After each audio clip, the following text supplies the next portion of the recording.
The news from the toss is that Middlesex have won the toss and will field first. Middlesex have won the toss and will field first.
Hi sir, I remember you from last year.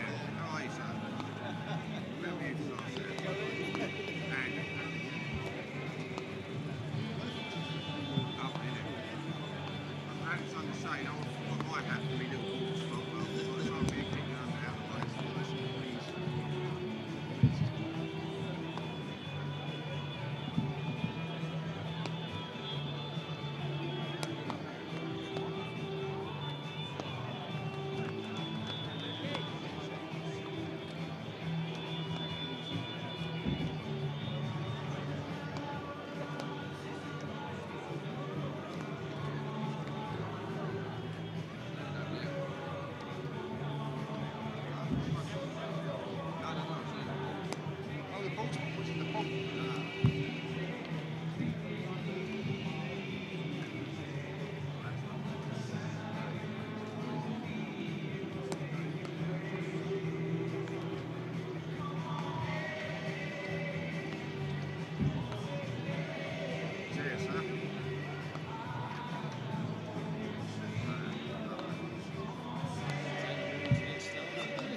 Thursday, that's nice.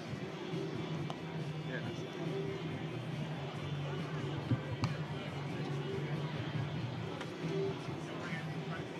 morning. Don't follow me for it. Do not follow me. Yeah.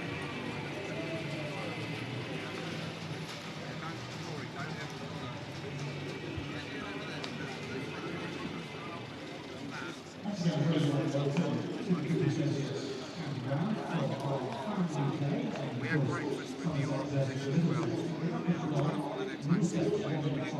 We didn't just I didn't look too good this morning. I think they got it last night. Maybe there's some of them were there last night. Yeah, late. They were drinking. US goalkeeper James Wood, Ken Hayden, Casey Aldridge, Alfie Hodbury, Ollie Sayer, and Sonny Baker.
delighted to say that IGOS, one of our official partners, has joined us today to visit their stand in James Street car park, including the framed Somerset Royal London Cup show. We've also got lots of goodies to give away as well. And lending their support to the Somerset Cricket Foundation, chartered insurance broker IGOS is making a donation to the foundation for each travel car phone policy through to business and commercial insurance policy, which is purchased by calling 01458 270 391 or via our website. So thank you very much to IGOS for that kind gesture and for being one of our official partners. We'd also like to thank Rotek, our official Royal London one-day partner this year. Rotek is one of the leading specialist providers of hydraulic, pneumatic and electronic components and systems to the public and private sectors. We're also pleased to be working in partnership with our grand naming rights partner for 2022, Keeper Associates. That's the award-winning mortgage advisors and financial consultants, and they have their head office just across the road from us here in St James Street in Crewe. We have just come into the 100 store parks available from the Somerset shop, also for stragglers, and in our food concessions, members will be emailed a free copy of the store parks. If you want to go to the Somerset shop, there's a whole range of Somerset branded merchandise, and I believe the Sunday weekend as well. So, Middlesex women's tops, fielding first. I think in Somerset tonight, I'll just go for you the Middlesex team on the stand today.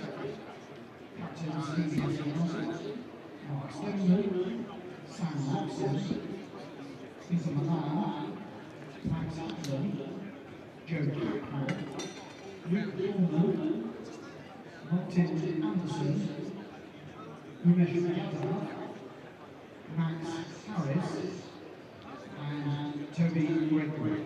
Actually, Middlesex lineup, I will be reminded of our two teams and their shirt numbers just before we get underway at 11.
We'd like to take this opportunity to welcome you all to the game. Cricket across England and Wales must be a game where every individual is treated fairly, respect, and can enjoy a safe, positive atmosphere, whether watching, playing, volunteering, or working in the game.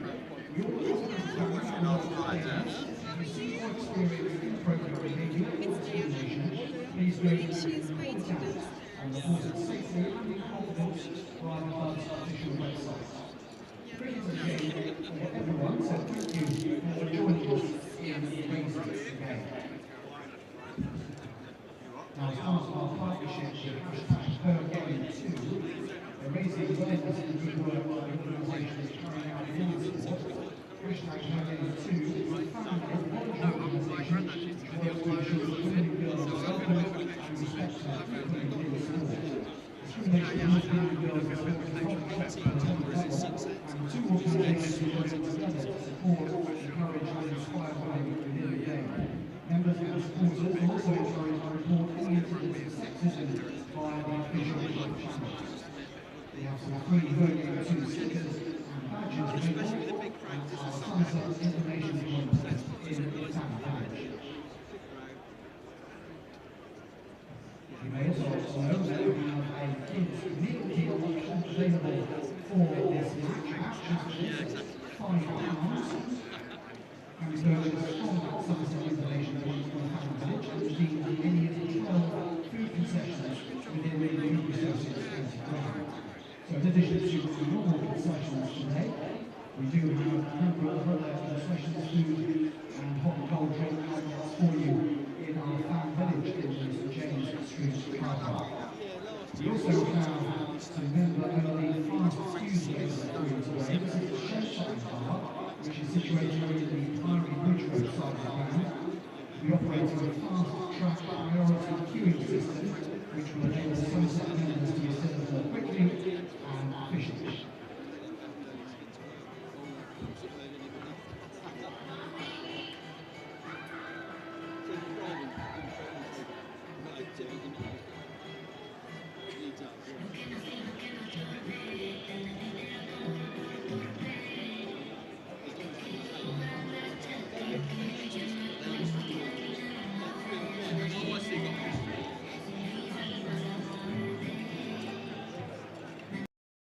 Somerset may be winless in this competition so far, but we have a sellout here at the Cooper Associates County Ground today.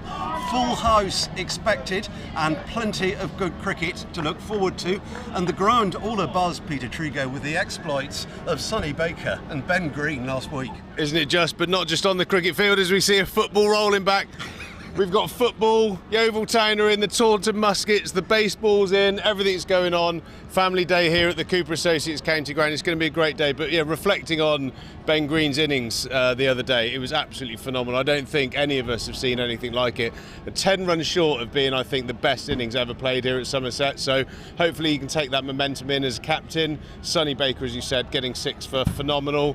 You know, to have two guys having a performance like that and not getting over the line shows that there are works to be done in other areas. But you know, individual performances like that are key.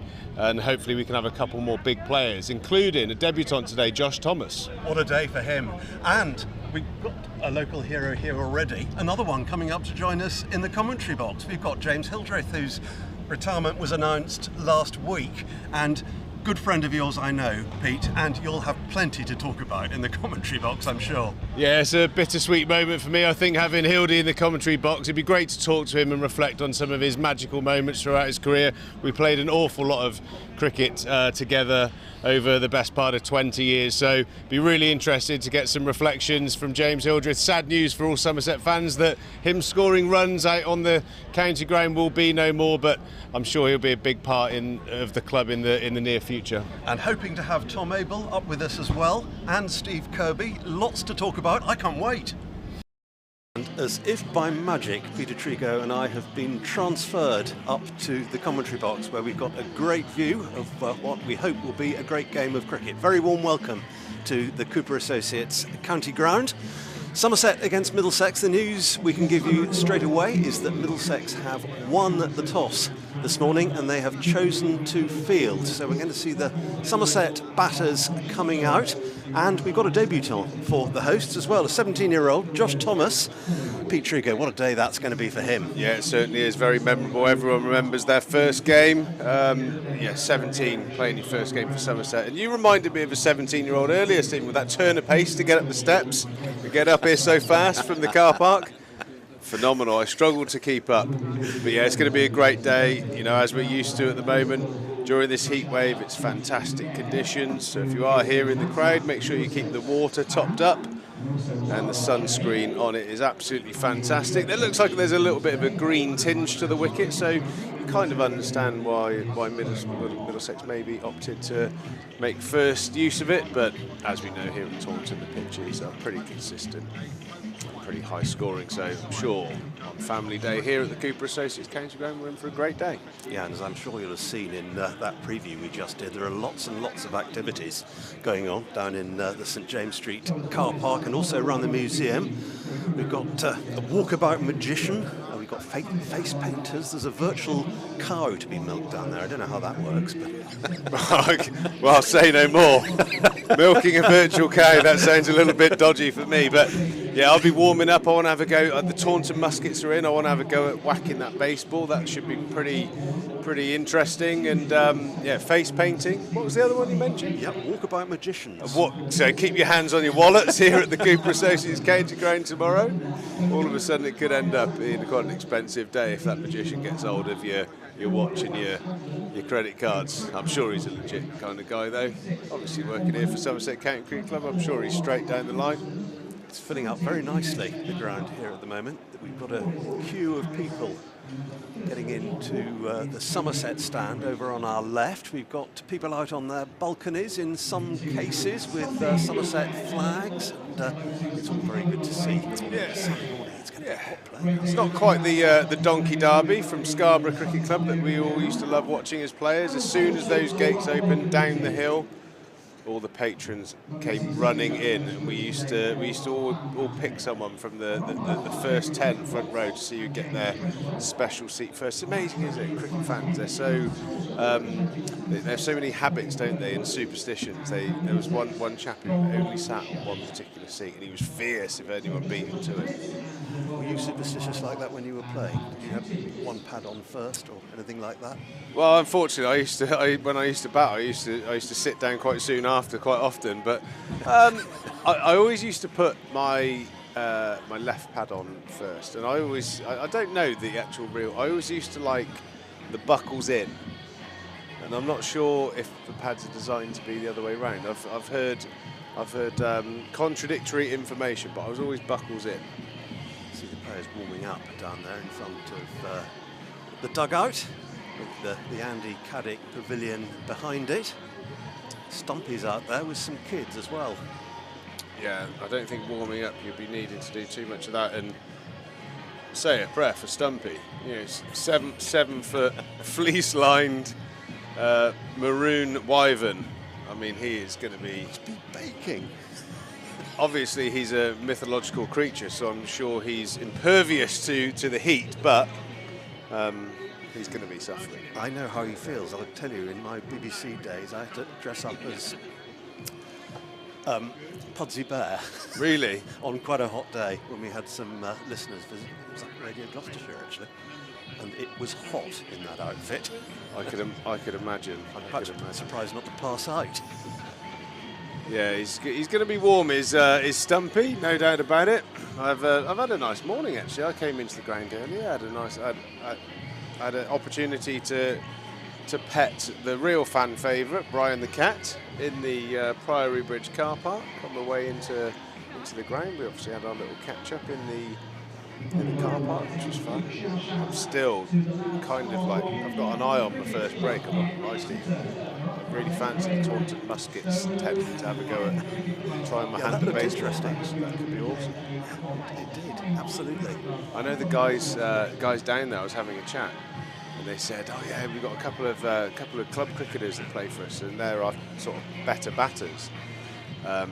So I was like, "Well, that's good." And I said, "Well, what is there a technique to hitting a baseball? Is it different to cricket?" Because I think you've got to put a bit of a descending blow on it, apparently. And the bloke said it's kind of in between a cricket swing and a golf swing.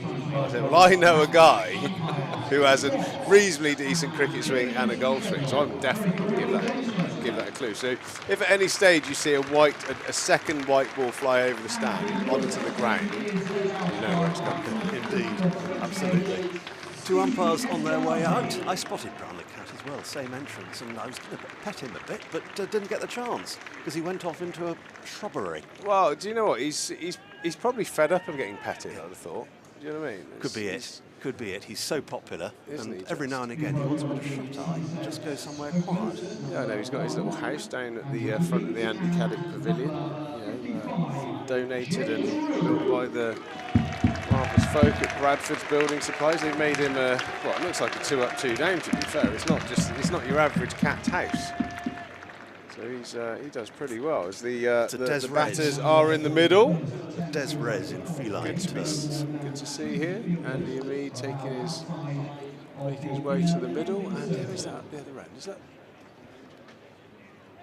I think it's Young James Rue. Rue. Young Rue has had a interesting. promotion to the top of the order, so very exciting. I haven't seen much of Andy Mead either, so be interested to see how he goes. Obviously, recently signing, played a little bit at Warwickshire. I think I may have played against him actually, but can't really remember too much about him. Certainly didn't get too many, but looks an organised player, and he's at the start of his Somerset career, so we wish him well. And same for James Rue. Start of his career, it started brightly. He scored some nice runs in the Championship in difficult situations, so the young lad can play.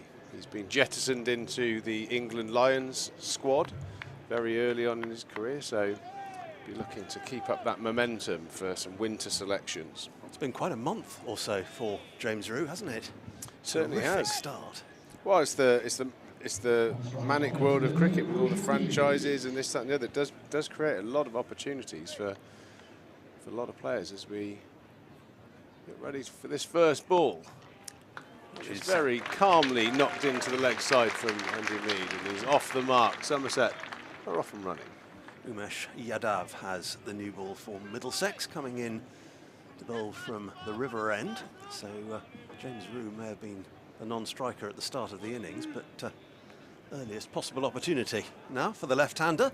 Yeah, lots mentioned about the squads makeups of the Royal London, but Umesh Yadav, one of India's premier fast bowlers of the last 5-10 years, running into bowl to a young man. So a great test here from James Rue to face a high-quality international bowler. That's played watchfully enough. Just defended back to the bowler. Chris Watts and James Treadwell are the two umpires today. James Treadwell, God, I haven't heard that name for a while. He was a brilliant off-spinner, played for Kent, played a decent amount of cricket for England as well. He had a terrific run with Kent, didn't he? Yeah, very, very good player. I didn't realise he was umpiring. Oh, come on, there's a run there, boys. Get off the mark. I much enjoyed the commentary, Triggs, last week. The Ben Green. Yeah, it was remarkable. It writes itself when someone's playing like that, Stephen. As you know, it was phenomenal to watch. It was a complete one-man show. It looked like the batting woes were in full flow. it's fair to say the Royal London hasn't gone to plan in the first couple of games at this stage, and then Ben Green in true sort of captaincy style just took up the mantle for the team and played one of the most incredible knocks I think any of us had ever seen. I mean, if he would have managed to have got over the line, you'd say even with the great, you know, one-day knocks that have been seen here at Taunton, that would probably have reached the top of the mountain. It was quite something. It certainly was. And it was so straightforward. It was clean hitting. And I really thought, I was saying to you just before we came on, at the start of that last over, single taken off the first ball, I thought Somerset were going to do it at that point. Yeah, I think it was always, you know, it was a massive uphill battle, but you think the momentum was so much with Ben Green that, yeah, you kind of thought during that, you know, start of that last over that Somerset were favourites as James Rew negotiates it. The two-card trick from Yadav, the bouncer, and then the attempted Yorker that turned out to be a full toss, and over one complete. Somerset damage-free, which is a sigh of relief the way things have been going. Hamid scoring the solitary run off that first over. So a nice start. There's no alarming signs of swing or movement from the pitch, which I think will excite the batsmen. Lots of opportunities here. Very much the mode of the week is to follow the captain. We've got a few guests coming up to the commentary box in the course of the day. James Hildreth very kindly agreed to join us. I've seen well, I'm sure you would have seen that his retirement was announced on Thursday. He'll be retiring at the end of the season, so he might not have played his last game quite yet, but delighted that he's going to be joining us. And Tom Abel, we hope too, the club captain, and Steve Kirby, former player here at Taunton and up in Bristol for Gloucestershire before that, and now bowling coach here. Yeah, three great characters. Particularly excited to talk to James Hildreth about, you know, his decision as Hamid flicks one off with his hip down to the vacant fine leg area for four. Really nicely controlled shot there. Yeah, that's the first ball of the match for Toby Greatwood. Didn't go quite as he would have hoped or anticipated. First boundary of the game for Andy Mead. Just helped on its way, really. Toby Greatwood. You'd think he'd be an opening batsman, wouldn't you, really, with that name? But yeah, it'd be nice to speak to Hildy. And a short surprise, another guest coming on. Young lad called Finn is going to come up and join me for a short little burst of commentary up here in the box. Finn, a few weeks back, missed out on a Somerset game due to having COVID, and one of the good things that happens in the world of social media sometimes, the club sent him a family ticket for today to hopefully make himself feel a little bit better through his little poorly period, and I thought it'd be nice to get the perspective of a young Somerset fan up here in the commentary box. So looking forward to meeting Finn a little bit later. Hopefully he's well and truly recovered from COVID before he does come up here. Stephen? Indeed, indeed. Look forward to seeing him. You mentioned Greatwood should be a batter. There's a town in Devon which I always felt should be involved with cricket. It's called Broadwood Widger. Broadwood Widger? Yeah, all 4 syllables of it. Thank God. And it should have 4 initials if it was a batter. What do they do on a Saturday night in Broadwood Widger? Really nicely played there by Hamid. Just tapping that one on the head, as my old coach Peter Robinson would have said. Knocking that down to third man. Very sort of Marcus Trescothic-esque, actually. Just running it off the face down to third man. A favoured shot for Marcus just to rotate the strike. So good signs here from Hamid. Start of his innings has been quite promising. Rew a little bit more watchful, waiting for his first opportunity to score.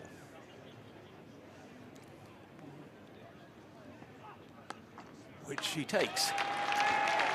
And he's going to get 4. That's nicely placed.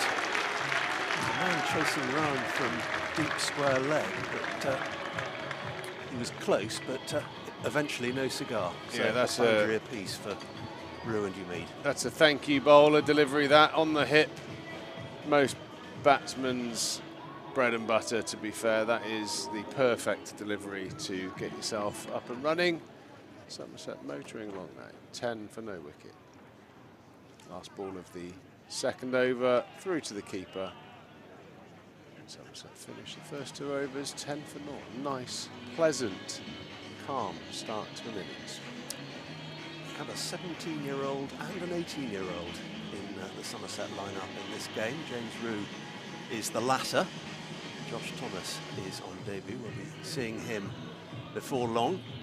Wonderful moment for him, and he did well, particularly in a warm-up game ahead of this tournament against Cornwall. That was down in Truro. Got 70 odd and a couple of wickets. So he's been in some form to bring into this game. Yeah, Josh Thomas, I've seen quite a lot of him actually growing up. He played junior cricket with one of my sons. Left-arm spinner, clean striker, nice. He's a very elegant left-handed batsman actually. He was always a standout performer for the juniors side, so great to see him get his first opportunity in the first team, and I'm sure it'll be a very special day for the Thomas family. Plays for one of the local Taunton teams as well. I don't want to say the wrong one. It's either St Andrews or Dean, obviously, but I'm not. I think he might be a St Andrews boy. Am I right in saying that, Stephen? Do you know? Yeah, he is a St Andrews lad. So I know all the St Andrews faithful will be down here cheering him along. Ground continuing to full as Umid plays that firmly out to short mid-wicket. Umesh Yadav sharing the new ball with Toby Greatwood for Middlesex. Top of the table, the visitors at the moment, although it's very tight up there. Yeah, very much thanks to the first slip in place at the moment. Steve Eskenazi has scored an absolute boatload of runs so far. Has he gone 300s in a row? He got one. It's definitely 200. I'll tell you in just a second. He's in sparkling form. I think he broke the Middlesex List A record the other day, getting 184. I think that was the correct number. That sounds right. See, I like it when people come up with stats, but I actually have no basis for this. Is purely on memory, so I could be wrong. But it was a big score. I did vaguely remember seeing it being a Middlesex record. So hopefully you can confirm or deny this. Yadav into Umid, who flicks a leg stump delivery down to fine leg for 4 runs. Umesh Yadav's played on some pretty flat pitches in his career, being an Indian fast bowler. But I bet he's never seen anything like a Taunton pitch. Short boundaries on 3 of the sides. Very, very fast square. Anything past the infield normally disappears to the boundary for 4. He's going to have a fair test on his plate today. Firm defence this time. 182 was the figure. Middlesex against Surrey at Radlett for Eskenazi. And you're absolutely spot on, Triggs. That was in between 146 not out at Chesterton Street. And then afterwards 135 at Grantham. God, well, interesting selection of grounds. Yeah, he's got form on his side, that's for sure. I know Radlett. I mean, I saw a picture of Radlett. It was completely browned off, and that is an incredibly fast-scoring ground. Yadav into Umid, who plays that quite comfortably back to the bowler. Somerset 14 for no loss. Yeah, there's a lot of browning off around. There's some brown patches on the outfield here at Taunton. I think possibly relating to when it was relayed 2 or 3 winters ago. Yes, I don't think it's a fluke that it's in perfect symmetry, all of those brown lines. You know, we invested a lot of money in the drainage in the outfield, which is why the ground now does drain so fast, but obviously the whole country is experiencing a very dry period, not a lot of rain around, it's very, very hot sunshine. So most sports grounds are starting to brown off a little bit. Luckily, Somerset have a pretty good irrigation system, so more green than brown. It's greener than it would have been 15 years ago. This place would have been lightning fast. I mean, I can remember fielding in front of the Colin Atkinson Pavilion back in the day, and the ball used to get sort of, you know, whenever it goes behind the batsman, it goes at quite a pace, and it used to literally look like one of the Barnes Wallace's bouncing bombs coming at you. It was terrifying fielding, because you used to get some shocking bounces. It was stone hard down there. Some of the old players and old members might remember those days, but it used to almost pick up pace and clatter into the wooden boundary boards, and just like bits of old gloss paint would fly up into the air. No other ground quite like it, is there, for that? No, it's seen some great games, and you know, I know we have experienced a couple of one-day internationals here, but it almost amazes me it's not one of the real sort of high-priority grounds, because the games that are played here are so entertaining for live and television viewers. It's a good-looking drive for no run from Umeed. Yeah, he looks in nice order at the moment, the new Somerset batsman. I hear a rustling of a Zimmer frame behind me, and right on cue it is Somerset legend James Hildreth. How are you, my friend? We'll bring him in to commentary very shortly, as that's driven up to mid-off. We'll have a few musical chairs, I think, because we'll bring Hildy in to sit beside you, Treeks, and I'll hang around at the back. If you're okay with that, Stephen, that'd be absolutely marvellous. Could have myself and James at the front with our rapidly greying beards. Umeed looking in really good touch here at the start of his innings as he punches that one down the ground. Always a good sign that a batter's playing pretty well when he hits the stumps at the other end. Playing very nicely, coming to the end of the fourth over. Somerset moving almost serenely on to 15 for no loss. This is the sort of start you expect and want for a 50-over game, isn't it, Stephen? Very much so. All looks very well organised at this stage, and rapidly developing crowd in to see it. It's a sellout, this match, as we've been saying. It's the end of Greatwood's over. 15 without loss. Umeed is 10. Greatwood bowled a great delivery to finish off that over, Stephen, and yeah, time to get James Hildreth into the commentary box. He's with the boys from Somerset Andrews. He's cheering on James Drew and Josh Thomas. Here we go. It started already, isn't it? Look at the state of me Barnett already. Straight into the antics, ruffling me hair up. I can tell you missed me. I have missed you, Treeks. How are you doing? All right? Welcome, James. How are you? I'm very well, thank you. I'm enjoying being up here and watching a bit of cricket. It's a great place to watch from. I've just come into the ground, so I see Steve Davis is not out there at the moment. What have you got for me? There's been a change of team, has there? Yeah, there's been a bit of a shuffle round. James Rue has been jettisoned up to the top of the innings to open with Umeed, and I think the rest of the team is quite self-explanatory. I believe Jack Brooks is missing out, and Sonny Baker's back into the team. So I think it has a relatively similar characteristic, apart from yourself and Stevie Davies are out of the team. So it's very much looking a fresher lineup, I guess, or less grey anyway. It's great to see Sonny Baker come back. He bowled beautifully last game, getting all those wickets. Can bowl with real pace, in swingers when the ball's swinging. So it's a really exciting talent, actually. So that's great news to see him. And Rui at the top.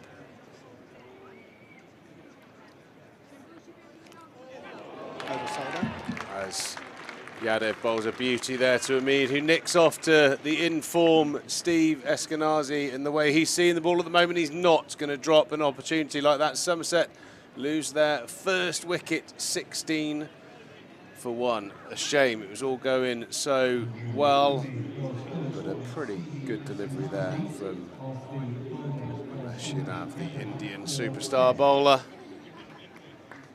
Umeed's afternoon in the sunshine has come to a premature end, and that seems to be a little bit of a tone. It's almost like, from what I've seen so far, it's almost like wickets falling where you just almost sort of scratch your head as to how it happens. Clusters of wickets at times. I mean, we have to, obviously talk about Ben Green's phenomenal innings from the other night, but kind of papered up another sort of under par performance from the team, didn't it? It's been a really poor season for us generally, and especially in this competition. And our batting woes have continued really, and you can't really put your finger on it, because actually the wickets have been good. 50 over format, it's a nice format to play because you've got a lot of time. The ball doesn't tend to swing too much, so you've got a real chance to build a long innings in one-day cricket. So it's been really frustrating. The chance of these two future guys coming in now, with Lewis Goldsworthy walking to the crease to bat with James Roux. These two are the future, and actually at this point in time, you want them to be saying to each other, we've got a long time to bat here. Don't worry about the scoring rate. We can pick that up as Ben Green did the other day, and just take our time and really build a good innings. Lewis Goldsworthy's had some really good innings for us, but this is the time. I think Ben Green the other day played amazingly, but actually it was almost given to him that he could play that way because we were out of it at the time. So yeah, I think chance for these two. I think in 50 over cricket, I couldn't agree with you more. It's I've said a number of times it actually turned into my favourite format because yes, you could be destructive in the power play if you batted in the top 3 or 4, but you also sense that you weren't under huge amounts of pressure like you are in T20 to go after the bowling. So you could build an innings of substance, almost like, for me being a bit of a slogger, I didn't really play any differently than when I played in 4-day cricket. So it was quite a nice, easy transition to make. And I think my observations, it'd be interesting to get your take on it, that watching the Somerset batters, I think as an all-rounder and someone who bowled a lot of overs, I think towards the middle back end of my career, when I bowled at someone, I would get a sense within 2 or 3 balls how that they were going to try and score against me. And watching the Somerset batters, a number of the players in the top 6 seems very confused. They don't seem to have a very clear game plans of how what sort of one-day batsman they're trying to be. Because you have to be a little bit different. But I'll take Goldsworthy and Bartlett. For me, are good examples. 3 or 4 balls, Bart will go on to off stump and want to play into the leg side, and then that doesn't work, and then he'll go to the leg side and make room for himself, and he chops and changes. And I don't know, it seems like a game plan thing from my point of view, because the talent and the quality of the players is just too good to have these under par performances.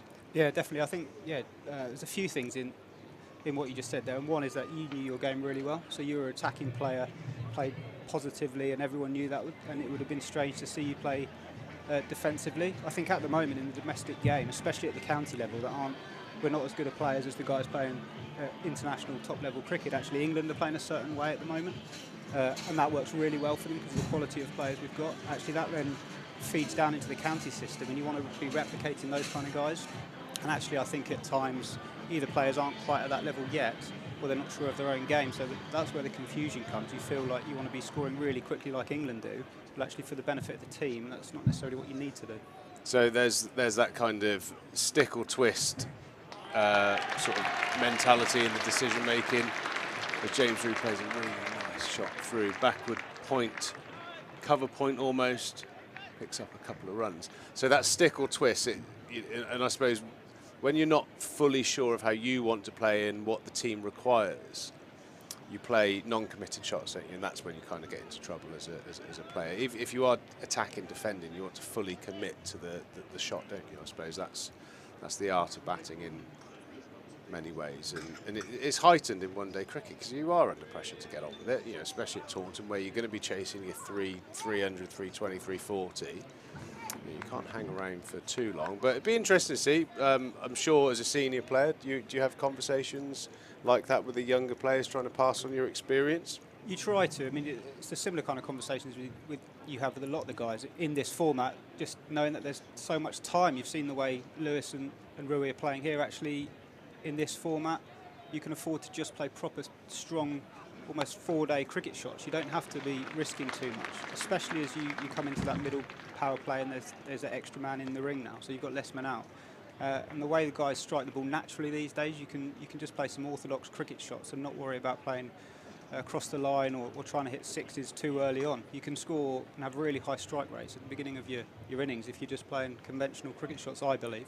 and then you can elaborate like Ben Green did the other day from there. So I think it's getting that balance and each batsman working out what their natural tempo is. You found yours; it was smacking it everywhere, and that was amazing. For us mere mortals, it's a bit different. Lovely shot by Lewis Goldsworthy there, and that's Well, a good example. You do have different styles. I mean, very nice of you to compliment me, but you scored at a high strike rate, but in a different way. I was a bit more of a bludgeoner, whereas you had more craft and touch in your game. So I would suggest that you probably, if I had to get a wagon wheel, your scoring areas would be slightly squarer than mine. But Third man. Again, you as a professional sportsman, you have to find your way, don't you? That's the important thing, and that's the thing that I've been slightly frustrated with. And whether it's junior cricket in the Somerset pathway into the first team, missing a trick somewhere, but you don't really want to be playing first team cricket before you know you want to know your game by the time you get there, and that's, I think, where my frustrations have been, because it's, you end up getting a situation where you've got incredibly talented young players put in a very high pressure position, and then they feel a little bit underprepared, in my opinion, for what they're facing. And I do genuinely believe that process can be sped up. Yeah, I mean, my experiences were that you kind of only find out when you get into first team. I think, especially playing some second team games this year, you realise how below the level it is compared to first team cricket. Guys are not going to be fully prepared, but you're right, they need to know enough about their game to come in and feel confident and feel backed when they're coming into a first team environment, for sure. Well, it was a conversation myself and Stephen had before we went on air about, when you sign players, and to be fair, young players either play for young England or they play second team cricket, or maybe even minor counties cricket. That is the breeding ground for your next first class cricketers, and you're right in saying that for whatever reason, the decline in the standard of second team cricket is quite considerable, whether it be the bowling attacks. Bowlers are under sort of protected loadings and how many overs they can bowl, so the top bowlers don't play a lot of second team cricket. There's a number of reasons you can find for it, but we're not going to dwell too much on the negative aspects of what we're doing, because we do have a very talented squad. I mean, when the likes of Rue and Goldsworthy, Ben Green, the players that are away at the moment, 100 Abel, Lammonby,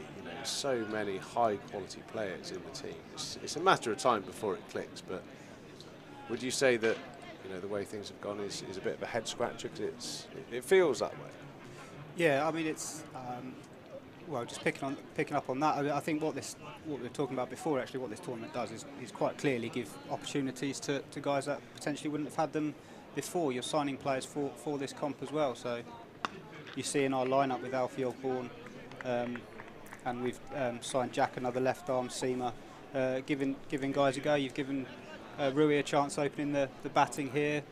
So you get to see people slightly above that second team level, but give them a chance on that first team environment in front of a crowd at Taunton. So there's massive benefits to this tournament. Yeah, we were talking about Josh Thomas earlier making debut today. That's another one, 17 years of age.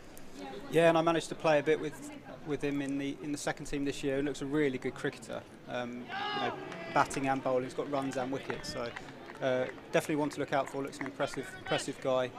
But we've got a few coming through. I think his brother as well. So there's a few coming through the ranks that look like exciting cricketers. Been a big week for you, hasn't it, Hildy, with the retirement announcement? But plenty to look forward to still. Yeah, definitely. It's nice being up here watching. But I think I knew early on this year, really, back end of last year, that it was coming close. Quite high standards for myself, performance-wise, and I haven't been hitting those for a while now. So I didn't want to dwindle out and prolong a career any longer than it needed to be. I wasn't putting in the performances that I wanted to for Somerset. So the decision was an easy one in the end. There's a bit of relief when it's officially announced. I'd obviously spoken to the club previously. So yeah, it's just looking to the future now and coming down and watching and supporting the guys. I'm really looking forward to it. It's amazing, I find, that when that time comes and you make that decision, a lot of the people that you trust and have probably confided in throughout your life, they say phrases like, "Oh, you know when when it's time," and you actually do, don't you? It does. I mean, I was like big brash and bravado and probably a load of BS as well, but I was always like felt indestructible, and there was just that one. There was 2 or 3 weeks in my last season when I was at Nottinghamshire, and I just knew that I had to stop playing at that level.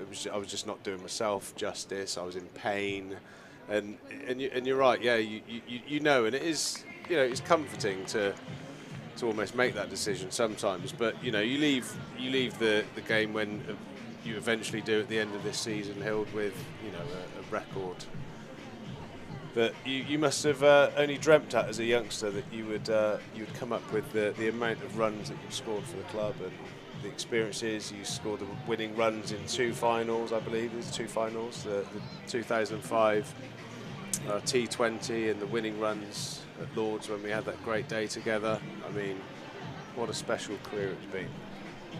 Well, thanks, Trees. It's an interesting one, isn't it? Because when you grow up as a kid, you don't think, "Oh, I'd love to have a 20-year county career." It's just not something that's on the radar. You want to be playing for your country, and that's your #1 goal, and you don't really think of anything else. Well, I didn't anyway. And so it's probably something that I'll look back on over time with more and more fondness, that I managed to play professional sport for 20 years and get the runs I did. At the moment, I suppose it's still quite raw, and there's an element of didn't quite achieve what I wanted to achieve in the game, so that still hangs over me a little bit. But I think over time it'll be something that I'll probably sit with you in the pub in about 15-20 years, looking back and going, "Cool, that was 15-20 minutes the way things are going at the moment." As Somerset are on to 24 for 1, we'll just quickly recap while we're talking to Somerset legend James Hildreth. James Rue has moved on to 10, Goldsworthy on to 4. Things have slowed up a little bit, but as James alluded to, there is a lot of time here in the game. But yeah, I miss the non-playing aspects, I think, of being a cricketer, and I think we've spoken about that privately. As James Rue plays a very classy square drive through backward point. Greatwood finds the middle of James Rue's wood and then disappears to the boundary. What I love about these two batters actually is they're multi-format batters. I think they can play in any of the formats of the game and play really well, and I love that about them, especially Rui. He's such a kind of complete player potentially in the future, and a keeper as well. You see him opening the batting, but you see him getting his first championship 100 this year as well. But he's got all the shots already. That's what I like about these two. As he swivel pulls out to the square leg boundary for 1, and that's a real good sign, and actually a bit of an acid test of anyone stepping up, any young player stepping up, is it's very comfortable in the face of the short ball, plays it really naturally. Super impressed with his keeping when he's kept in the championship. You don't notice him, which is obviously a great compliment for any wicket keeper.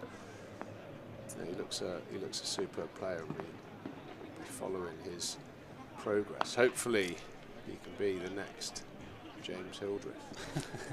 The club they certainly need a couple. But yeah, you're right. You start your career, and I suppose in our era there was a short period for me personally, but a very long period for you, where a lot of Somerset faithful fans were scratching their head in terms of not getting opportunities to play at the next level. But I always used to reply with, well, my worst case scenario is I get to play for Somerset more, and that isn't a worst case scenario for me. That's the way I always dealt with those sort of questions. And yeah, you're right, I was exactly the same as you.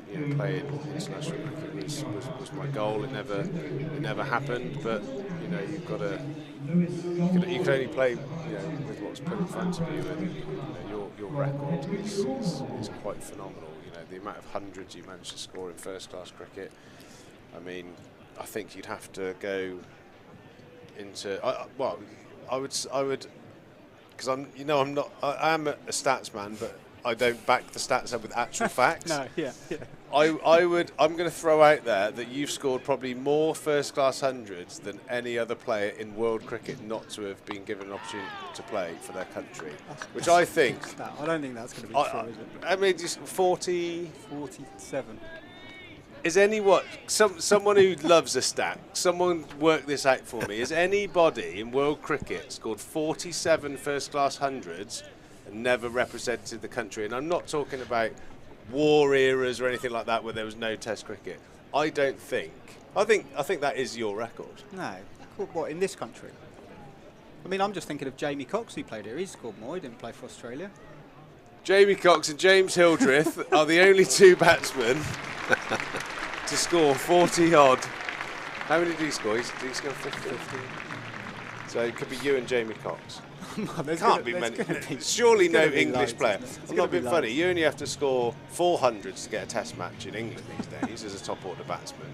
47 centuries and not get an international cap. I don't buy it. I think James Hildreth and Jamie Cox. I think the first time I interviewed you, Hildy, was you'd just been picked for the England development squad. It was 2007. Right, yeah. And you did rather well on that trip to India. There was a rather intriguingly titled team called Madras Rubber Bank that you played against, Is that right? and you got a lot of runs. Did I? Honestly, my cricketing memory is awful. You played England Lions though, and you captained in the West 20, Indies, didn't you? And 2010, you scored a lot of runs there. Yeah, that was a good trip for me. That was the last time that I played for the Lions. Yeah, kind of leading run scorer, and that was a good one. That was one of my, you look back, that was one of my proud moments was captaining the Lions abroad, and then that summer in this country. I mean, again, cricket's changed so much. It's so different now how it all works. But yeah, that was one of my highlights. What were yours? Those Briggs? What were your those highlights? I'm sort of smirking internally at the moment, but those two moments for us probably gave us absolute clarity that we were never going to get picked, because I had an absolute flyer for England Lions in one-day cricket. You had an absolute flyer in four-day cricket, and neither of us were ever phoned again. And we were the best players on that series. Average blokes. Yeah, we were just terrible blokes off the field, I guess. But no, it is what it is. Somerset 34 for 1, closing out the 9th over at the moment. I've seen a few. Out for 10. You had to have catching that outside edge to Eskenazi. The only blip of the day so far. Somerset moving along nicely, going about 4 and over. Yeah, sorry to interrupt, Reece, but I've seen a few of those 4700s. 303 you made, didn't you, against Warwickshire here? Yes, I did. Yeah. Obviously, flat wicket. Again, I can't really remember. I think I was 190 odd not out overnight. Yeah. I think I was batting with Caddy at the time, and I got 300, and we declared. And it says a lot about cricket, because I got 300, and I was obviously buzzing that I got 300. And as I walked off, people didn't seem very happy, and I was thinking, what's going on here? And apparently, I only needed a few more runs to break some kind of Somerset record, highest total for an English player for Somerset or something. And I was thinking, that is cricket there. I've walked off scoring 300 not out, and people are not happy about it. There was another one I saw down at the Aegeus Bowl. It took you ages to get off the mark, but you eventually got 150 odd. I remember that. Yeah, I think that's probably the only 100 I've got away from home, isn't it? I think that one at the Rose Bowl. But yeah, there's a few innings that stand out. So I think again, it's with my cricketing memory, it's something that I'll look back on and probably remember things as time goes on. Really. So it's.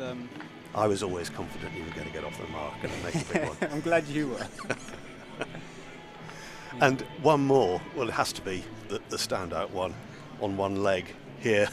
Against Notts. 2016 was that, I think? Well, that's a good story, that. What happened when you got hit in the physio's room with me and you? Well, you were physio that day. I turned into... I said, Fizz, bugger off. I'll look after Hildy. And I can remember... I said to James, he was on the bed, he was in a lot of pain. I mean, I was talking about it on commentary the other day. You know, we're talking about, like, tough sports characters. And I mentioned Trez, who used to get some of the most horrendous hits to the rib cage area and just would never flinch. And then I went into the story of your broken ankle, and I think it added weight to the story, because after seeing the x-ray of your ankle, I'm sure you might even have it on your phone. If you could get it up at Somerset. Well, we'll find it at some stage and show the X-ray of how badly broken that ankle was. But Hildy was lying in the bed, rolling around in a bit of pain. The phys was trying to, give him a shiatsu and a rub down, and it was going to be the end of the day. I said, Hildy, do you want to go out there? And he was like, yeah, I want to carry on. I said, right, well, this is what we need to do. So we binned off the physio. I think we took the shoe off, but not the sock. It was remarkable. And I can remember almost getting like masking tape thickness physio tape and just rudimentarily strapping you up.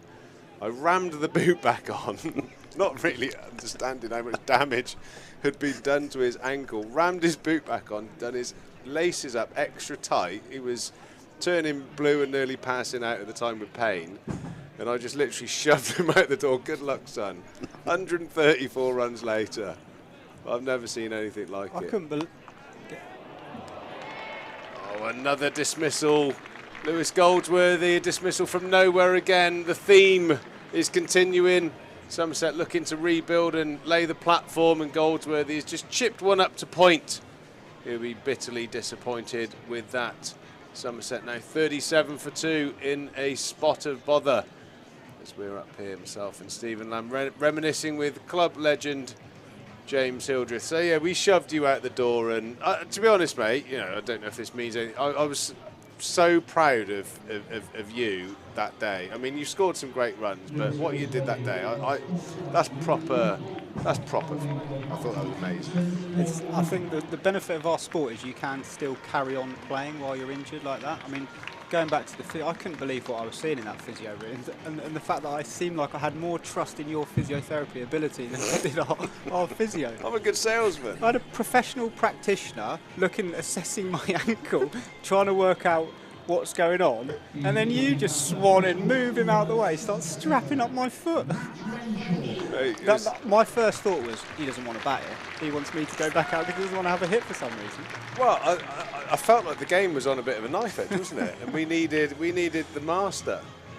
Moses, the man that could part the Red Sea and score 100 on one leg. I mean, it is amazing, you're right. I mean, the very fact that you scored all those runs on one leg, I mean, you wouldn't score a hat-trick for England with a broken ankle, would you? Well, I don't know if you would have made the same decision, but when I knew I was going to go back out and needed a runner, it was the guys that had been out that normally are the runners, so you have to select, or someone gets selected to run for you. And I had the choice of Tom Abel or Marcus Trescotto. Trez? So I went for Aves, and I'm very thankful for that because he did a lot of running that day. Yeah, Matthew Renshaw batting at number 4 today, about to face his first delivery, leaves well alone outside off stump, and James Treadwell stretches his arms and gives a wide there. Matt Renshaw is a class player. I think we'll see him in international colours again pretty soon. He's showed what he's about in the Red Bull game this year, and glimpses in the white ball. Been slightly too overly positive at the beginning of his innings. He needs to find the right tempo, especially when you get lured in at Taunton with how fast it is. But a class act too. I don't think it will be long again before he's playing for Australia, and it's really good for Rui. Sorry, to bat with him as well. This is what I love about this competition. Actually, it's a chance for runners to get some runs and show the crowd his ability and score some runs. But actually, it's the chance for the Thomases and the Roos to actually watch someone like, he won't get any runs now, will he? But to watch someone like Reynolds and how he goes about his business. Yeah, I have to say that I wasn't fully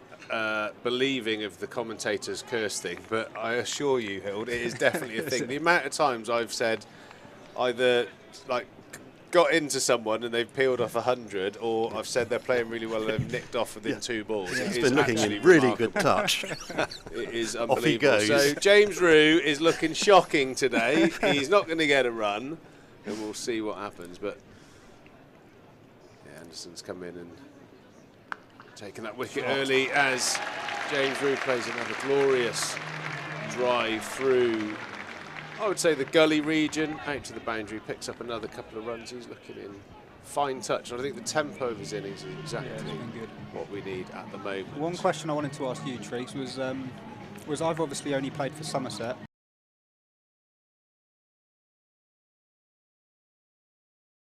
But had short stints elsewhere.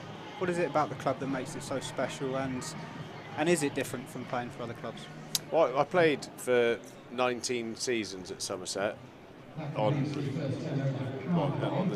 the two spells. Had a bit of time in Kent, Middlesex, and then Nottinghamshire towards the end of my career when Somerset had enough of me, fed up with me. But it is, I mean, I think it helps when you're born and grow up in the area, because like. Yeah, it does help when you get born. That is the catalyst of most good lives and cricket careers.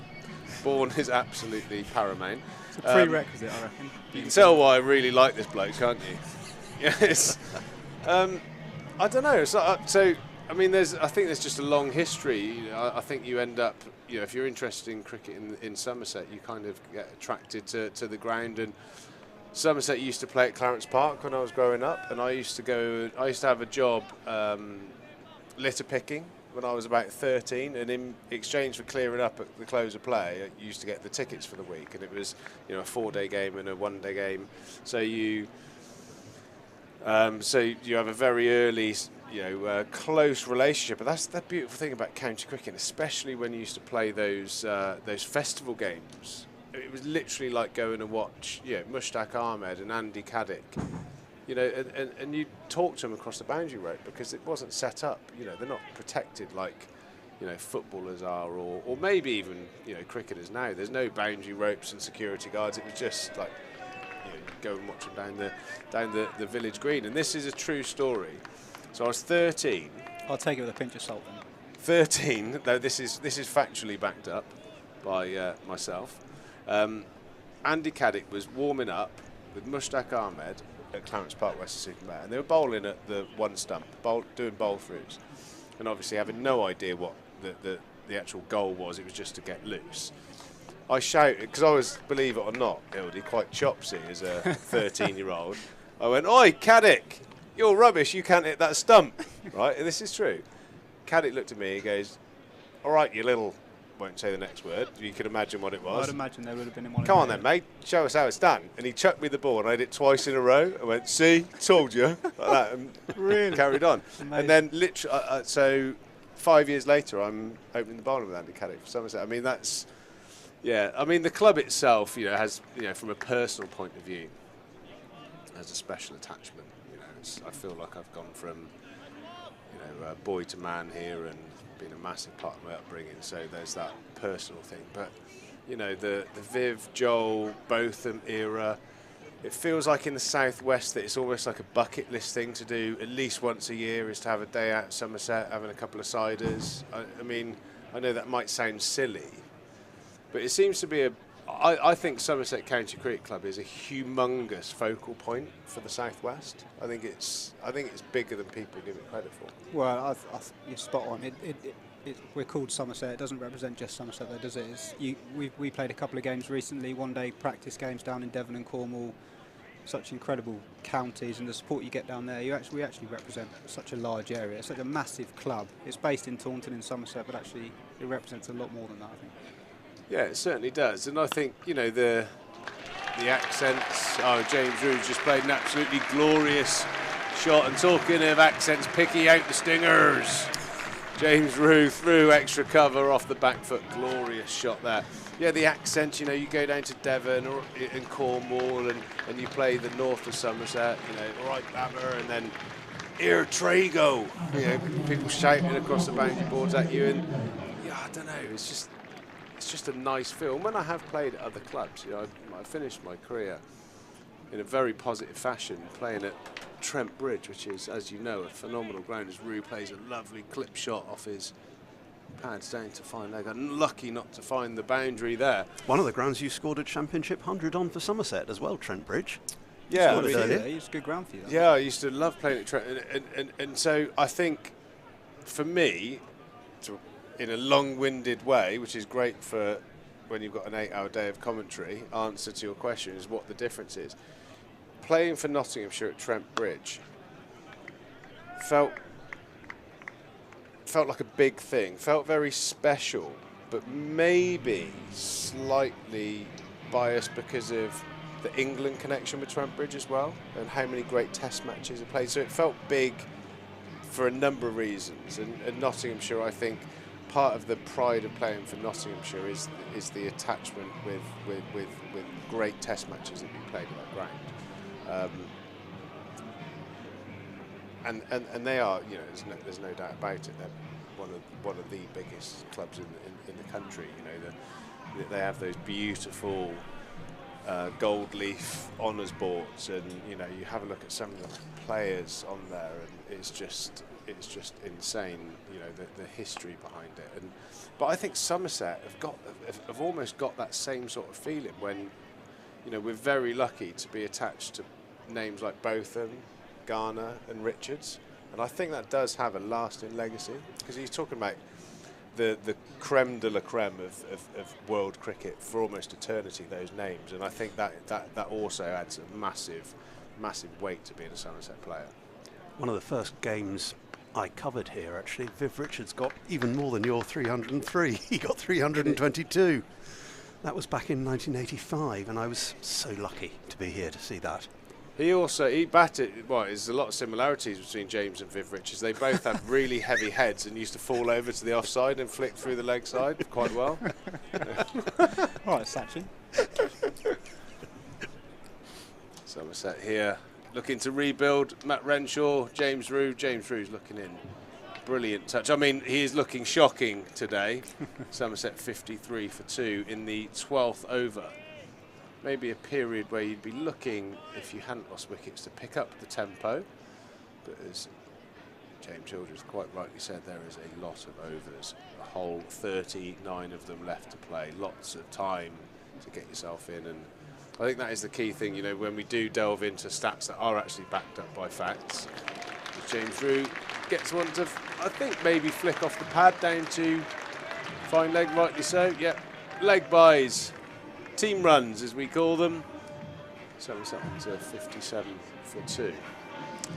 Just thinking about that one-legged knock, again, Hildy, the context was that it was another of those really frustrating seasons in the Championship when you got so close. And I guess for both of you, that's been a big frustration, to have been such a strong contender in the Championship so often, but not quite get there. Well, having 2 championships taken away by lob-up cricket, I think is quite frustrating. I don't think that's happened. I don't think lob-up cricket has won a championship apart from the 2 where we were in pole position, which I think is quite frustrating. That particular one at Middlesex, where they literally bowled underarm double bank. Yeah. It was that.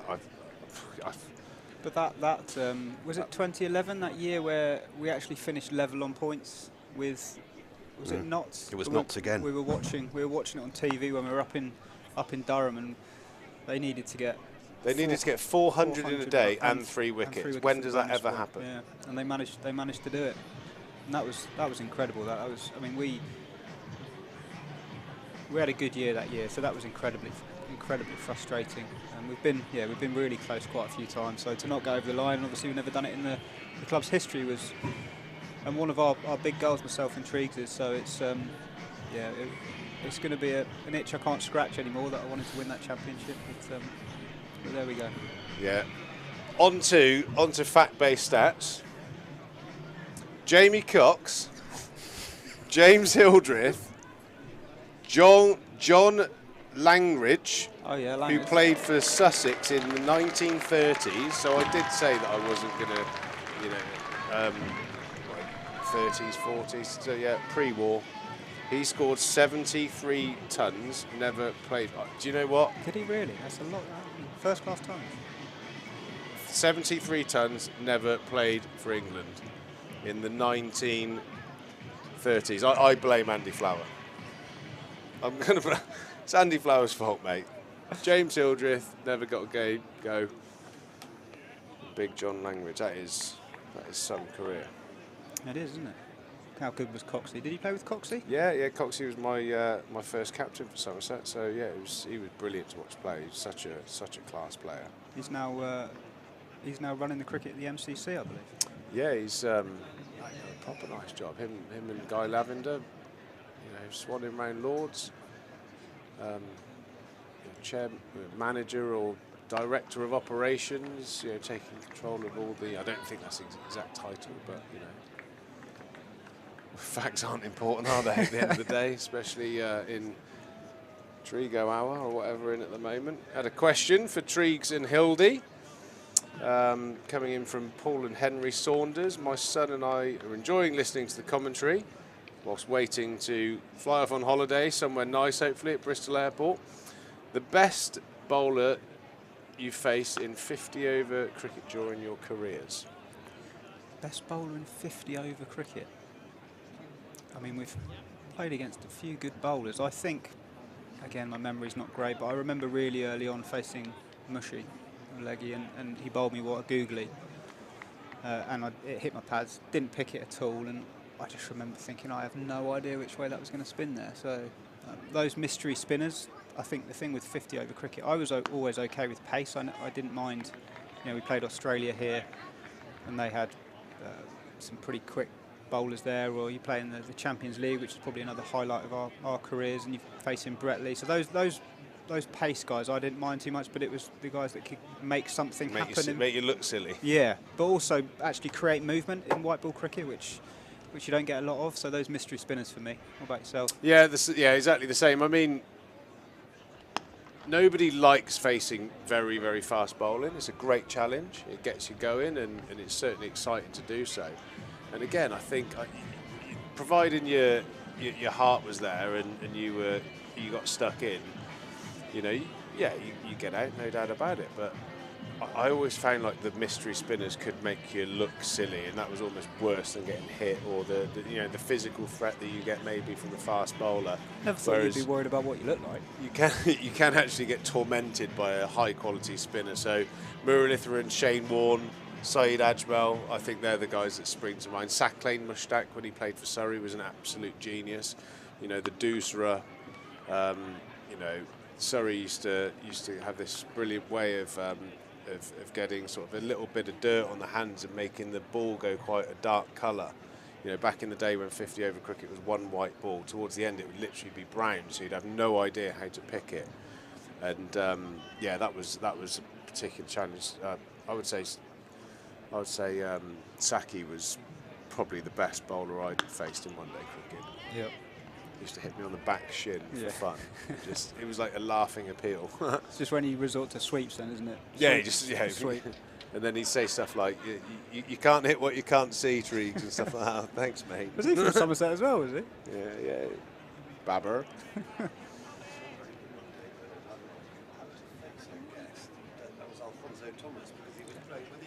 Yeah, he was brilliant. Straight up. Oh no, James Rue, is he going to get away with it? He might do. He has done a juggling effort there by Greatwood, but he hasn't been able to hold on to it. James Rue gets a life. Oh, that's a moment when you want the ground to swallow you up, isn't it? You've got the crowd behind you in the Somerset stand, all cheering. Here we go. 1, 2, 3, 4, 5, 6. Oh, 6 no. attempts. And for a Somerset fan, it hits the grass, and there's a rather ironic cheer around the ground.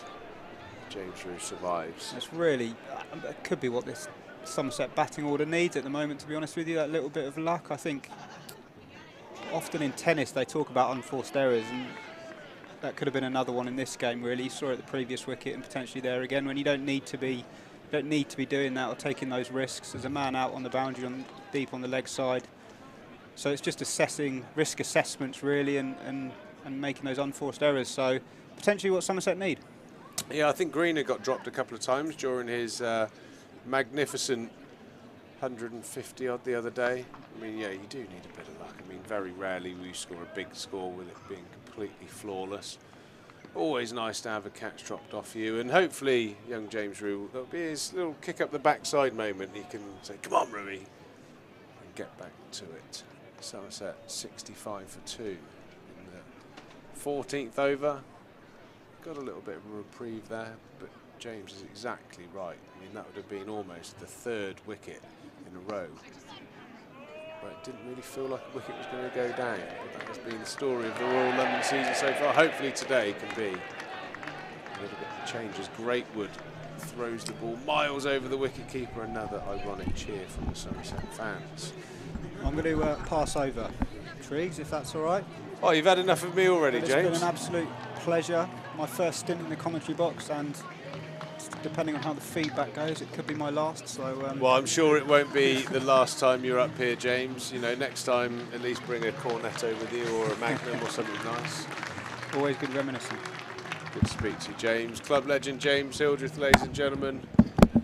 Great to talk through some magnificent times with Hildy.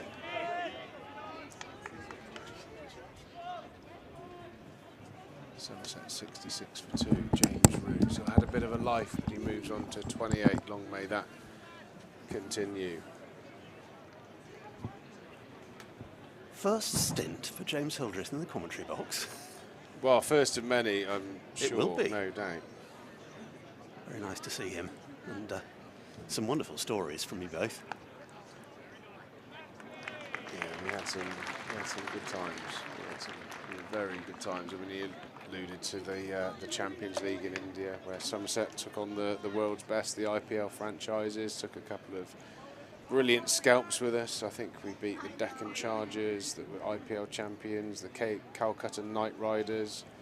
We had a close game with Mumbai Indians and Royal Challengers Bangalore. It was fantastic representing the club out there as James Rue pulls into the offside. And I think he's got away with one there. That run out would have been very close. That would have been a little bit of a spirit of cricket moment there. I think the bowler and James Rue collided when the throw was coming in. James Rue was out of his ground. From what I can see, it would have been interesting if that would have been upheld. Yeah, so a couple of nervous moments for James Rue. He's still there though, 29 not out. Yeah, I think, Stephen, this is an important period for the overseas, more experienced player, just to get in Rui's ear and just make him feel calm and, you know, just keep telling him that how much time's left. I mean, again, 36 overs, that's an awful long time to bat. You know, you talk about batters. Batters get 20 over hundreds nowadays. You know, Rui's got himself to 29. If he bats through and can be disciplined, there's a big score out here for him. Doesn't need to go searching for it. He's just having a bit of a wobble at the moment, a thick edge down to third man. You just sense that he's got a little bit frenetic in his style and the way he's trying to play. I think a little word from Matt Renshaw would be best served at the end of this over. Very important. It's one of the great things in a well drilled, you know, smartly operating team is the communication in the middle, and almost like reinforcement of how you're doing from your partner up the other end. Really, really important. It's Renshaw. It's a slightly off-timed drive to mid-off. That's the end of the over. Somerset 70 for 2, 15 overs. James Rue's been in for 42 deliveries now for his 30. He's had a little bit of good fortune, but the great thing is he's still there, and you mentioned the possibility of a chat between the two batters. That's exactly what's happening out there. There's the scorecard. Yeah, I mean, it's a done thing. The scorecard, you know, doesn't make for amazing reading at the moment. James Rue, obviously the standout performer. Strike rate of 70, which is absolutely perfect at the start of an innings. You know, he's not in a position to go off to a flyer because of the wickets that have fallen.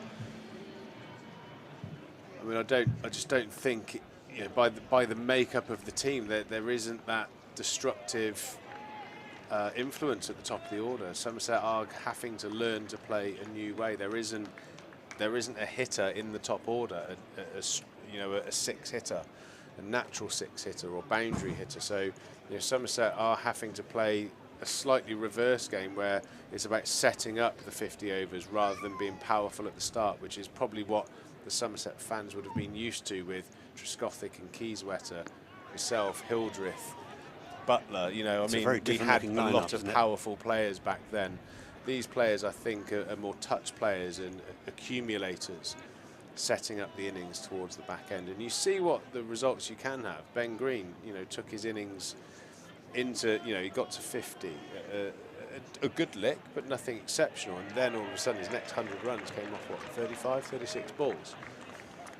It's very much the new way, and it's important important that Somerset just retain some wickets and just bat through the next sort of 15 overs and get through without too much more damage. Plenty of wickets in the shed, as they say. Indeed. Yeah, you mentioned Craig Keyswetter. He was a wonderful batter to watch and had the joy of winning the T20 Cup with England. Yeah, he was man of the match in the World Cup final. I mean,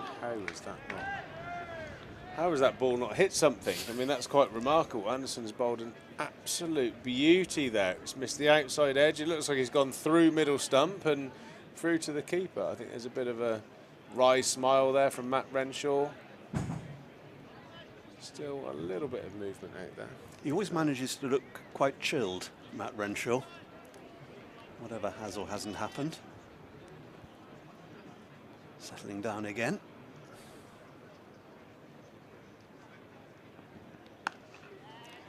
Yeah, it was such a shame that Craig Keyswetter's career came to a premature end with that horrible injury. It was a game I was covering at Northampton, and we thought he was on his way back, but he didn't. He hardly played another game afterwards. Yeah, it was an awful injury. I was next in to bat that day when he got struck, and I mean, I think I had a bit of PTSD after what I saw when I got to the wicket. To be honest, there was a lot of blood on literally where I had to take guard. It was, you know, the groundsmen were making a terrible mess of cleaning it up, and there was sawdust with, you know, blood all over the place, and you know, it was just hideous. I can remember I actually helped feed Craig that evening. You know, he was in a terrible state, back from hospital. He was one of the most horrific injuries. I mean, there's a still of the ball actually embedded in his eye socket. It really was a nasty blow, and you know, and cut short the most exceptional career. I mean, he was just a natural boundary hitter. I mean, it was, you know, I think he's probably one of the few players that the ball just made a different noise off the bat. I mean, he just had the knack of everything hitting the middle of the bat. I mean, he hit some of the biggest sixes I think I've ever seen. Yeah, he's an average, normal, I'll say a normal-sized man, but the distance he could hit a cricket ball was quite phenomenal, and he, you know, I think the pinnacle of his career was man of the match in that World Cup final. Root on to 30, Somerset 74 for 2, ticking along nicely, but a lot of batting to be done here as Root back cuts through backward point. Backward point's gone for a spectacular one-handed stop and made a complete mess of that one. Somerset benefit for an extra run. It was tricky for the balance of the side as well, losing Craig at that particular point, because Joss Butler had gone already, hadn't he? On well, the simple premise that there's no room for two keepers. Two keepers can't play. Yeah, it was a shame that. I mean, I think it could have been managed better, but unfortunately not. It's wonderful to see how his career has developed, though, Joss, after starting here. Yeah, he's a phenomenal talent, but no doubt about it. He's one of the best players in the world at the short format of the game. I'd pick him first up, I think, in a World 11. Yeah, certainly on 2022 form. I think you're exactly right. He'd be top of the tree. Roux on strike, and again, that's delicately played, nicely done. Touch of the Trezes again about that stroke, just dabbed down to third man. Roux has been moved up the order for this game, opening the innings with Andrew Umeed. He's gone for 10, Lewis Goldsworthy for 9. Those are the 2 wickets that have fallen here at Taunton after Somerset were put into bat by, well, we were saying earlier, he's got to be the batter of the tournament, Stephen Eskenazi, those 3 consecutive hundreds. Yeah, he's in a nice bit of form. I'll be wanting him early when the time comes. Yeah, that's 3 in a row. That's a nice place to be. That's a very relaxed cricketer out there, just like a lion in the Serengeti. Just prowling, waiting for his opportunity to have another bat. Wide signalled there against Max Harris. Fourth bowler Middlesex have tried. Yeah, Harris has sprayed it around a little bit, hasn't he? He's given the Somerset players plenty of scoring opportunities. He'll look to try and tighten up his areas. I always feel like going round the wicket to a left-hander creates a lot of single and boundary opportunities. I never really liked going around the wicket too much, but it is the modern way as the players take a drink here at Taunton. 17 overs gone. We're probably going to have, in F1 terminology, we're probably going to have a 3 pit stop strategy through the day because it is pretty warm. Players are grabbing a glove change and a bit of hydration. Steve Davies out there doing a bit of work. Not in the team today, but good to see him offering some words of advice to the man that's taking his spot at the top of the order. Max Harris actually saw his T20 debut earlier in the summer. Look at the scorecard, 79 for 2. And Rue and Renshaw, the two left-handers, building a partnership here, which is much needed after the fall of the second wicket. See how parched those Quantock Hills are away on the other side of the ground from us. There are the bowling figures. Yadav, 1 for 17. He took the first wicket. Toby Greatwood wicketless so far. And Martin Anderson, tidy figures there. 1 for 13 from 4. He took the wicket of Lewis Goldsworthy. Toby Greatwood is so far at the top of the tree for the juggling award of the day. That was quite a remarkable effort with that catch. 6 efforts to catch them. Fortunately for them. Fortunately for young James Rue, dropped the ball and gets another go as we see the Quantocks over there. Looking a bit dry. Parched, aren't they? Well, it looks very similar to Mendip Springs Golf Club at the moment. Looks a little bit like that. It's absolutely fast and running firm. Played there last week. All the golf courses, cricket pitches are certainly starting to brown off and suffer in this heat. The Rue drop catch, that was sort of a comedy of errors, really, wasn't it? I don't know how many attempts he made to hold it. Yeah, it's always difficult when the ball goes over your shoulder and you're running away, because it does feel like the ball's always getting away from you. And then sometimes it looked like he'd overstretched and it hit sort of the thumb area and bounced back towards his body, and then you get into quite a frenetic juggling scenario there. I mean, it looks like it was happening relatively quickly, but I've been in a situation a few times where I've also juggled and dropped a ball, and honestly, your brain is going at 1,000 miles an hour when that happens. I mean, when actually, if you stayed calm, you probably would have caught one of those little juggles, but because you just start snatching at thin air. It's mental, isn't it, partly?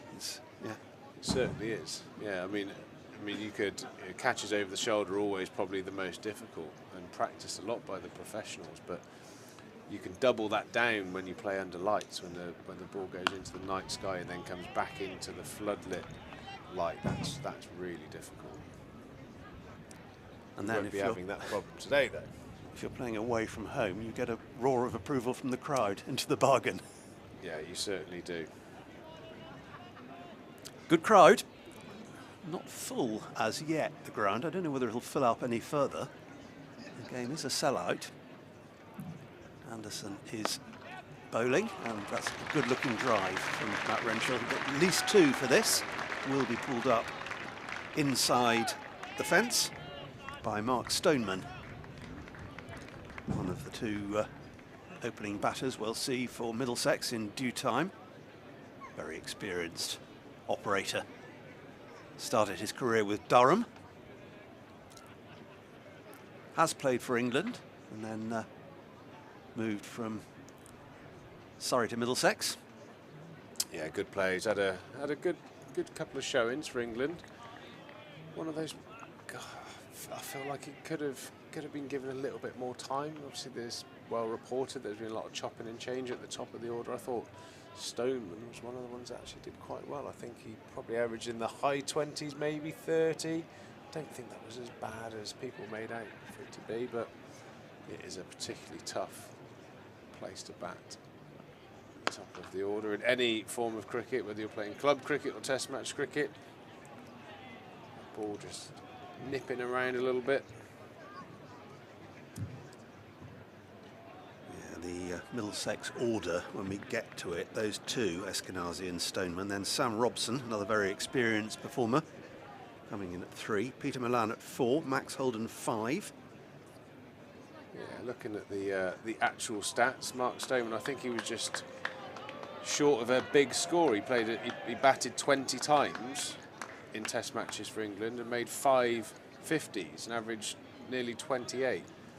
So actually, I think bar a big score, he was doing okay. You know, 1 in 4 knocks, getting over 50, not too bad. But yeah, just didn't quite kick on with those higher scores. There we go, Stephen. I'm going to have to ask you just to take a little bit of a break again, because young Finn is going to come and join me in a minute, just for a little short period. Give young Finn an opportunity to come and have a chat with me. Excellent. Hello, buddy. How are you? Stephen's just going to jump out the way. I'm assuming, being a young fella, you know how to work a pair of headphones. Yeah. You're not watching YouTube, though. You've got to watch the cricket. Okay. Right, Finn. You are... Turn that one round. There we go. Finn, are you ready for your debut? You are live and on air. Say hello to everyone, Finn. Hello. So, Finn, you, I believe you missed a game for Somerset a few weeks back because you were under weather with COVID. Yeah, so I had COVID and there was a Bradford's festival here. And yeah, so I missed it and, well, my mum sorted out the rest. You were going to play on the county ground. Yeah. So, do you think that you had the luckiest bout of COVID, because now you're up here in the commentary box with me watching this game with your family? That's a pretty good second prize, isn't it? Yeah, just lucky, really. Absolutely not. You're not lucky, mate. You're just a good lad and a top Somerset fan. So let's talk a bit about you yourself as a cricketer. You're a batter, bowler. I bat and bowl, but yeah, mostly a bowler, wrist spin.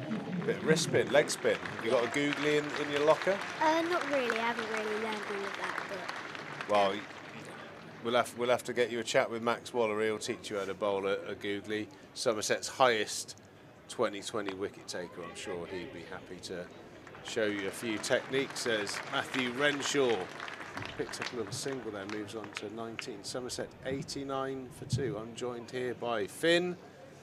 He's going to commentate for a couple of overs with me. We're going to talk cricket. We're also going to talk about favourite players. Now, be very careful who you say your favourite player is, Finn, but who is your favourite? I'll make it easier for you so you don't feel pressurised into saying me, obviously. Who's your favourite current player for Somerset? for Somerset, Tom Abel or it's a difficult question. Tom Abel or Will Smeed? Tom Abel and Will Speed.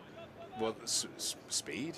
Will Smeed. That's not a bad couple of players. Did you watch Will Smeed whack that 100 the other day on yeah, television? I didn't watch it live, but I watched the highlights, and that's all I needed. Really. What a talented lad he is.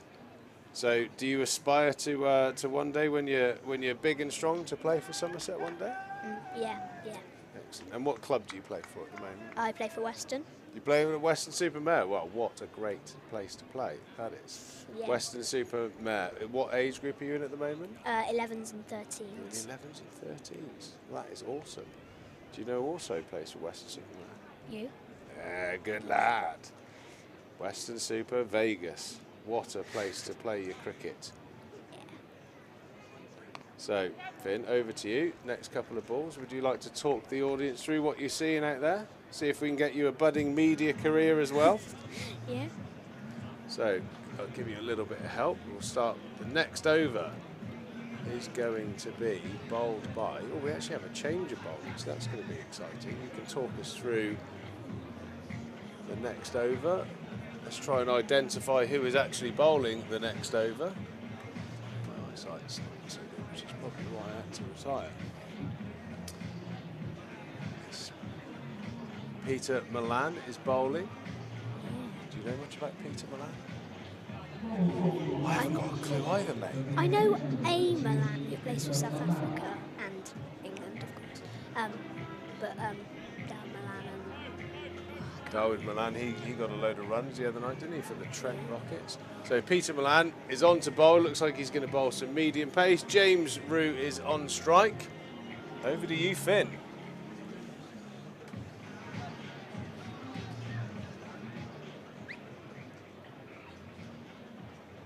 change in the field. Defended. Oh, defended back to the bowler. So that looks like some medium pace. He's just going to look to bowl stump to stump. Look to bowl a few dot balls. Keeper standing up to the wicket.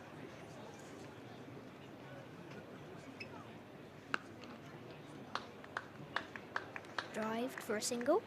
James Rue playing a lovely drive out to the offside, back into the wicket keeper and Finn. What do you think? What do you think the keeper up? What effect do you think that has on the batsman? Well, they stay in their crease a lot more because they stay in their crease a bit more because if they miss it, they can get stumped. But I guess that gives them more of a chance to put pressure on the batter. Wide. That is expertly described, Finn. That's exactly what they want to do, because I think a bowler of this sort of pace, if the keeper was back, I think the batsman would like to run down and play a few attacking shots. So it just creates a little bit of pressure there as Matty Renshaw plays a lovely straight drive down the ground, fielded smartly by Robson on the boundary down in front of us in the Trescothic sand. It's a nice shot, wasn't it, Finn? Yeah. Might not have come right off the middle of that, but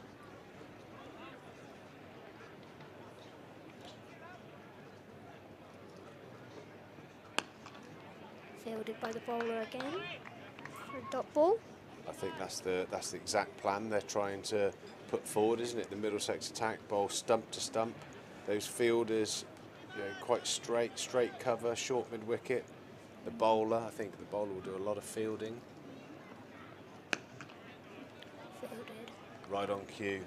I think the captain has set a really good field here. It's important that the Somerset batsmen look to manipulate. What do you think about the view up here, Finn? Are you impressed with the media centre? Have you had a look round? Not really. We just came up here, but yeah, we've walked around the stadium a few times. Have you managed to see Brian the cat today? No, not. I don't think we've ever seen him. What? You haven't seen Brian the cat? Well, if you spend any time in that car park over there behind the Trade Nation stand, you will certainly see Brian the cat. As Milan's first over comes to an end, couple of runs, Somerset on to 96 for 2. James Rue moving very nicely on to 41. It's been awesome talking to you, Finn. I hope you've enjoyed your couple of overs up here. Have a great day, shake my hand, and hopefully in a few years' time we'll see you out there representing Somerset. Make sure when you see Max Waller in the ground, you ask him about that googly. I'm sure he'll be pleased to show you. Give the people at home a little bit of a wave into that little camera there, buddy. Good on you, mate. And you and your family enjoy the rest of the day here at the Cooper Associates County Ground. I'll see you soon. Cheers, Finn. I'll see you back here at Western Super Vegas, hopefully scoring some runs for the Seagulls.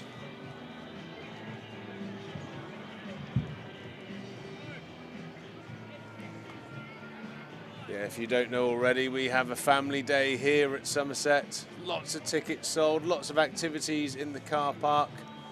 Nice drinks, food stands. Yeovil Town Football Club have a stand-up. There's a penalty shootout going on. The Taunton Muskets are in, the local baseball team. There are baseballs flying around. We could do with a few cricket balls flying around here as well.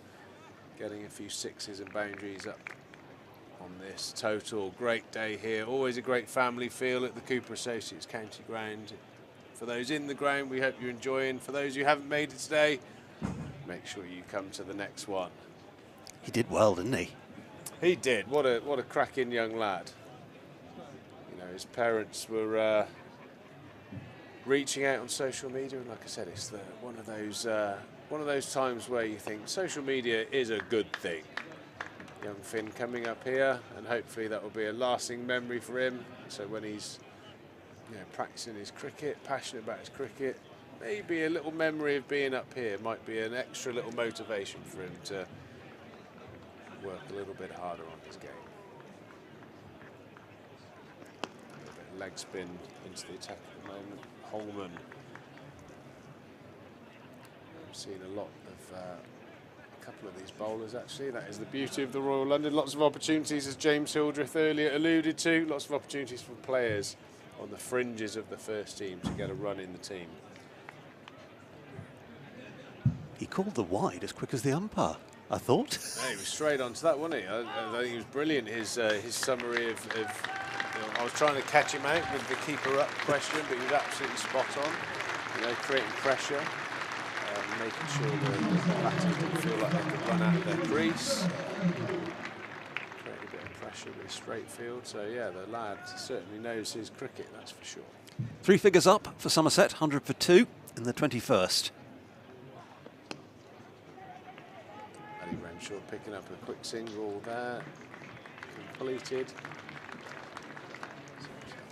101 going away, building up a nice little base here. 20 overs gone, lots of time left. I always think in 50 over cricket, I don't want to beat the same drum as I do most games, but I always think those first 30 overs, I think the saying is that you can double what you get at 30. Yep. So imagine 5 and over from here, which I think is more than gettable. 150, double it, which actually is roughly what you end up with in a 50 over cricket when you play well. Double that, 300 total, certainly competitive. Yeah, they're keeping it ticking, these two left-handers. We've not seen many boundaries so far today. And if Ben Green gets in, it'll be 450. Yeah, indeed, he's still to come. Yeah, down to come in at 7, Ben Green, after his heroics last week. But all in all, we've seen just 7 boundaries so far. 4 of those have come from James Rue. Andy Umeed had a couple, and Lewis Goldsworthy 1. Renshaw is dealing in 1s and 2s primarily. But it's a steady partnership building. Oh, James Rue has done a great bit of fielding there, I think. Inadvertently. Got him in the thigh pad, luckily. Looks like he might. Oh no, it's got him in the middle of the body. Struck amidships. Count to 2 and move on. Beautifully struck there by Matt Renshaw, and that's got young Rue in rather uncomfortable part of the body. Yeah, he's just going to take a little bit of time here, James Rue. Might well have been a boundary if he hadn't been in the way. It was firmly struck. Oh, it was certainly had a chance. You can play some of the most sort of intense, fractious games of cricket with the opposition, but if someone gets hit in the middle, everyone seems to laugh and it almost seems to lighten the atmosphere because every one of the lads out there knows what it feels like to get hit in that area. Yeah, but for the guy it's happened to, it's anything but funny. Assistants being brought out, a couple of drinks, one for him, one for his batting partner.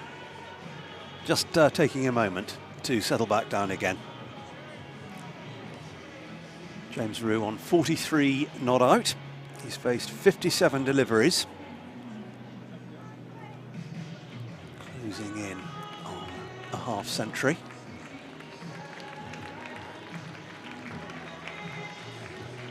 A lot of work to be done here. It's a bit of an old school saying really that, might have even been a boycott. Getting a 50 was just letting the team, the opposition, know that you'd arrived.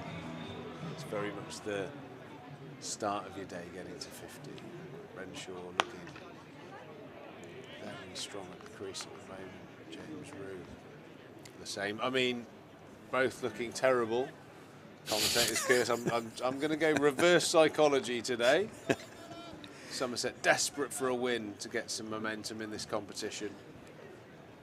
So they're trying different things. Maybe I will as well. Peter Milan. And he's hit a beautiful shot. I think it does confirm Stephen's thoughts that the one before that James Roux stopped with his middle stump would have gone for 4. This one just misses. Watch him take off. He's done very well to get out of the way of that. That nearly took leg stump, that one. Was a fantastic shot. Lovely first boundary from Matt Renshaw.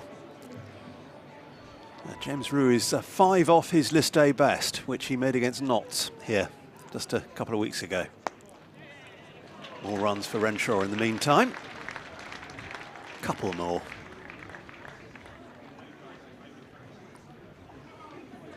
That was a very athletic means of getting out of the way of a cricket ball. Well, I think he was motivated by the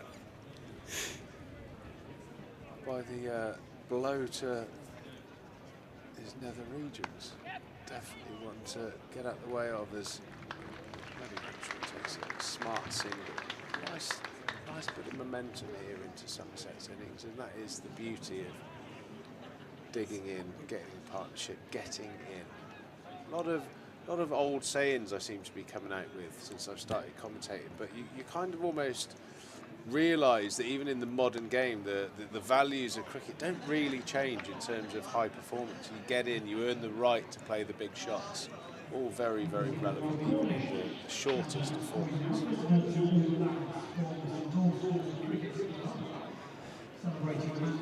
There's the scene in the St James Street car park. Well, where we were down there Triggs earlier, and I weren't we, were Stephen? earlier on.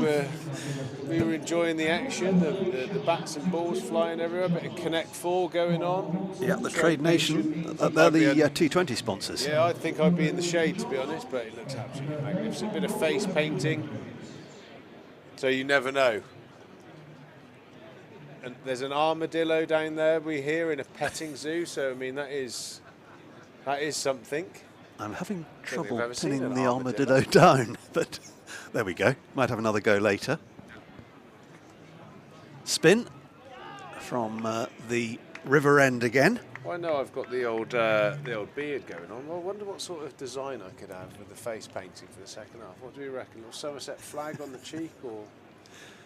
I look forward to seeing what you've selected when you come back. But then I don't want to trigger anyone. I know people, I'd have to make sure the flag was the right way round and all these kind of things. And then Charlie gets very grumpy about the flag up on the flats facing the wrong way. Oh, okay. The red one, red on white. Yeah, it's apparently facing the wrong way. So very triggered as Roux plays a lovely little touch shot round the corner. Is he going to make the boundary? Oh, Great Wood has a bit of work to do there, but he's done it well. Yeah, he did in the end. Somerset total, I must say, a fantastic throwing arm back into the keeper. Certainly one to be watched. There we go. There's the flag apparently the wrong way round. Can't be having that. no, I think they should be told. I think I'll pop round at lunchtime. Well, they're obviously not tuning in, which is very distressing. Charlie Taylor is very, very triggered. I hear about that flag. So maybe we'll send Charlie round with the BBC cameras. There's a good party on that balcony. Yeah, it's all right. Look, it looks rocking, doesn't it? Good if sedate. Yeah, it's like a scene from the Ministry of Sound in Ibiza up there. Not that I've ever been to that kind of stuff. I haven't. Us cricketers can't have summer holidays. Indeed. I've never actually been inside any of those apartments, but I'm sure they've got terrific views. If you like cricket, they would have magnificent views. Probably the best in the southwest. Yeah, I guess when they were marketing them, they'd have put non-cricket lovers need not apply. Or non-cricket lovers live out the back.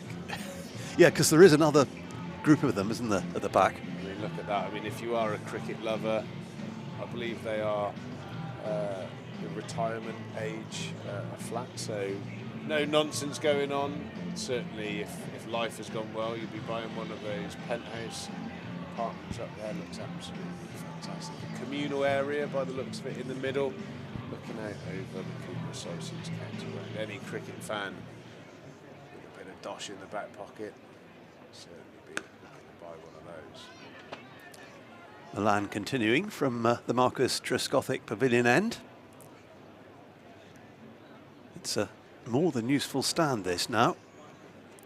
Came together with the total on 37 for 2. Somerset teetering a little when Lewis Goldsworthy was out, now 115 for 2.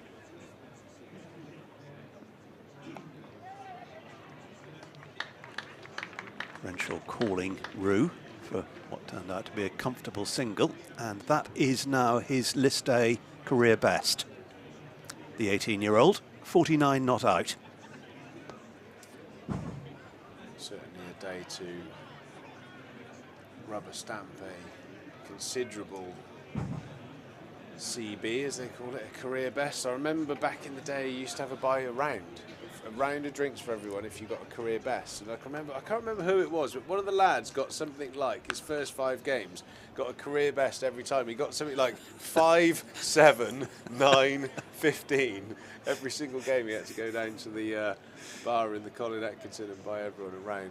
So if you get in early, you've got to make sure your CB's substantial.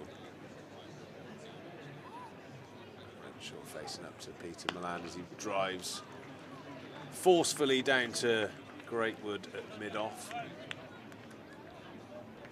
Yeah, another single. He cleared his batting partner comfortably that time. So I think this looks familiar to me, Stephen. I mean, my grinching about the methods and play in previous games. This looks like there's a very clear plan of how the two batters in particular are going about their businesses. Young James Roux reaches his first maiden list A 15, first of many by the looks of him. It's a very, very fine player. But you can see there's a clear methodology in place here, a plan. There are areas that the players are looking to target. Looks very familiar at the moment, so absolutely fantastic to see. That's half a stop. Great that shot must down have the hurt. ground. Yeah, that'll be a stinger, that one, for sure. Yeah, that's tremendous from James Roux. He's had a bit of luck. Dropped in the deep, as we were saying. And he's gone through to a maiden list A 50. What a start to his senior career. Since I've started commentary, Stephen, I've become more aware of people lurking behind me than ever before as I notice or sense that Annie Shave is behind me. Welcome back. Nice to see you again. It's been a while. I'm sure Annie will be joining us at some stage for a nice little chat. So 118 for 2. Holman to Roux. Comfortably taken single. Out to long on. And he's rather sadly just informed me it's just a social visit. That isn't the sad reason. It's very nice to see you. Like hearing from Annie, but A drop in, yeah. Good. Just to make sure I'm on my stay toes. as long as you like. Great shot from Matt Renshaw, inside out, over mid-off. And that's gone a mile back. That's in the river. Someone in the river stand is making breaststroke gesticulations. That is all the way into the river. Anyone got their Speedos on? You fancy jumping in, Stephen? That's a new umpiring signal. Yeah. New balls, please. You don't put your 2 arms in the air. You do breaststroke. You should get 8 runs for that here at Taunton. If you hit it into the river. There we go. And they're looking over the back of that stand. That'll be bobbing its way down the Tone, on its way to Minehead. Well, it makes me think of that Chris Gale story again. I probably told it too often. Do you remember that one? Yeah. Someone jumped in off Someone the actually bridge, did dive in. Yeah. Well, it won't be long before someone jumps in, no doubt. quite expensive. That's a great shot from Matt Renshaw, inside out, over mid-off, against the spin as well, so real high quality shot there off the leg spinner. Yeah, we waited a while, didn't we, for the first boundary, which was an exquisite on-drive, but that was even better. Yeah, that's a great sign that he's done the hard work. He's faced 46 balls now, so he's really into his work. He has the pace of the pitch. It's a hybrid pitch, I'm led to believe. So that sort of tinge of green is artificial. So that normally produces a really well paced pitch. Keep a bit of bounce in it. Yeah, there's been a serenity, hasn't there, about Somerset's batting? Well, it just has a plan. It has. I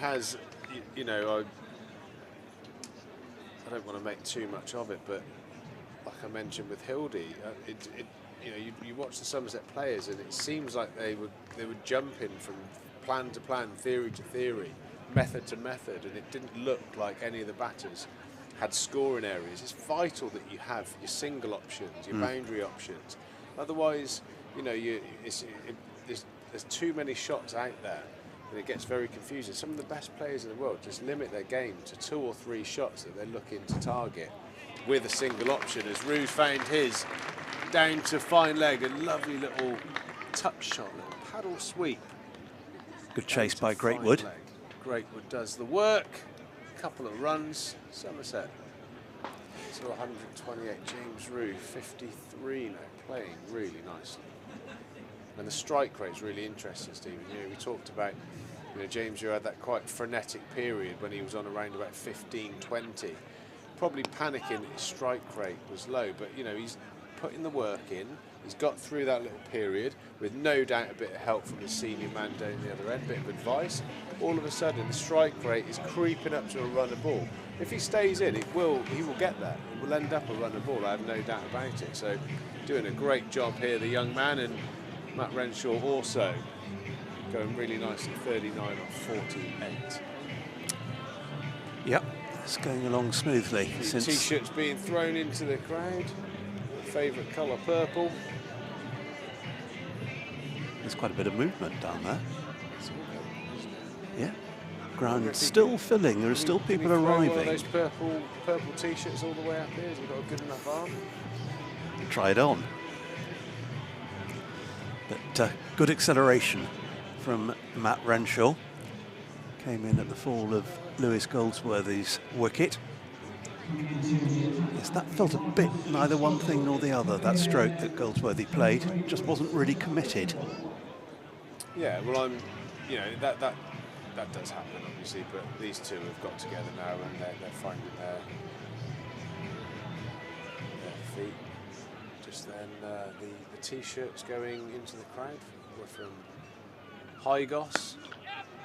Stand up today here at Family Day at Taunton. Hygos purple T-shirts. This fashion statement.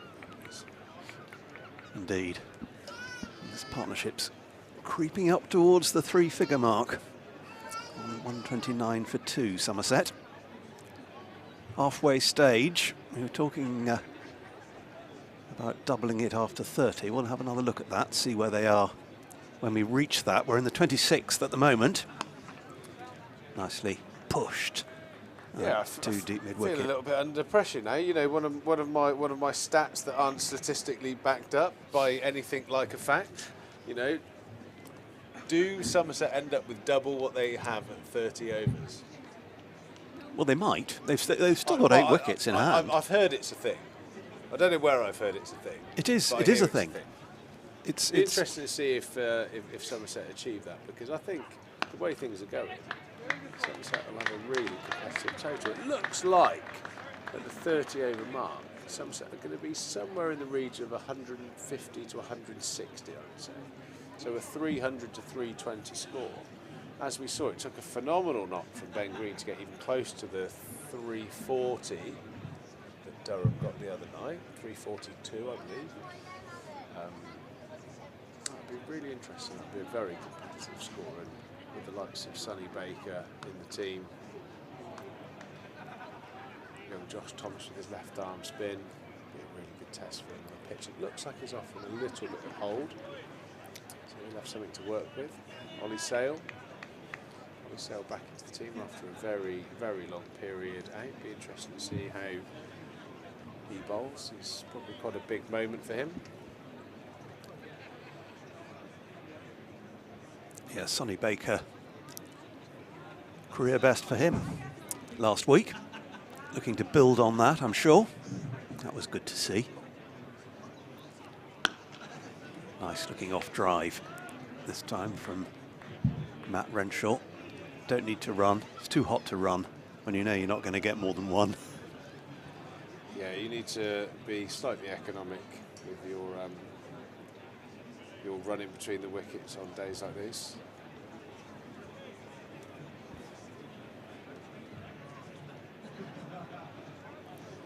Yeah, it's you know, in the professional world, you know, you talk about running intensity and all these things, but you do have to be a little bit careful from time to time when you picking and choosing. Like I said, if you do knock one out to the deep boundaries, just 9 times out of 10, or maybe even higher than that, it's going to be a single.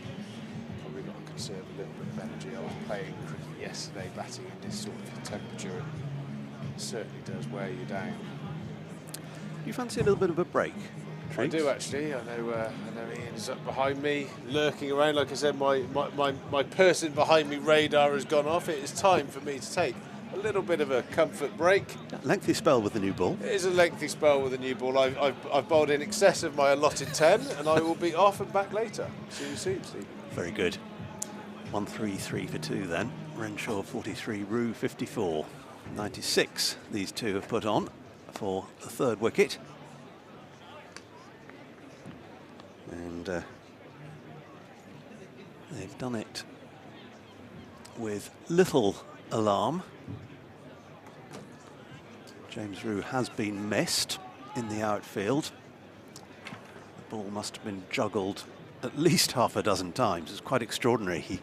After so many attempts, he couldn't hang on to it. He's still there on 54, maiden list A, half century. Be at least one here for Renshaw. Comfortable 2, I fancy, as it goes out into that big area at deep mid-wicket by the temporary Trade Nation stand that's been in place through the T20 season. And into this 50-over format. Ian Shepherd, very good afternoon to you. Good afternoon, Stephen. Good to see you. You too. You're going to have to fill me in with what's been happening, because with it being family day and my wife and 2 young children here, we haven't been able to get a seat yet. We've been face painting, we've been doing circus skills, milking the Jurassic Fibre milkable cow. You managed to do that? Oh, I didn't. My son Theo did. He didn't quite top the leaderboard. We've been speculating up here about how you do that. It's a sort of a life-size replica cow with some polythene udders. Okay. In the appropriate position, and they kind of fill it up with water from the top. Renshaw just cuts that one down to deep backward point. It's going to be out 4 runs. Yeah, lovely placement. One place we've got in this field is in front of the Somerset stand. Might be a little bit more forgiving at 10:40 in the afternoon than they would be at 9:30 at night on a Vitality Glass game. And that is the 100 partnership between these two. I can, Stephen, apart from Yeah, very much so. I mentioned the missed chance off James Rue. It was down below us, just in front of the Somerset stand, and it was going over his shoulder, which is always difficult. But he got both hands to it, and then it bobbled around, and eventually it seemed like an age before it fell to earth. Glanced away down to fine leg. That's another boundary. Gave Renshaw a little bit too much, whipped outside the off stump, back a bit straighter, a bit too leg side, meat and drink player of Matt Renshaw's class. He's joined James Rue on the half century. That looks good, that scoreboard now, doesn't it? Much, much better than 37 for 2. It does in comparison to what we've seen in the last 4 games for Somerset, but these two looking very assured and certainly looking to build. Renshaw now looking very fluent as he strokes that one towards deep cover. Some fans in the Somerset stand give the fielder the obligatory noise there. There is that attractive looking scoreboard. You can see last wicket 37, and it seems that it's all gone Somerset's way since. 54 apiece, very tidy. Renshaw and Rue, RW, either end. Renshaw and Rue sounds like a firm of solicitors. Very trustworthy too. Indeed, aren't they all? Been impressed with Rue from what I've seen of him. Saw a little bit of him live last year in the Royal London One Day Cup and all the streams up at Lancashire and Essex. Just looks the part, doesn't he? Just looks to have that maturity of, what was he, 18? Well, yeah, it's remarkable, isn't it? I mean, he's playing like he's in his mid-20s. Yeah. You know, sometimes with players, you sort of watch them back for 5 or 6 overs and you think, you can just tell. And I think with Rue, you can tell that, as you say, Steve, he's mature beyond his years. He looks comfortable out there. He looks like he's owning his space. He's not shying away from the challenge, shying away from the occasion. Yeah. And touch wood, I think we've got a very, very good player. Reminds me a little bit of when Tom Abel came in to the Somerset side. Yeah, definitely. I mean, again, at international level, you look at players like Alistair Cook, Andrew Strauss, they come in, 100 or a big score in their first game, and they just take to it like a duck to water. I think that's what's happening with James Rue here. And if the rumours to believe, his younger brother is even better. Wow. Toby Greatwood going to continue, and that's flayed out to deep backward point by Renshaw. Just picks up a single for it. Somerset put in by Middlesex this morning, and just approaching the 30 over mark. This over and 2 more before they get there. Potentially 300s there, 300 plus I think at the moment. You need a minimum of 300 here at Taunton. It's not just seemed to lift a bit there. Well, we saw that the last game here, didn't we? Did you see Ben Green's knock? Were you here? Well, no, I couldn't get away from work for that one. It was. I wasn't here, but I watched on the stream, of course. And that over from Borthwick, just the heart monitor seemed to go beep, beep, beep, and we were back in that game. And I think phenomenal. Durham, from what I saw of it, Durham just seemed to take their feet off the gas a little bit. There was a bit of laughing, a bit of joking. Well, it can happen, can't it? When you think the game is done and dusted. Absolutely. And suddenly, out of the blue. All of a sudden, you have that big over. And think, oh. And then you have another big over. It was 24 from Borthwick, and then 4 consecutive sixes from, was it Gibson, the over after? And then all of a sudden, you're looking at the board. Okay, we were 7 wickets down, 8 wickets down, but that run rate had come down appreciably, and then Green was motoring, and it's just so unfortunate that he just miscued the second ball of that final over. Didn't quite get it away to the long boundary. Yeah. I felt they were there when the single was taken. I did, at the start of that over. I was, when Sonny Baker got off strike with, I'm not sure if he hit it or if it was a leg by, but you just thought, okay, 5 balls, 9, he's in form. You know, he's seeing it like a football. It's a long boundary, but we know he can clear those size boundaries, and just didn't quite get it. It's one of those where you're off the field and you think, oh, should I just hit it for 2? Yeah. Lost by 9 runs. Where could we have saved? Where could we have saved a couple here and a couple there? That's the game, isn't it? You can play an innings of that quality, that magnitude, and walk off feeling absolutely shattered. It was incredible. The only innings I can compare it to was Roloff van der Merwe against Surrey a few years back. We were 20 for 5, chasing about 270. Yeah, that was a phenomenal knock, and that was in a match winning. Yeah, exactly. If Greener had managed to get over line, I think that would have surpassed it. Just because we were at 27 for 5, we still had, was it 40, 45 overs to go. We can have a look at the ball, which is now floating down the River Tone. We'll see it leave the bowler's hand. We'll see it being launched. That is all timing. Sometimes you see him get smashed over there, and there's, it's really muscled over that. That's probably that deep boundary. It's probably on its way to Borough Bridge, that ball, isn't it? With the heat out there today, Stephen, I don't think we're going to be short of too many volunteers There to it jump is. in the Tone and cool off. There it is, floating in the Tone. Good to see. The Taunton Canoe Club, are they meeting today? They could make a lovely sideline. They can chase it, can't they? In used cricket balls. I know they do it golf, don't they? People pop into the lakes once every couple of years and round out all the balls, flog them back in the pro shop. Chasing all the way to the River Parrot, out into the Severn Estuary. Not cheap, those balls as well, are they? That's 78 quid worth of cricket ball floating down the river there. 150 for 2. Somerset here at the Cooper Associates County Ground. 56 for Matt Renshaw, and indeed for James Rue. Rue, who had a bit of a start on Renshaw, was opening the innings, promoted to do that today. And I think he would have been gone there. Matt Renshaw called Rue for a sharp single and thought that it was pretty comfortable, and it was the attempted piece of football that almost undid him. Well, have another look at that. James Rue may have played the inadvertent nutmeg there. He's chopping it between his legs. He keeps footwork not quite on path and on point. I think he would have been gone. Crackman's footwork not to scratch there.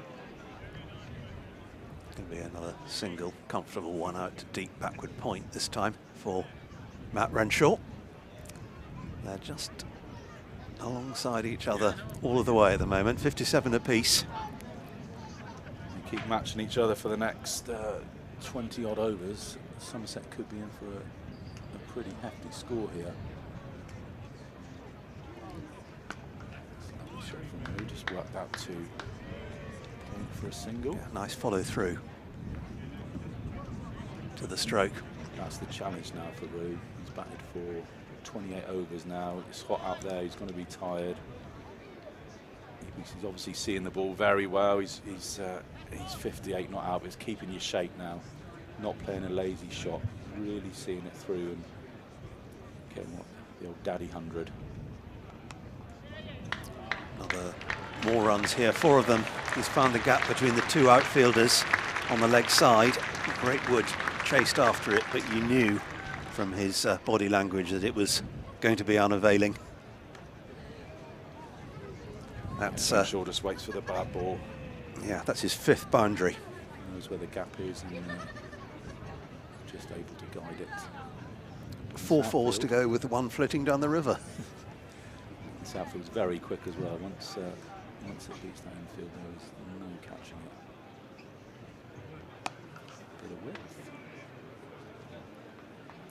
Yeah, an ambled single. It's apparent how hot work it is out there. You can tell from the way the fielders are just sort of running within themselves. Yeah, it's not a day to be too over exuberant. Only just halfway through your work. Only having Somerset 2 down as well. That won't help the mood of those Middlesex fielders. Nice looking stroke for no run. Just pushed gently up to mid-off to conclude the 29th over. 158 for 2. Renshaw 62. He's just with that boundary inched ahead of Rue, who's on 58. So Somerset still searching for their first win in this tournament. 4 games before this one, 4 defeats. And such a shame, Ian, because we had some high hopes, really. It looked on paper a pretty strong squad. Yeah, I was a little bit hesitant. I thought we'd be competitive. I think losing our entire T20 top 6 to the other competition was it's very difficult to then sort of bring in a whole new batting order and kind of get them to gel and get them to find their roles. And I think what we've seen now is it's without a doubt our best start. It's probably going to be the highest score we're going to post, and it's just taken 3 or 4 games to get that settled batting order. Now we've got Rue at the top, we've got Renshaw down at 4. I gather that's where he plays his where he bats for his state back in 50 overs cricket in Australia. So yeah, I mean, if you look at the T20 side, that batting order has kind of come about through 3 or 4 years of working out where people are best suited,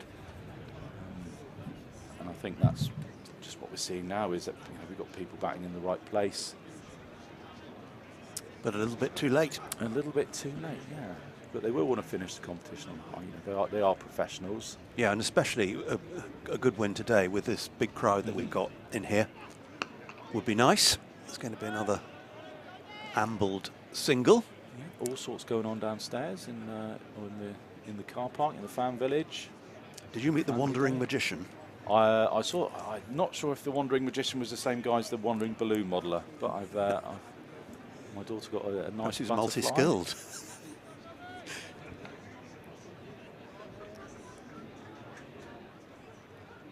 Great wood still in action from the Marcus Trescothick Pavilion end. Oh no, I did see the Wandering Magician. I saw a guy doing card tricks. Yeah, that was him. He was different to the Balloon Modeller. Okay. There's an armadillo out by Somerset County Sports. It's wandering around its little enclosure. There's an animal experiences guy there. He had a dragon, sort of a lizard. I'm not sure if it was a dragon or a wyvern. I think it was a bearded dragon, I think. And it's a lovely shot Nice from shot. Rue. Beautiful shot. No fielder there. It's going to be 4 runs. It was too straight. There was a man at wide-ish mid-on, but he was never going to intercept that because it was so well timed. Yeah. Another look. I talked about a few overs before, James Rue. Keep your shape, keep your technique solid, back for those 50 overs. And get yourself a big 100. This is good to see.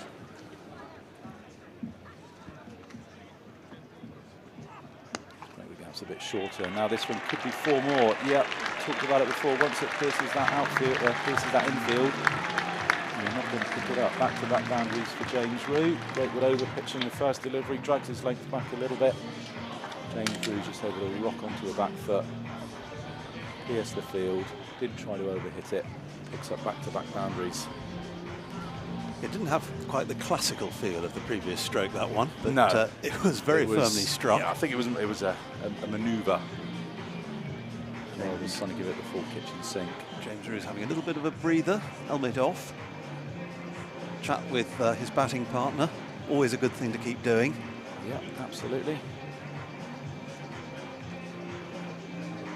A bit of change in the attack. Umesh Yadav, who took the new ball for Surrey earlier, and a wicket. He's going to be bowling to Matt Renshaw. 1 for 17, his figures from his first spell of 5. Immediately there's going to be a single off the first ball of his second. Just had a tweet from Mark Overton, Craig and Jamie's dad. He said, "I thought the game was sold out. Trust me, Mark, the car park is absolutely rammed with families having a good time." That's why not all the seats are taken. Yeah, not all the seats are filled. I suppose there may be a few members here that had to have their allocation kept for them, but weren't able to sell tickets. But also nearing lunchtime as well, I think a few people may have wandered into town to the various food outlets, which are very near at hand. Absolutely. It's one of the lovely things about this ground, isn't it? That it's so central. Yeah. We were driving around looking for a space earlier today, and my daughter just said, "Oh, Daddy, that's the ring of bells." Yeah. Start them young. They may look for 2 here. No, discretion. I think they're wise not to. The better part of valour for that one. One more for Renshaw. Just about neck and neck. He's on 65 now to Rue's 67. 170 for 2. Now, if you double that, you get 340. If my maths is correct. Yeah, I heard you and Trees talking about the double in the 30 over score. I'm not sure whether that kind of still applies. It's quite an old-fashioned equation. There's going to be 4 more for that. James Rue picks up another boundary. He's accelerated, James Rue, the last couple of overs. 2 boundaries in the previous one. Another this time. So where are we? He's got 7 altogether, Rue. Renshaw a 6 and 4 fours, and Rue the 7 fours. And still on strike on 71 not out. It's just cuts up in front of block 3 of the Somerset stand there. Timing was good again. I think this is now the time to maybe not go up to 5th gear, but certainly a 3rd or 4th. You're both in. Partnership is now what? Best part of 130, 138. Work that out right. I think that's spot on. Hot day, fielders are tired, ball's getting a little bit older. Short. Plenty of gaps around there. And they should be comfortably going at sort of 7, 8 and over now. Really look to put the foot on the gas. Yeah, overall run rate is 5.67, but that's gone up in the last probably 5 overs or so. So they're going in the right direction. Yeah, we were Somerset. About 100 off 21, I think. So yeah, 76 in the last 10 has been an appreciable acceleration from that. But they'll be aware, Somerset, of the strength of the Middlesex batting lineup, not least the man good form, on isn't top he? of it. Well, Steve Eskenazi, what's that? 300 in 4 games so far? One of them 182 in the middle. Can't be in much better form than that. If you're in good form, Steve Eskenazi is one place that you've one game that you've got circled on your calendar is coming to Taunton. And playing on what looks to be a very, very good pitch. Martin Anderson is back on from the Marcus Trescothick Pavilion end. This is his 6th over. 1 for 17, his figures.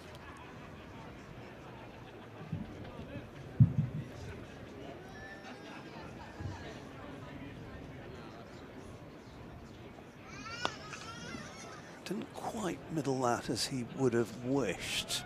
Just Renshaw. lost his shape a little bit. Bottom hand just came in a little bit there. I think he was looking to try and work that a little bit straighter, possibly over mid-wicket. Yeah. Down towards the scoreboard in front of Gimlet's Hill there. Looking for the gap. Yeah. Out there in the deep. Quite get it. 66 he's on to now. Nearly a run a ball, Matt Renshaw, at this stage. To accelerate from there as they take the single. Yeah, there's an added sense of purpose, isn't there? Yeah. Out there. Another single for Rue. Rue's 73 have come from 84 deliveries, so pretty good. And he's gradually accelerated. So we haven't really seen so far from Somerset in this season's Royal London One Day Cup campaign is players have got in, but they haven't, when it's come time to accelerate, they just haven't quite been able to do it. Yeah. Everything's looking good for Somerset today. Count himself slightly unfortunate to have found the fielder there. It's the one man inside the circle on the leg side at mid-wicket. Dot ball. So mid-off has come up inside the circle and mid-wicket's gone out to the boundary along with a deep square leg. And that's... Mid-on was interested for a second or two. Yeah, it was aerial, but it was safe. Just out of his reach. And that's another boundary to Matt Renshaw. That was off the middle. Have another look at that. That must have made a nice noise on the batter, Matt Renshaw. You can just tell sometimes, can't you? 71, Renshaw now. Full hole, I think they call that, the wide Yorker, get it in the hole. Good way to finish the over for Martin Anderson. It's the end of his 6th.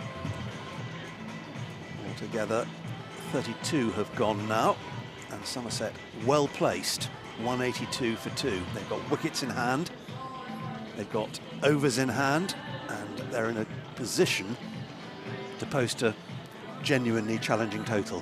Yeah, Anderson's been the most economical of the Middlesex bowlers today. 6 overs have only gone for 23. He's picked up the wicket. Lewis Goldsworthy as well.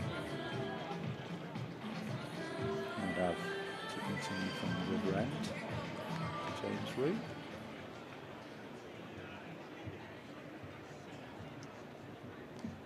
Wide. Called a wide. Ooh, extra stretch.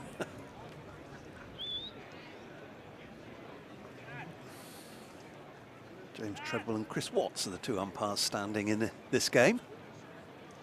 They'll be hot too. Oh, definitely. I was just going to say there, you just want to stretch your arms there. Just give your armpits a bit of an airing out there today. Yeah, wides are helpful in that yeah, regard. Definitely.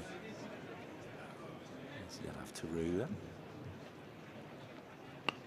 Not sure whether you joined us, Ian, but we had an interesting signal as that's played out to deep mid-wicket for a single when the ball was hit in the river by Matt Renshaw. Somebody was doing breaststroke in the river stand.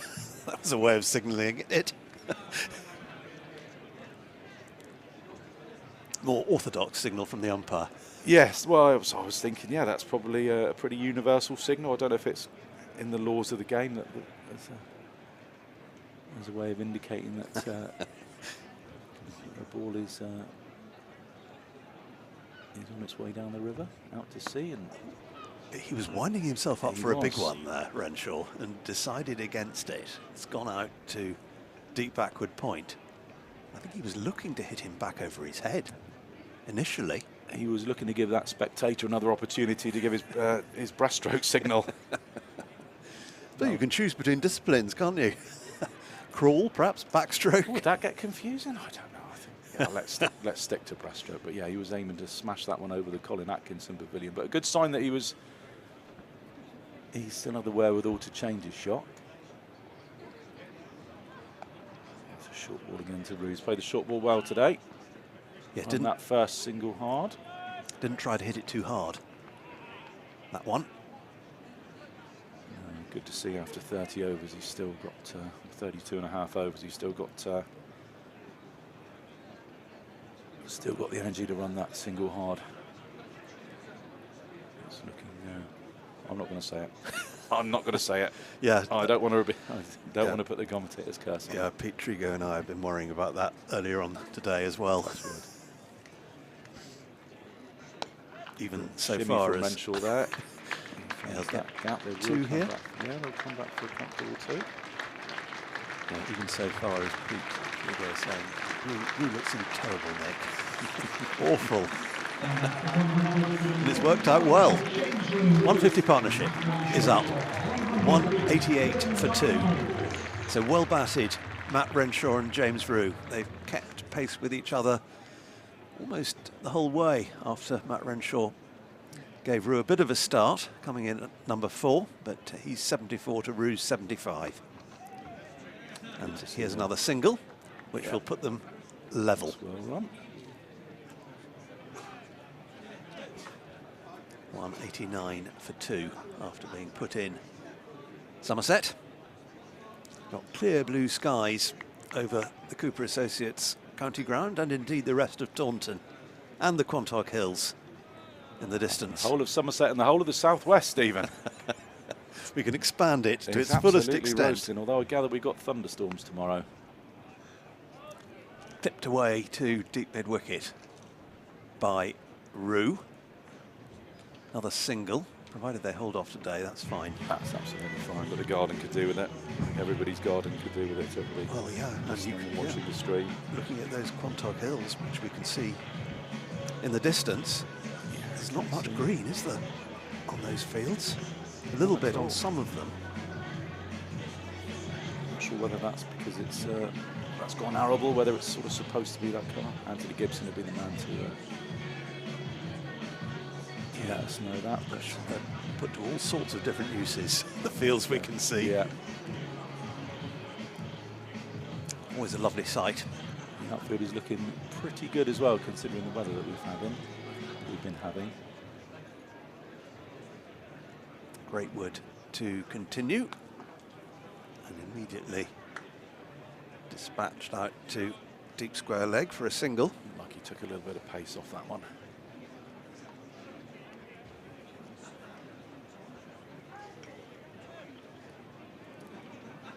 Six bowlers used so far by Stephen Eskenazi. Greatwood, who shared the new ball with Umesh Yadav, has made way for Martin Anderson. Anderson into his 7th over. 1 for 24 his figures. Sending mid on up to the rope. Snowman comes in to mid off inside the circle. That's well bowled. Don't see many of those today. Play and a miss by Matt Renshaw. Yeah, comprehensive moral victory for the bowler, if not an actual one. But Renshaw survives. Give the bowlers a little bit of encouragement as well, the Somerset bowlers, when it comes their turn. There is just a little bit in this pitch still.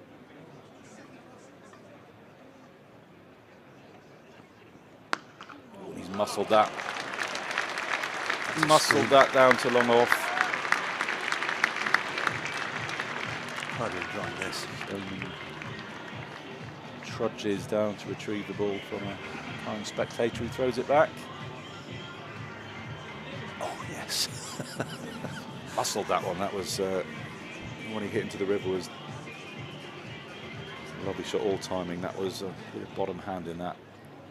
Just found that gap. He's picked up a boundary, moves on to 79. Let's work into a gap. Will just be the single. Renshaw moves on to 80.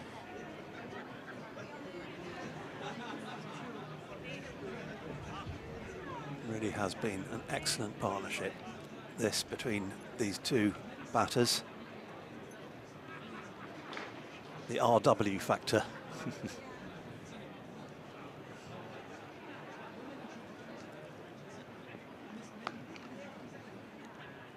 It's well picked up, but to the left of the man at point. Yeah, and again, he seemed to have plenty of time to play that shot. Did it quite late in the end.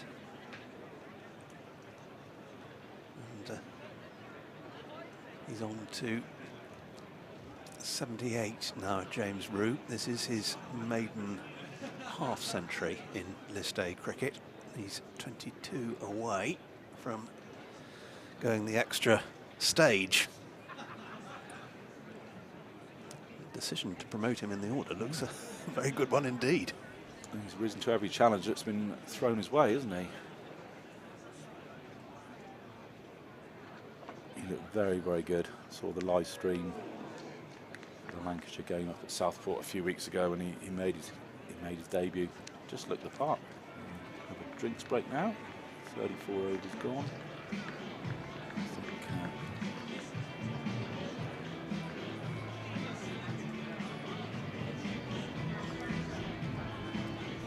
Look, James Rue on the super slow-mo. Straight out of the textbook. Doesn't try and overhit it. no writing on the bat either, as yet. I would imagine the sponsors would be queuing up to get James Rue to sign that contract.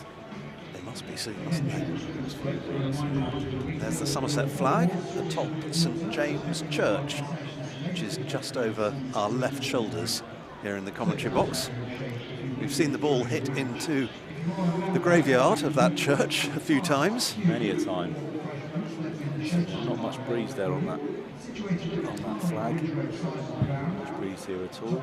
So those drinks are going to be very welcome out there in the middle, with all players concerned. Because, although you don't need to notice the heat quite so much when you're batting well, they've been out there a while, those two. James Rue and Matt Renshaw. Rue's been out there the whole time. There's the state of play. Andrew Umeed, the first batter dismissed for 10, taken by Eskenazi in the slips off Umesh Yadav, and Lewis Goldsworthy caught at cover by Luke Hoffman off Martin Anderson. 4-9. Since then, it's been all Somerset. which is a nice thing to be able to say. Oh, it's absolutely brilliant. Unless you're a Middlesex supporter. Well, but the game is by no means over yet. Absolutely not. Plenty Yeah, of you more can runs judge the pitch until in both this sides wicket. have battered on it.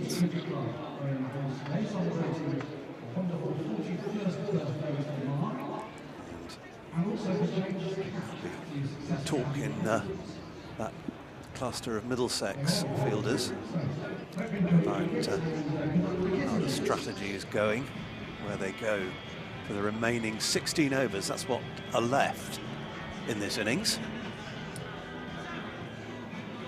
Just keep your disciplines, stick to the plans that they'll have talked about in the dressing room in the build up to this game. Top versus bottom. Group A, the Royal London One Day Cup, Middlesex top in that group of 6, Somerset yet to open their accounts in 2022. Just looked at the temperature. It's expected to peak at 32 in round about an hour's time. Something like that. I'm glad of our air conditioning up here. Oh, we definitely are. There's plenty of empty seats over there in the Somerset stand, so I think I'll be migrating over there. So I've done up here, and that sun should hopefully make its way around and put those areas of the ground in a nice bit of shade. So just about ready to pick up from where we left off. It's going to be Peter Milan to continue the attack. He's just bowled 3 overs so far. For 16. And with quite a widely spread field, he'll be bowling to James Rue. A rare dot ball played to the man at backward point, just inside the circle. And the third man inside as well, and a long leg, longish leg, backward square. Shorts, pulled away by Rue. Just be the single. Yeah, he wanted another, but it wasn't there. Matt Renshaw was sure it was enough. Rue to 79. I've got a feeling that Renshaw might just try and kick on now. Well, with 8 wickets in hand. Yeah, 8 wickets in hand. We've got Bartlett, Thomas, Green to come, Aldridge come back, and there we go. Spot on, Ian. That's maximum number 2. Inside out over extra cover. Doesn't try and overhit it. It's a lovely shot from Matt Renshaw. That's as good as anything we've seen from him. That's a peach. Brings up 200 for Somerset here in the 35th over. To 86, 14 away. It's very circumspect. They're pushing hard here. Rue will have the koi. Renshaw's. Oh, Cracknell doesn't close the ball cleanly. So they take 2 in the end, and Renshaw's moved a bit ahead of Rue now, 86 not out. I think you expect that from Renshaw. He's a senior player. That'll be a very comfortable single, thank you very much. I'll walk that. Senior player, vastly experienced. I think you want to make it as easy as possible for James Rue to not feel the pressure here. You want him to get to that 100 at a pace he feels comfortable at, and the best way to do that is, well, there's a tangle here between Matt Renshaw. Renshaw's lost his Milan. bat. He's lost his bat. Yeah, that was bowler and both batters. It was a bit of a tangle. Thankfully, there was no prospect of a run out there. Yeah, they weren't thinking of any more than a single, which they comfortably got. Yeah, comfortable push from Rue down to run off an easy single. A bit of a chat between the two of them. That's encouragement, I'm sure, from Renshaw to his teenage batting partner. Perry blasts that over the speakers here at the Cooper Associates County Ground. Firework. We've seen a few fireworks from Renshaw today. Hoping we'll see a few more in the next 15 overs. Nicely struck for no run. To Really mid good off. to see. Really good to see Roo keeping his shape, not trying to overhit it, playing his natural game.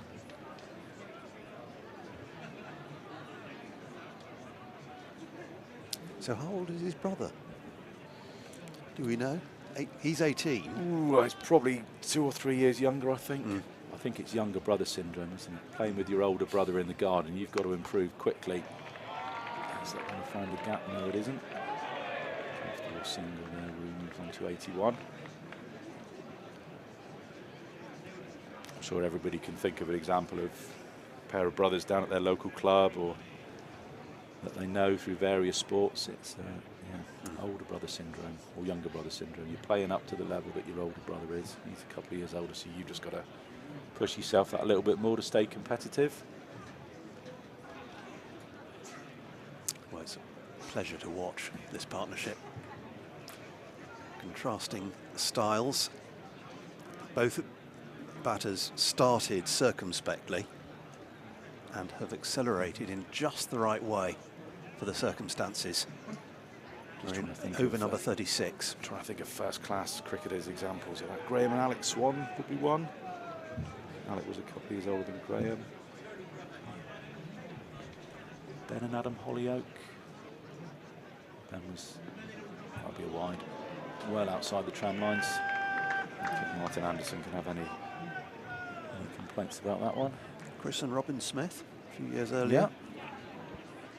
I don't think Craig and Jamie Overton can quite come into that category. I think Craig's a few minutes older than Jamie. I don't think that. Yeah, I think it's 20 minutes, isn't it, between them? Yeah, but when I interviewed them jointly, just after they came into the side, I had to go to Craig first. He was the eldest. Absolutely, you have to respect the seniority of the elder twin.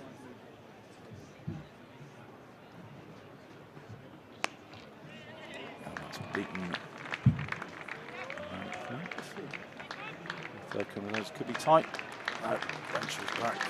Tall man, long strides. He always looked confident. He did.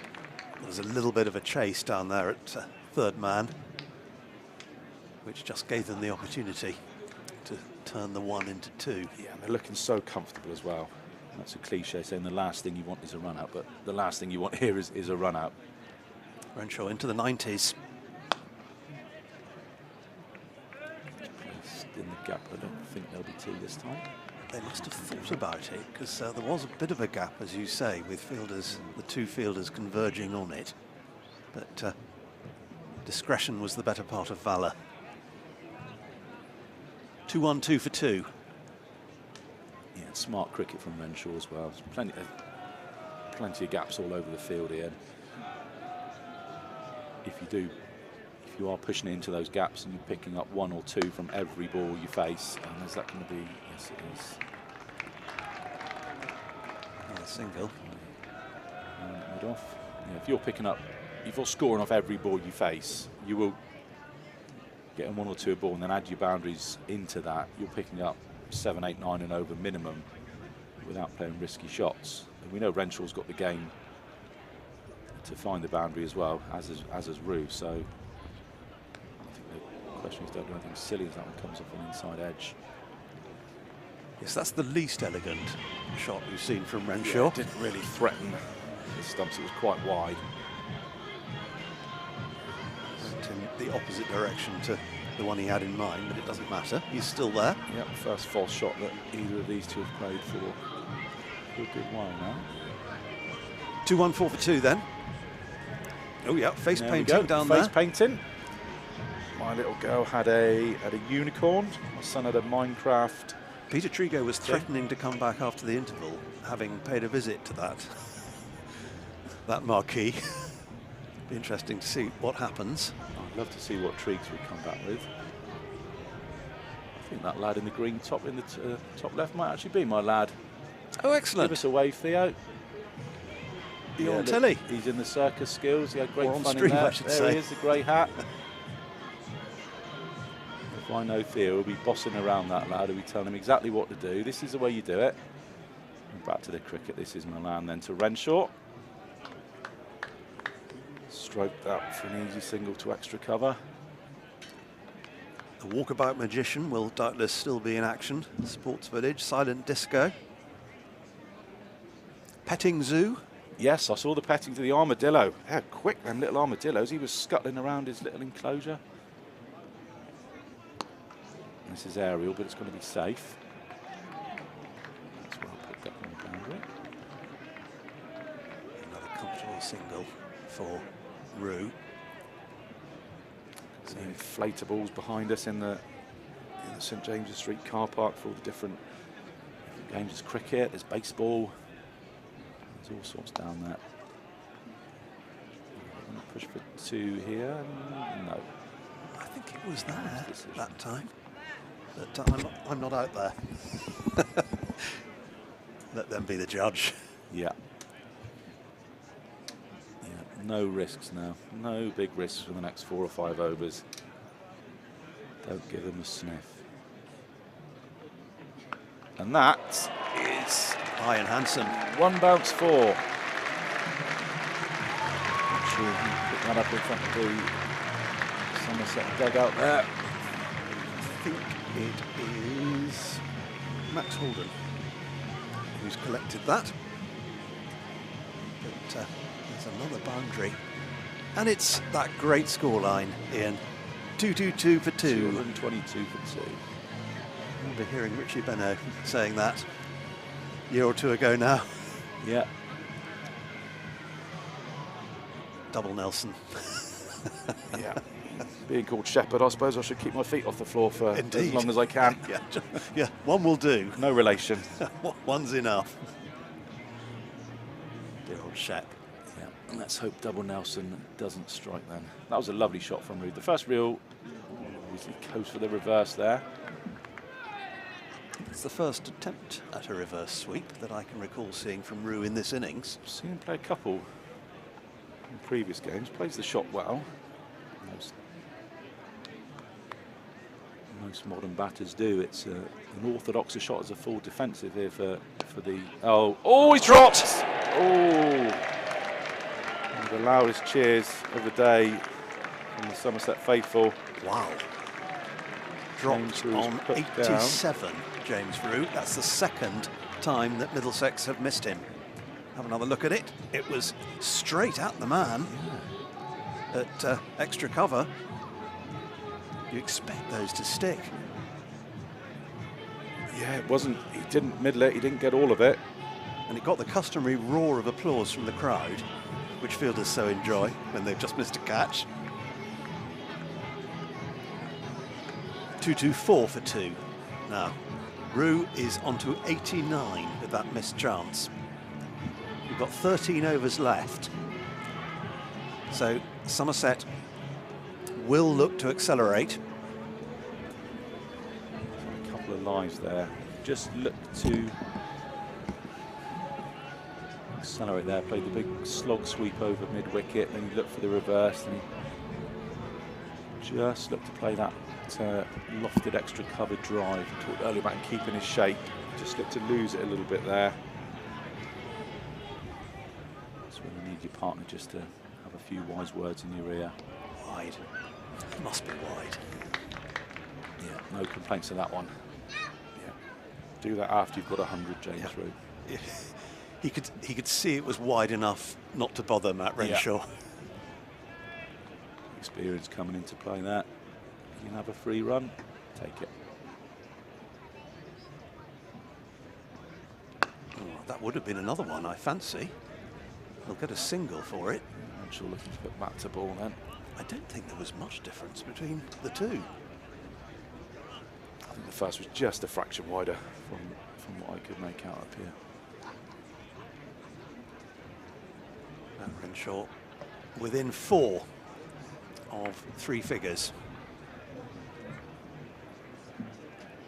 Watches from the non-striker's end for the moment. Ooh. Driven by Rue, and was that a chance? I think he got a hand to it. I think that may have been another missed chance. And that's the ball after. Not sure whether it was a bump ball or not. There's not much. We'll have a look to see. I think that's a missed chance. It would have been a pretty staggering catch. It would have been a worldie, but James Drew, yeah, dropped twice in 2 balls. Elegance from Renshaw here. I'll get a couple for it. Second man. Plenty of applause. The crowd are really appreciating this partnership. Renshaw's on 98 and still has the strike.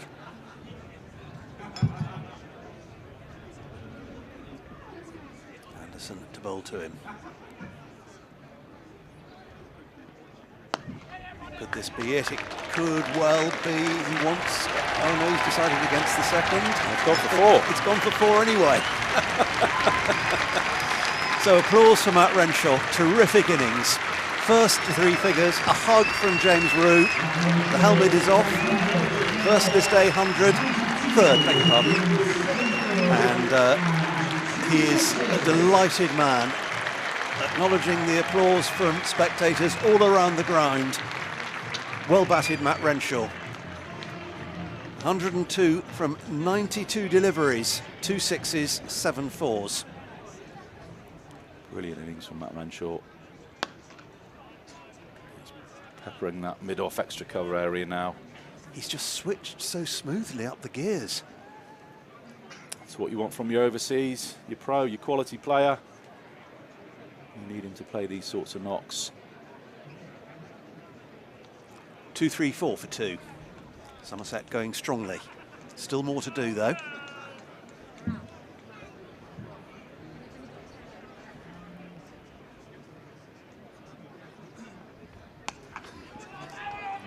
At least a single here. Too deep wicket. That's what they'll settle for. James Rue on to 91. He's had a nervous last few minutes.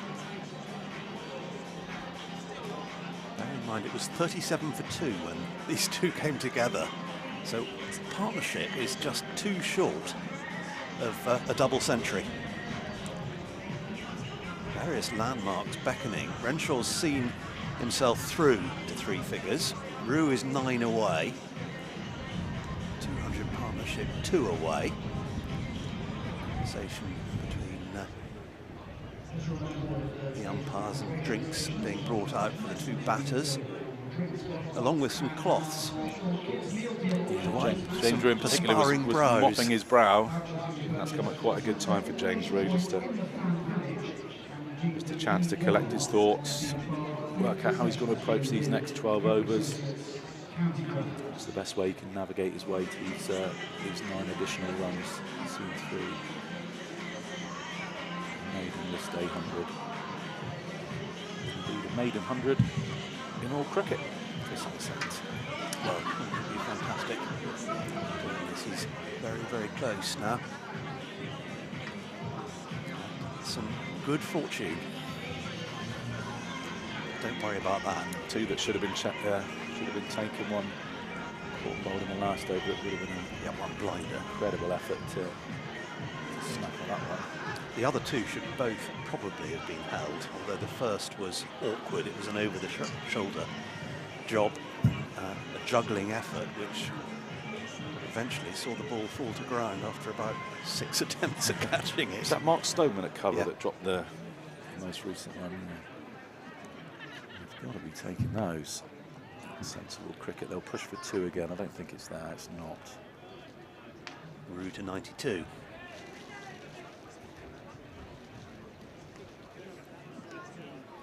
Renshaw back on strike.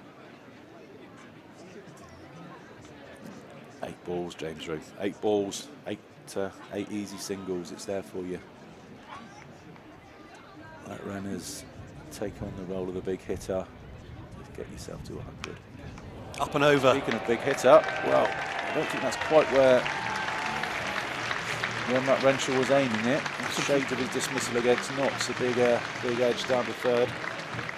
I think he was looking at extra cover, I think. Yeah, he was looking to repeat that shot he played off Peter Milan a few overs ago. Thick edge, but... And as we were talking about the 200 partnership, it may have come up off in a slightly edgy manner, but it has come up. 203 to be precise, 240 for 2. Well batted. That is where he intended, but it will find the fielder up at long off.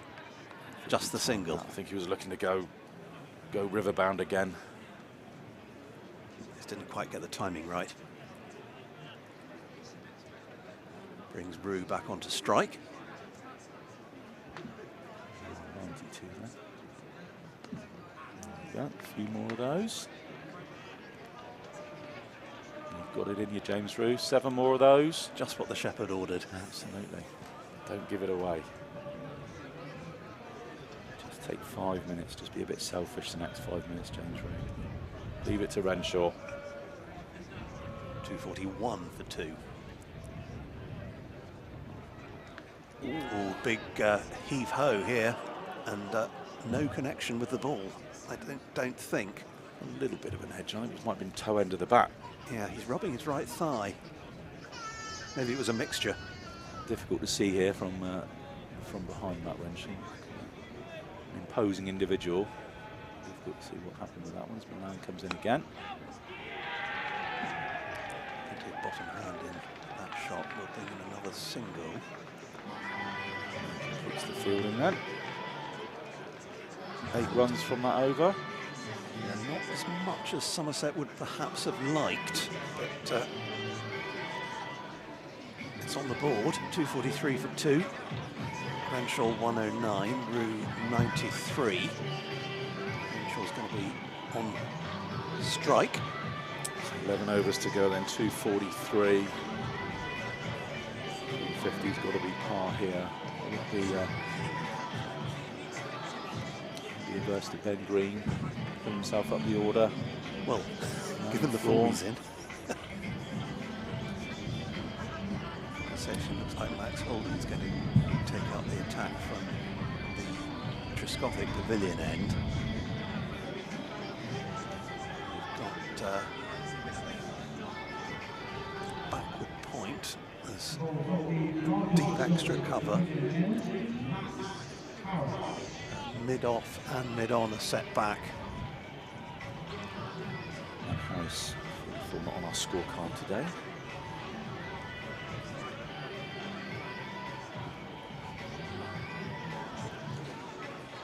So delighted to believe that Jack Brooks is going to join us on commentary very shortly. We have a double change. Peter Trigo coming back at the end of this over.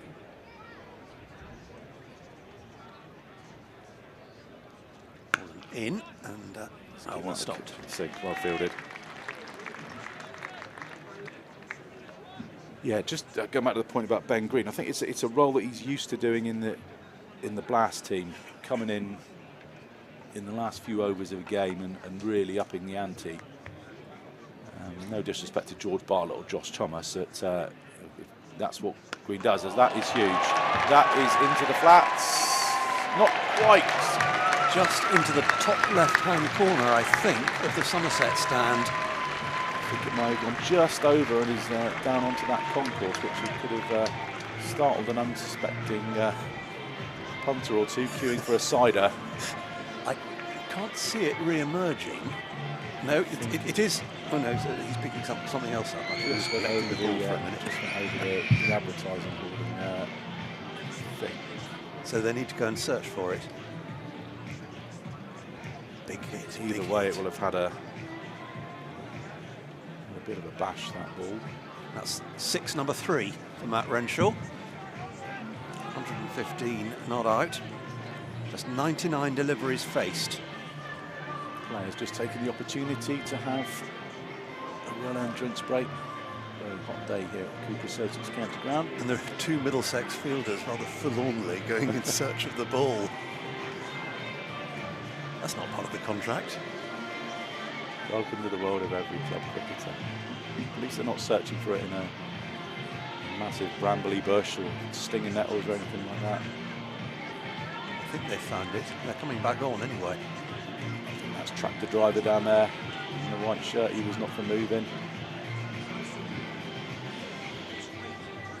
I can't can't see any sign of the ball. The fielders are back onto the outfield. I tell you what, it may have gone through that grill into the car park. Oh, it could have done, couldn't it? Yep. If they can't find it, there's nowhere really for it to go in that concourse behind the Somerset stand. Yeah, a damaged car in the car park. That'd be a bit of a first. You're parked undercover. You get hit by a cricket ball. You'd be safe. It's threading the eye of a needle to get a cricket ball from the middle of the ground here into that car park. Strange things can happen. Some very nice cars in that car park as well.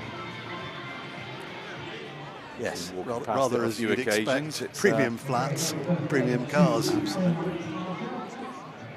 So an enforced short break. The ball is, or a ball anyway, is back in the hands of Max Holden. And Matt Renshaw's on strike, 115 not out. They never seem to worry too much about getting an equivalent white ball to the, when they change it in the first class game, they're always looking for one as identical as they can get. That'll just be a single. He's in 5th gear now. Yeah, and he's motoring now. T20's 50 over, they just grab a ball out of the box, get on with it. Balls for the 250. My word, from 37 for 2 to 250 without further loss. It's been really good to see. A sunny day here at Taunton. Roux on strike on 93. Wide. To bowl that one again. Keeps us in here for a ball longer, Stephen. I'm not complaining. Oh, absolutely not. Let's see how long I can stay in the production suite, a couple of boxes down, just to keep the air conditioning for a few more minutes. So that's again. That's a lovely shot from Roux. On his shape, they'll look for 2, but it's not there. Elegantly struck. Yeah. 94 for Roux. 6 to go. 1 hit away. He's got to watch. Next one, though.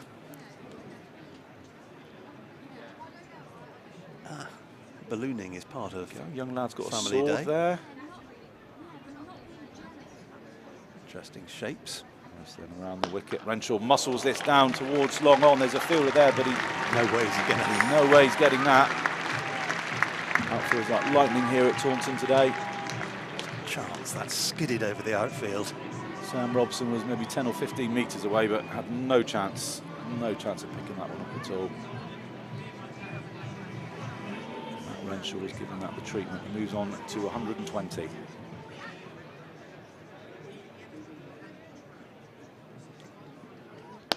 And this up in the air. Is a chance taken. Sam Robson in front of Gimlet's Hill brings to an end a fine innings from Matt Renshaw. First century of the Royal London Cup this season. Really entertaining knock. He's paced himself so well. He'll be disappointed to miss out on the closing stages of the innings, but he set it up really nicely. Matt Renshaw. Yeah. 120 from 101 deliveries, 3 sixes and 9 fours. And one of those sixes is in the River Tame. Well batted, Matt Renshaw. Made his way to the Bristol Channel now. Renshaw acknowledges the standing ovation from the crowd here at the Cooper Associates County Ground. And we're going to make a switch. We are. And we're going to welcome in Pete Trigo and Jack Brooks. Many thanks, Ian, for joining us. You too, Stephen. Good to see you up here. I might see you a bit later on. Yep, hope to. And there's going to be a bit of a conflab amongst the Middlesex players. They'll be relieved to see the back of Matt Renshaw, no doubt. We were wondering about whether the skipper might promote himself, but it hasn't happened. George Bartlett coming in. That's 40 overs done. I think so it's up to George. Up to George Bartlett to... I'm going to tag out. Thank you, Stephen. And I may be up later on, but I may go and get myself my face painted and a lovely balloon model. I look forward to seeing the result.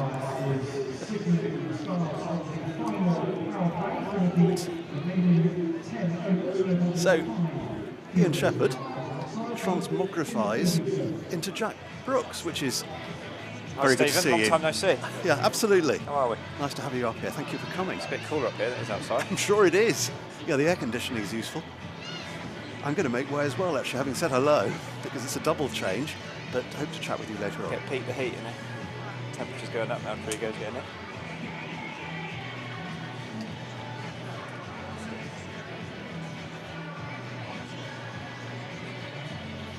As Luke Holman comes back onto bowl for Middlesex. Thanks to Stephen and Ian. What a fantastic stint and a lovely little period of play for Somerset. Matty Renshaw going through to his first 100 of the year, and James Rue nearing 3 figures. Joined with Jack Brooks. Somerset 256 for 3. That's the scorecard we expect to see here. The Somerset supporters, things are going nicely today, Jack, and kind of mentioned it earlier. It looked like, in particular, Renshaw and Rue have had a real plan of how they're going to go about their innings. Very obvious their scoring areas they were looking to expose, boundary options. Feels like there was much more of a plan for the two. Probably been discussed quite hotly in the dressing room over the last week or so. A few times, yeah. I mean, it's easily said when things are going well, no doubt about it, but I think the one observation I made that it looked quite sort of frenetic, the way that the Somerset batters were trying to build an innings in 50 over cricket. It sort of had a 20-20 feel to it, which isn't sustainable over 50 overs, which is why Somerset were struggling to bat the 50 overs. But this looks much more methodical and high quality. James Rue coming back for a 2. It's good running. Great running there by Georgie Bartlett. James Rue on to 96. 1 hit away, which would be a magnificent 100. We did talk, me and Stephen Lamb, about career best. Back in the day, you used to have to buy a career best round. And I can remember playing with a player years ago who I think bought a CB round his first 6 games. As he nicks one down to 3rd man, he's only going to pick up another 2. The nerves will be jangling, the blood will be pumping at the moment in the James Rue body. Can he keep his cool and tick over these next 2 runs? Yeah, his first 5 games in List A cricket was something like 5, 7, 9, 12. So he had to buy a CB round every single game. So if you're gonna, you got to go big early, haven't you? You have to go big early. Like Saves yourself a fortune. Ben Green's 150 odd. It would do well to beat that one at the time. Yeah, he will certainly do well to beat that. That's for sure. Even though I suppose a round probably constitutes some sort of protein shake and energy drink these days, not like back in the good old days at the bottom of the Colin Atkinson Pavilion and ice. Windows, mate. That's all. A pint of bitter, I think. Oh. James Rue, 98. Plays confidently down the ground to mid-off. Really excited. I'm sure his mum Deb is somewhere here in the crowd with a long-lensed camera. She's always walking around taking pictures of the Rue boys. There's a Rue boy at Taunton Vale who got at least 50 odd last time I heard. And the older brother is nearing his first one-day century for Somerset. So I bet Deb's taken a lot of memory cards worth of photos today, and rightly so. If you are listening, Deb, the boys are doing you proud. Georgie Bartlett into face his first ball, and he pats it back to Holman. So with this platform now, Pete, what's the score that we should be happy with from now? Well, we were toying with you know, all those sort of cricket sayings and cliches. I started to realise that I come up with a lot of facts that aren't actually factually backed up or statistically analysed in any way, shape or form. But the saying that whatever you get at 30, you can double. Yeah. Which that is a thing. What do we have? I'm not being crazy. About 160. So it was a 320, wasn't it? Which I think, you know, you're looking at the scoreboard now, you'd probably say that was fractionally under. Well, I said to Andy what we could potentially after get about 26 over 25, like, what do you reckon here if these two kick on? And he was saying at 320 at the time, but I obviously know, having played here a bit more, potentially a bit more than that if guys get in. Yeah, if you have a player that's in, definitely. I mean, Rui, I think, has, you know, caught up to close to a runner ball. I don't think he's the sort of player that's going to do a Ben Green and suddenly start hitting a lot of sixes. He's a bit more of a touch player. But I think Rui still has a massive role to play, rotating the strike, picking off the odd 4, and then that gives the rest of the lineup, your Ben Greens, your George Bartletts, your Casey Aldridges, the free license to then go boundary hunting. So I don't think, for me, I would want Rui now to be constantly talked to by the person that's coming in saying, you anchor the innings, you see it through. Because the good thing about Rui at the moment is he's not going to face many dot balls. Yeah. And that's brilliant.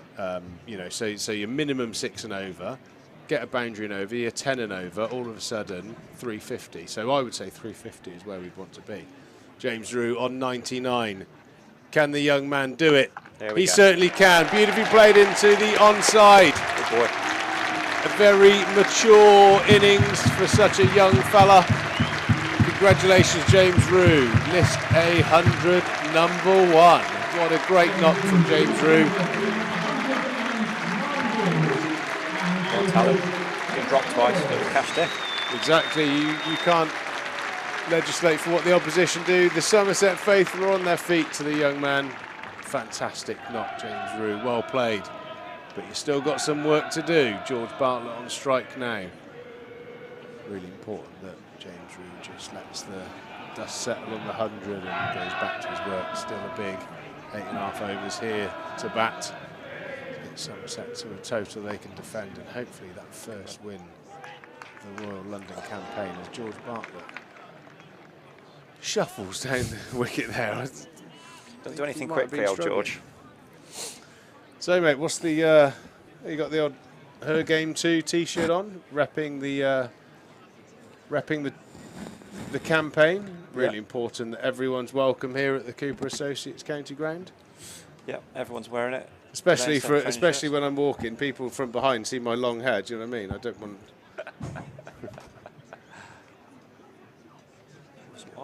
Chase is a wide one there. Harris being a bit expensive. Hasn't quite got his line and length right today, and that is not a good combination, is it, at Taunton Brooksy, as you know? Yeah, I've been on the wrong end of just slightly off, but then other days you cannot bowl that well and you get a few caught on the boundary and you're laughing, don't you? Yeah, just reflecting on the old Her Game 2, I was doing some work at Ashton Gate last football season. I met the young ladies who were responsible for that movement. Great to chat to them. They came up and spoke very well in the Lansdowne suite. I think it started on the basis of the football grounds in particular, but have branched out to all sports. I think there was a particular issue in football. I don't think I've ever particularly witnessed it in cricket grounds necessarily. I've always felt that men, women, boys and girls are equally welcomed at cricket grounds. Well, hello. Great thing, as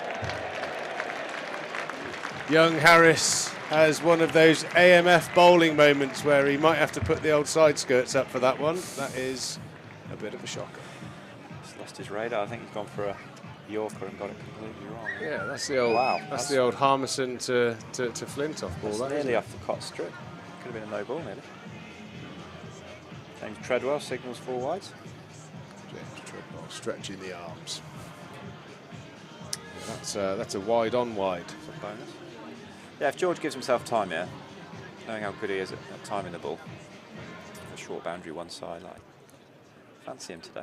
Yeah, I think that's half the battle through, and I think that's actually a development and an evolution. I think the Somerset lineup have to go through lots of young faces, and I think the one thing that I've noticed through my career, blooding young players into dressing rooms, is I think it takes you a while as a cricketer to realise how long 50, even 20 over games. You sometimes feel under a lot of pressure that, and it is a perceived pressure. You've always got a little bit of time to see yourself in, and things like that can happen once you get yourself in. Georgie Bartlett slashing one away through backward point for 4.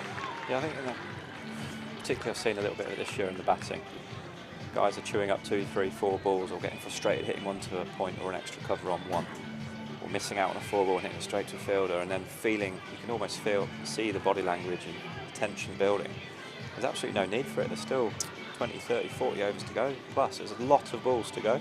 Yeah, I You're think not giving yourself a chance. I think the main thing is just give yourself a chance. Yeah, I think what you're describing there was, you articulate that point exactly right, and that's what I've seen. And actually, what had frustrated me up until today is that every batter that was coming in didn't look like they knew where their single option was, and that's, everyone thinks about, one-day cricket. You see the highlights reels of people's knocks on social media and all that kind of stuff. You only ever see the boundaries. You don't see the ones, the twos, the rotation of the strike. Your ones, they take the pressure off you because you're not chewing up balls. When you play a one-day game, if you block 4 balls in a row, you just feel an intense amount of pressure and you're likely to do something silly. So I think the real difference today is how well that young Rue and Renshaw have managed to manipulate the ball. Instead of, I felt there was a lot of dead batting going on in the first 3 games. Like you'd call like an extension of 4-day cricket in a way. Yeah. And putting the bad ball aerial if needs be. Well, I think the Somerset batters in the first couple of games were dead batting, a lot of deliveries, a lot of dot balls, which will, plough a load of pressure onto you. So it's brilliant, the adapting, the thinking that's gone into preparation for this game.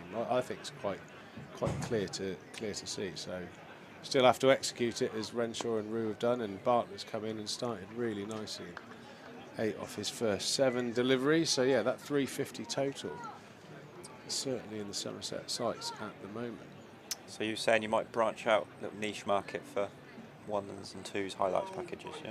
Yeah, it's going to be a slow burner. I've got 2 or 3 YouTube channels on the go. It's 1s and 2s, paint drying and grass growing. They're going to be 1, 2, and 3 most highest viewed YouTubes on the planet. So really good running.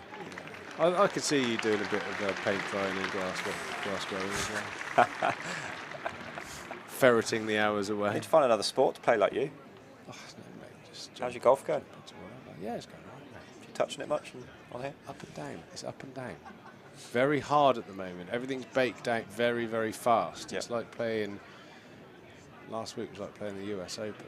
Greens were almost impossible to land on, which was pretty frustrating, but not as frustrating as playing Is it more frustrating than cricket? It's not as frustrating as playing club cricket at the moment. But in professional cricket? It has emotional similarities, highs and lows. You have your good days and you feel like $1 million. A few weeks ago, shot a nice little -4. Absolutely, you feel like you're on the right path.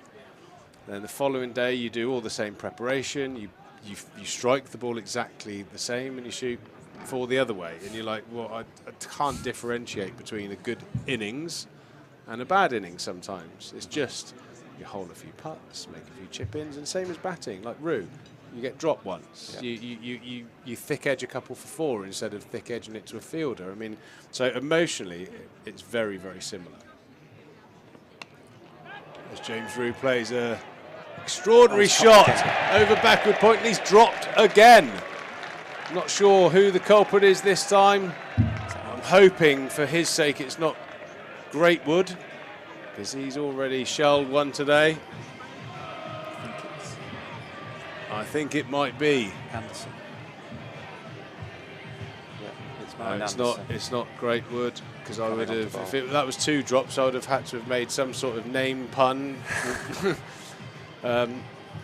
which would have been embarrassing for everyone in question. It was Anderson, unfortunately, came in, and the old cement hands there, I think. 3 chances now for Jimmy Root. Yeah, he's making the most of it, though. On to 106. Somerset move on to 283 for 3. So 42 balls left. Casting our mind forward, Brooksy, to the bowling side of things, it looks like hybrid pitch, a little bit of bounce, a little bit of seam movement early on. 4-day lengths for the opening bowlers. Well, hold our 4-day lengths for as long as we can, unless they start bopping it, really.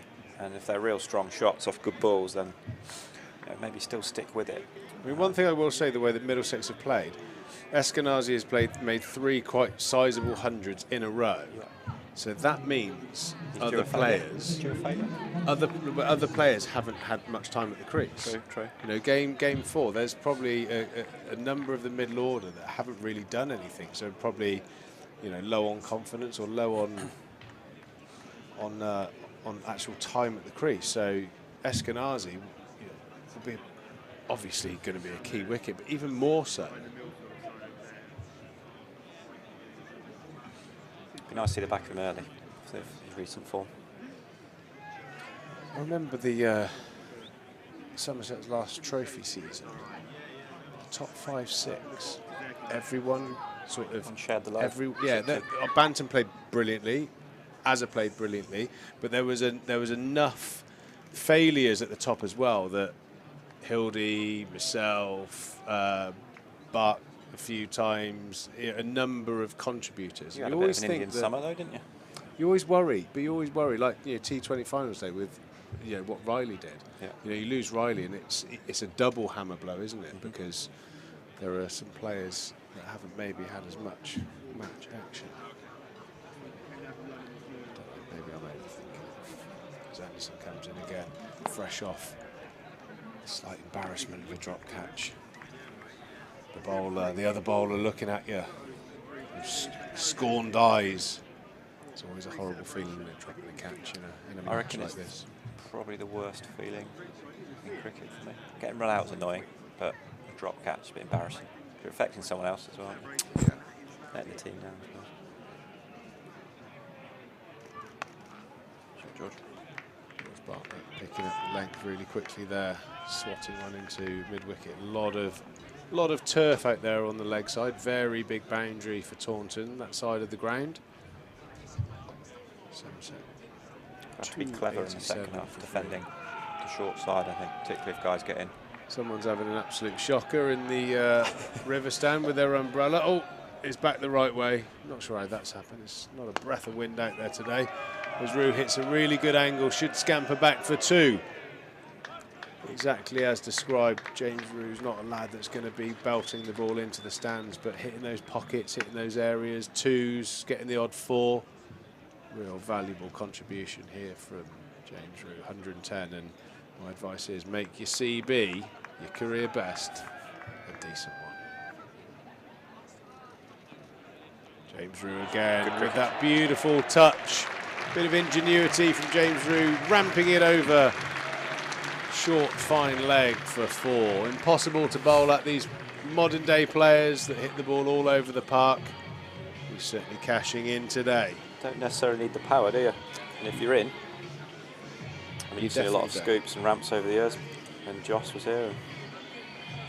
Yeah, it was. I mean, when Joss burst onto the scene, I think his first 2 seasons in List A cricket, he averaged about 80 or something insane.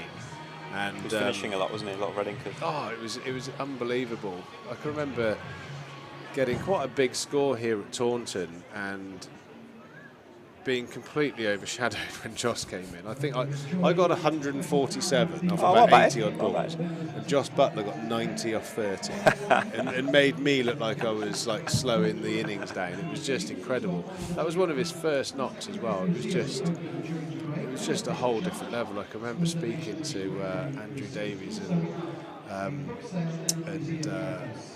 James Harris. They were just coming off like hand on hips, just going, how do you bowl at that kid? Because he was the first one that was really good at 360, the ramp shot. Driving bowlers, absolutely crackers. And James Rue looks like he's got a bit of that touch. Excellent to see. On to 114 now. Somerset closing in on 300 with 6 overs to go.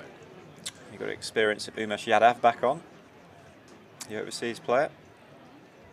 Yeah, I'm not sure I'd be allowing the white sleeves to be worn as a batter. I think I'd be politely asking him to remove those. I think it might be a bit pedantic, but white sleeves, white ball, not a great combination.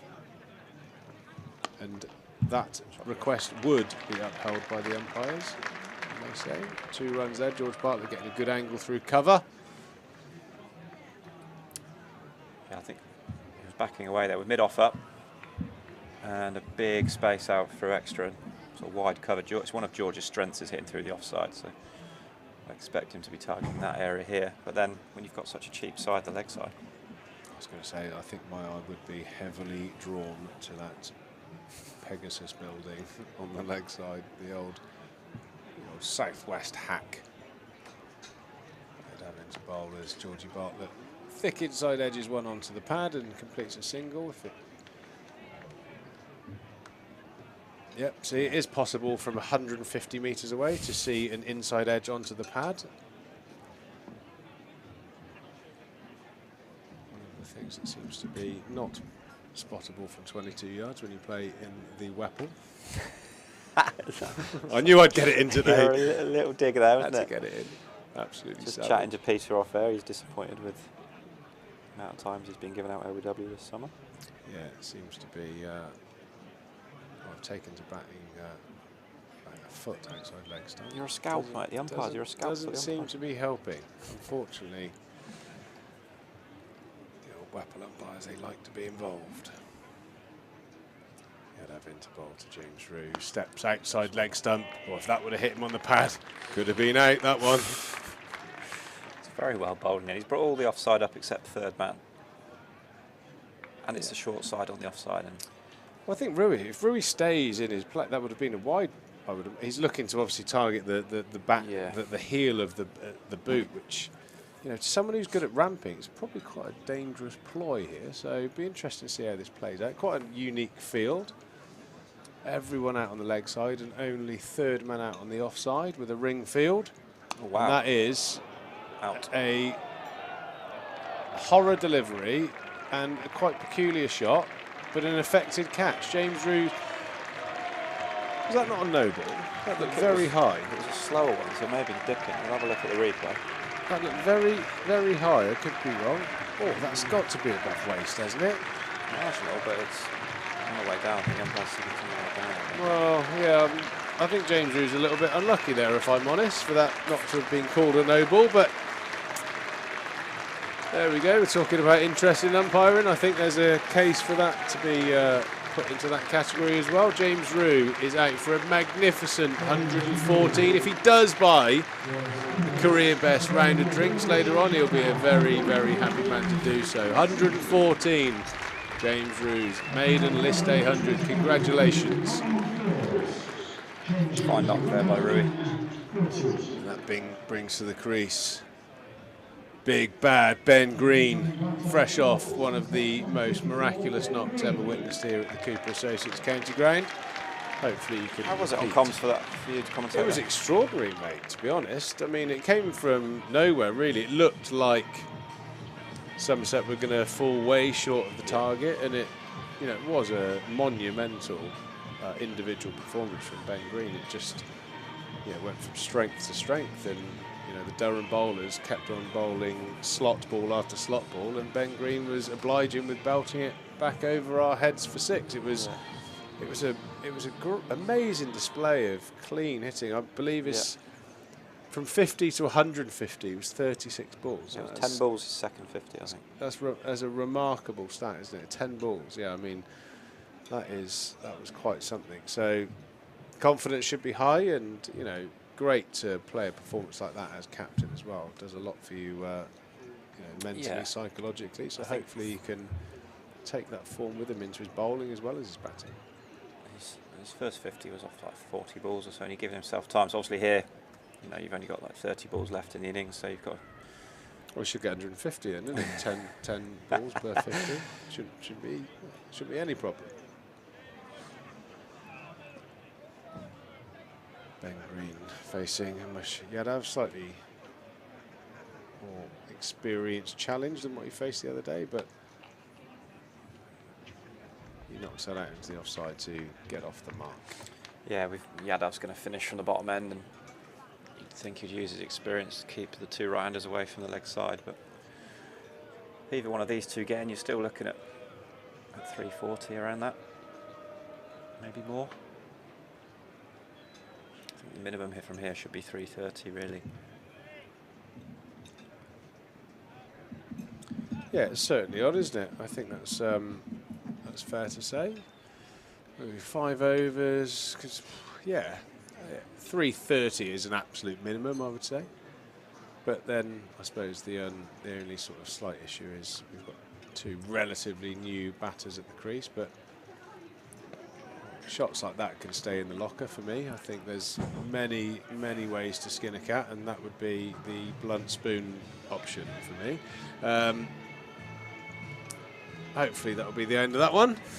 5 overs to go here at the Cooper Associates County Ground. We are on a live stream, magnificently supported by WPA Health Insurance. It's Family Day here at Taunton. We're having a great time, face painting, all sorts of things. You know, you could do with a bit of face painting, to be fair. You're getting to that sort of age, Brooksy. What are you trying to say, bud? We've got magicians. We've got a magician, so keep your hand on your wallet, as I said earlier. Face painting, a sports village. We've got a silent disco, so that's... I've been to one of those. They're very peculiar things. We have all sorts of things. We have a petting zoo. We have... Got any ferrets down there? We have an armadillo. An armadillo. And we have a simulator cow milking cow, which is probably scarred me for life watching that, if I'm honest. Okay. So, yeah, I don't. It's not a. Sorry. Have you ever milked a cow before? I've never milked a cow blindfold. No. Back to the cricket. George Bartlett on to 14, Ben Green on 2, Somerset nearing that 300. Playing really nicely. George Bartlett playing a brilliant shot out to mid-wicket. Unlucky to pick up just the one. 299 for 4. Somerset still got a bit of work to do. Pretty predictable what they're going to bowl as well if you look at the field.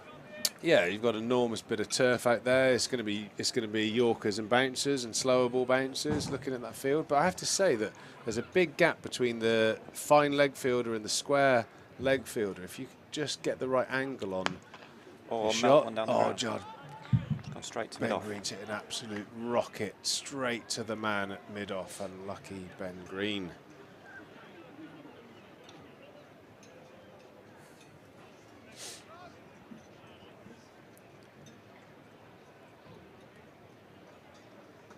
So Great Wood at the top of his mark. 4th ball the over into Ben Green. Runs it in halfway down.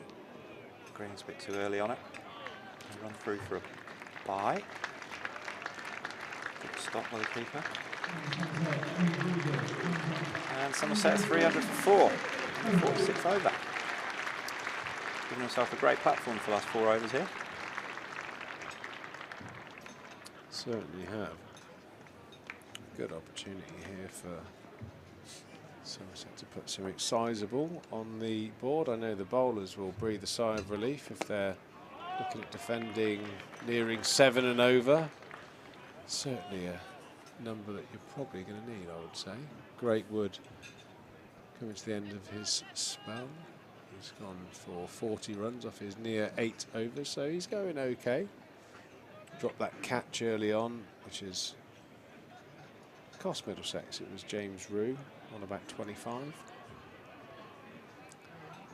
Always doubly painful, isn't it, when you drop a catch and then said batsman goes on to score 100. I mean, there's that famous story about Brian Lara during his 501 getting dropped on 8 by the wicketkeeper, if I'm right in saying so, and that's probably the most costly drop. That's a little bit costly, isn't it?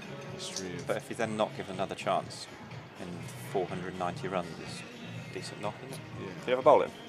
Play against? No, I didn't. It was a bit before my time. I know he did play actually here. In fact, Somerset head coach Jason Kerr got him out as one of his 3 wickets for a hat-trick against the West Indies years ago. Not a bad hat-trick, is it?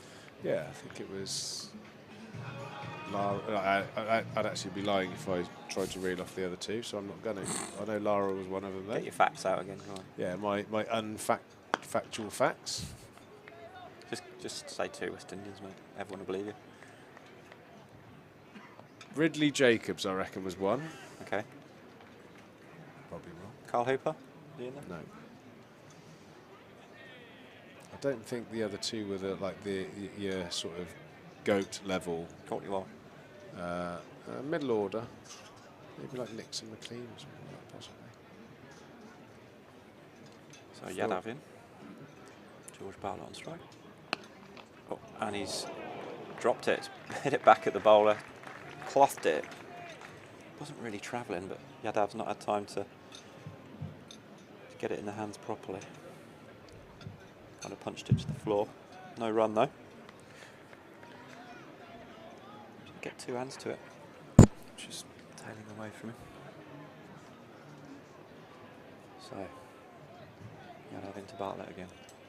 I feel like I need to, as Jason Keir is the old head honcho, I feel like I need to be actually factual this time.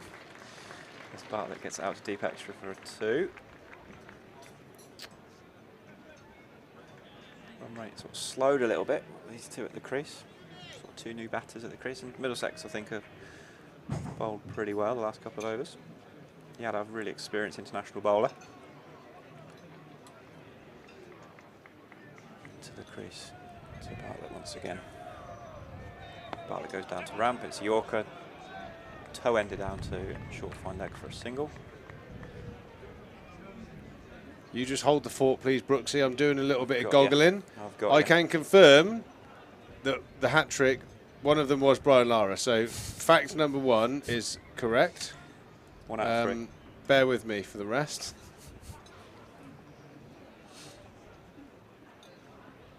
Two balls remaining.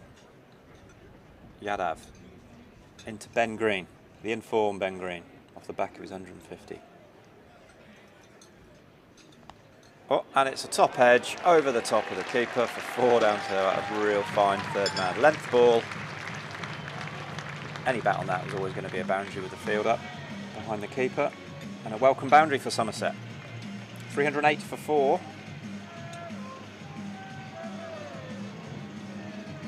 Enough of bat on that for Green. He goes on to 7. 1 ball remaining in the 47th over.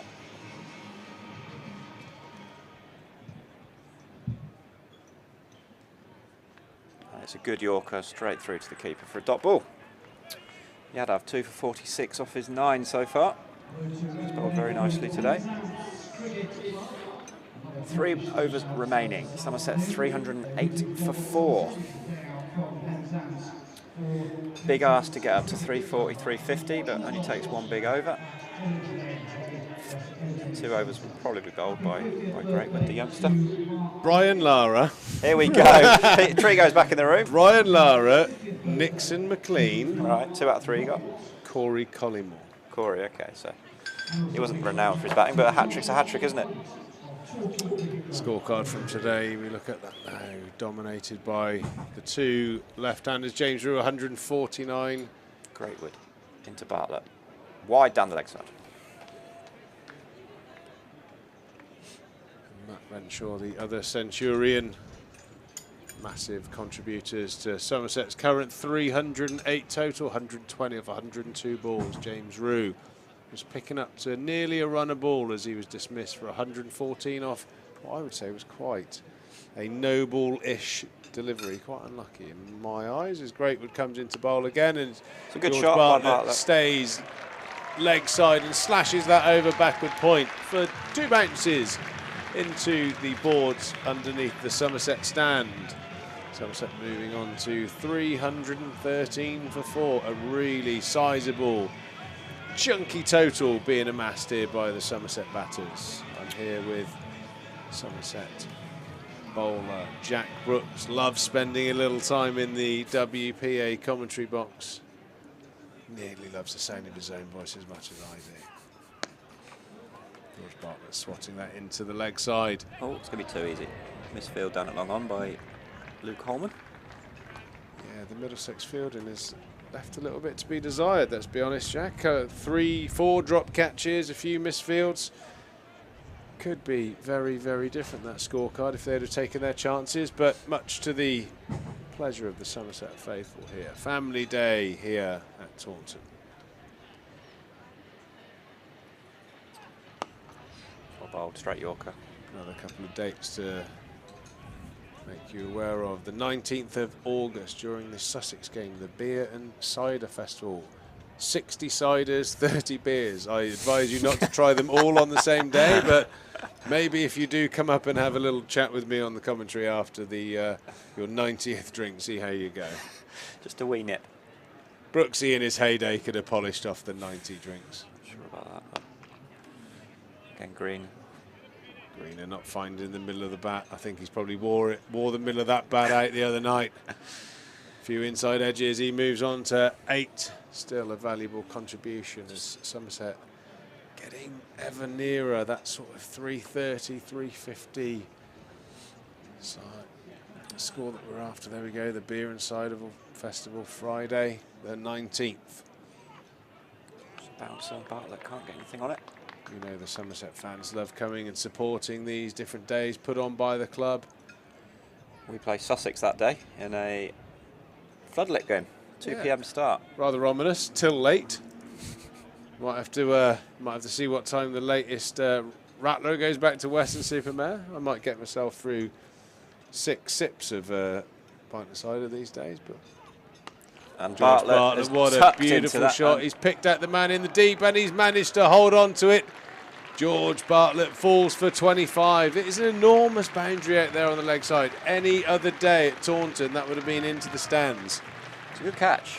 It was a good By catch. the aptly named Max Holden. He did hold on to it. Max hold on to that very nicely, didn't he, Brooksy? George Bartlett falls for 25. A good knock from George. Looks like he had a really good plan of how he was going about his business. He bowled well at him there. Very unlucky to be dismissed there. Ben Green still out there though, so some hope, and it's a bit of a free roll for the batters coming in. I would imagine the next batter in would be the debutant, the young lad, Josh Thomas. Josh Thomas, what a time to have a little knock. Josh Thomas has done really well in his young career. He scored runs against Cornwall, 70 odd. James Hildreth was very complimentary of young Josh. I'm sure the Thomases are all here supporting him today. I did see his parents and George, his next brother. St Andrews faithful. Yeah, I'm there's sure 4 they'll be boys celebrating. Yeah, I think there's probably be some Andrews lads here today. Josh has been really consistent in the second team for the last couple of seasons, and obviously mixing it with his age group stuff and his school cricket. See, that's what I like to see, a debutant coming on, and he's so fresh off the paper mill, he hasn't even got his name and number on the back of his shirt yet. That's a proper debut, that, isn't it, Brooksy? Come on, Brycey, down in the club shop. Warm up that printer for the half-time period, please. I want to see Josh Thomas fielding with his name and number on his shirt. I'll be down there later. Get the printer. Can you spell his name? Well, it was Thomas the Tank, isn't it? So you've got that's. Got to have bowled in. Oh, straight back to the ball. And also Josh is left-hander, so a bit of left-hand, right-hand here for the last couple of overs. Yeah, it means you've always got a short side, which is very, very handy.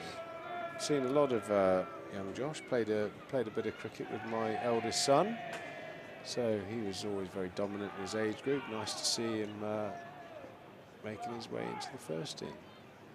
He looks like he's been stretched from when I first saw him. As Ben Green does what Ben Green does and just pops it over square leg. Very high full toss again. James Treadwell, have a look, son. Umpire not interested. Not sure if it was high enough. It certainly wasn't as high as Ruiz, but it wasn't far off. It was right near the middle stump. Mid-thigh and middle stump. Yeah, it was very, very close to Ben Green's middle stump, and he swats it over square leg for 6. Yadav's radar's gone off a little bit there. Come on, Greener. Get into that 6-hitting mode as he belts another down the ground. One bounce into the Ian Botham stand. Ben Green, 10 runs off the last 2 balls. The boy's on fire. Almost Lord Botham-esque, that shot, wasn't it? Was it almost one-handed as well? Well, he's got the sort of 80s Hand moustache. comes off the back. You know, that was a Botham thing, wasn't it? Towards the back end of his career, the old mullet moustache He's got look. a bit of a dodgy Devon mullet as well, Green, isn't he? That modern hairstyle that some of the youths have. I think he follows the old sort of Aussie trends, doesn't he, Greener? I've noticed he likes the rogue sort of bogan mullet, as they call it, down in you know, the boy racers, the bogans as they're called. Chavs, would they be the same as chavs in England? I guess they could be bogans. I think the same thing, but yeah, Greener's one of them. You're just calling their son a chav. Well, if you have a mullet and a moustache, you're gonna be labelled. You know what I mean? It happens. It's like trendsetter, mate, isn't it? It's like It's like me looking like a pirate. So once you get labelled, never goes. Yeah, you've had a few images over the years, haven't you? Peter Eagle. Yeah, mate, the master of disguise. I'm like one of those like Guess Who board games. Glasses one day, blonde hair, black hair. Gotta keep mixing it up. Yadav into bowl again to Ben Green. Just found a little bit of boundary hitting form of late. Shot. Swats it down the ground. Wide slow ball. Josh Thomas sprinting down to one end. Trying to get his captain an extra one. Very smart, shrewd bit of running there from Josh Thomas. About to face his first ball here in a senior Somerset List A game. Very exciting. Special times. moment making your debut, isn't it? Especially for your home club in front of family and friends. Certainly is. Remember your List A debut? Even more special, I think, having an international bowler at the top of his run-up. So try and knock your bobs over. It'd be make a great story if he can just deal with this and get himself off the mark. Oh, he's backed away. A modern way. Where's he going? Where's he going? He's run off to square leg to say no run. Well, that for me shows that the old beans are definitely going. Josh Thomas stepping away, swatting, going on a little bit of a ride out towards square leg, and well, he got the offside up. You can't really complain. The lad's heart rate's probably going through the roof at the moment. Just get your first run though, lad. Come on, keep it simple. Steps away, and it follows him wide down the leg side. Well, he's certainly not dying wondering, isn't he? That's a good sign. He's playing the situation. Swing. Yeah, just swing. You got license, haven't you? I'd still like him just to register the first run. It'd be nice to get off the mark for him. If he connects with one of these there, could go anywhere. Yeah, List A debuts, Brooksy, you did ask. Mine was in 1999, so I don't really remember. A lot of water under the bridge. Come on, JT, get bat on ball, lad. Into the offside, a dot ball. End of the over. 49 gone, one left. 329 for 5. 329. So another 11 runs. 340, same as what Durham got, which looked. It's looked enough for up until the last over, didn't it? I think because of scoreboard pressure, I think par on this ground is 300. Yeah, maybe. Well, it depends how. I think chasing. I think chasing.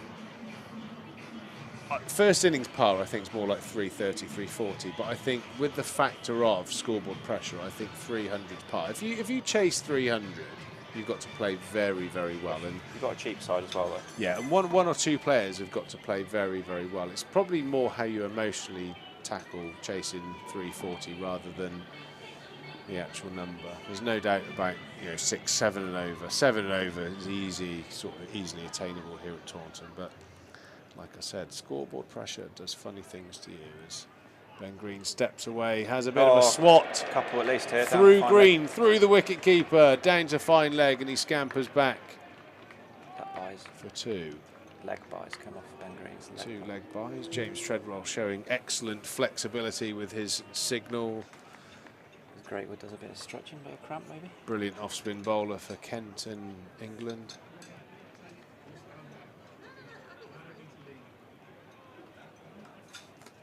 Yeah, just went through the keeper's legs, so he kept his legs closed, he wouldn't have got a run.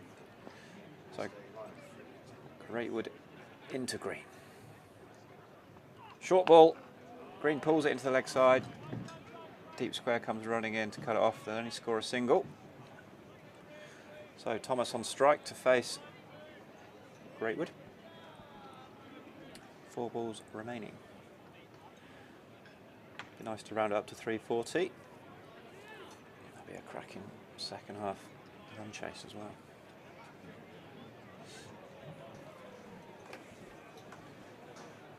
Come on, JT, just get back on ball, mate. Get yourself your first run.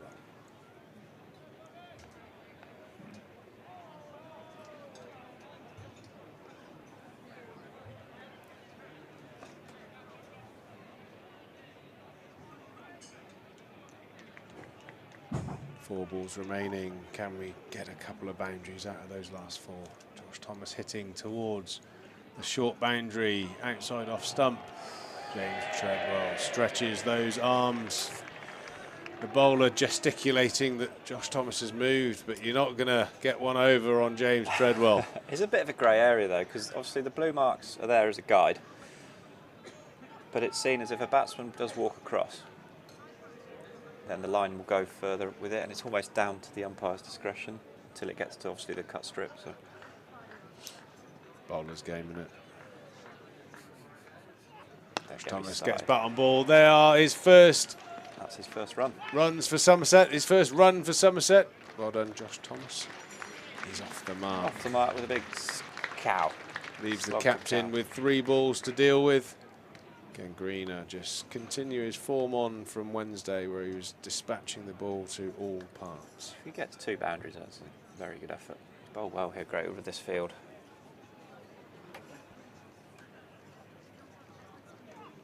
Oh, hit him in the midriff. Scamper through for a leg bye. In the interval, we've got Sam Dalling having an interview with Abby Slade from Her Game 2. That'll keep us entertained through the interval. Be interesting to hear Abby's perspective and what they're trying to achieve. Sam Dalling in particular has had an absolute torrid day. He left this morning for the ground at 8:30. He got kicked off his train and apparently has taken 9 different buses to get here to the Cooper Associates County Ground. I've got to be honest, that is phenomenal commitment, because I think I would have phoned up Ben and said, you know what, today is just not the day. Give it a miss. Sam, fantastic effort. So forgive him if he's a little bit flustered during his interview with Abby Slade from Her Game 2. Interval interview. That was. And we got the last ball. Great work. Last ball to here Thomas. to Josh Thomas. He spoons that up in the air, high off the bat, and it's caught at the cow corner boundary. And Josh Thomas's first innings ends with a single run. Somerset have amassed 335 in the first innings. A very competitive total. Gives the bowlers a decent amount of meat on the bone to try and defend. Thank you very much to Jack Brooks, who's joined me for the last 10 overs here. I'm sure he will be back in the second innings at some stage. I'll see you later, Peter. Thanks for having me. And right on cue here, Sam Dalling has made it to the ground. 1 train, 9 buses, a sprint up the stairs.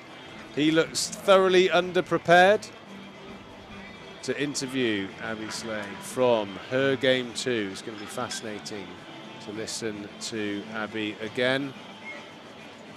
Again, we will run through the scorecard here. Ben Green finishing on 215, Somerset 335 at the end of their 50 overs. Congratulations, Matt Renshaw, 120 of 102 balls, and James Rue, his first list day 100, 114 of 120. And I reckon his mum, Deb, has taken at least 228, double the amount of runs in photos of young James Rue. Congratulations, young man. He is going from strength to strength into the bowling figures now, which will make some interesting reading.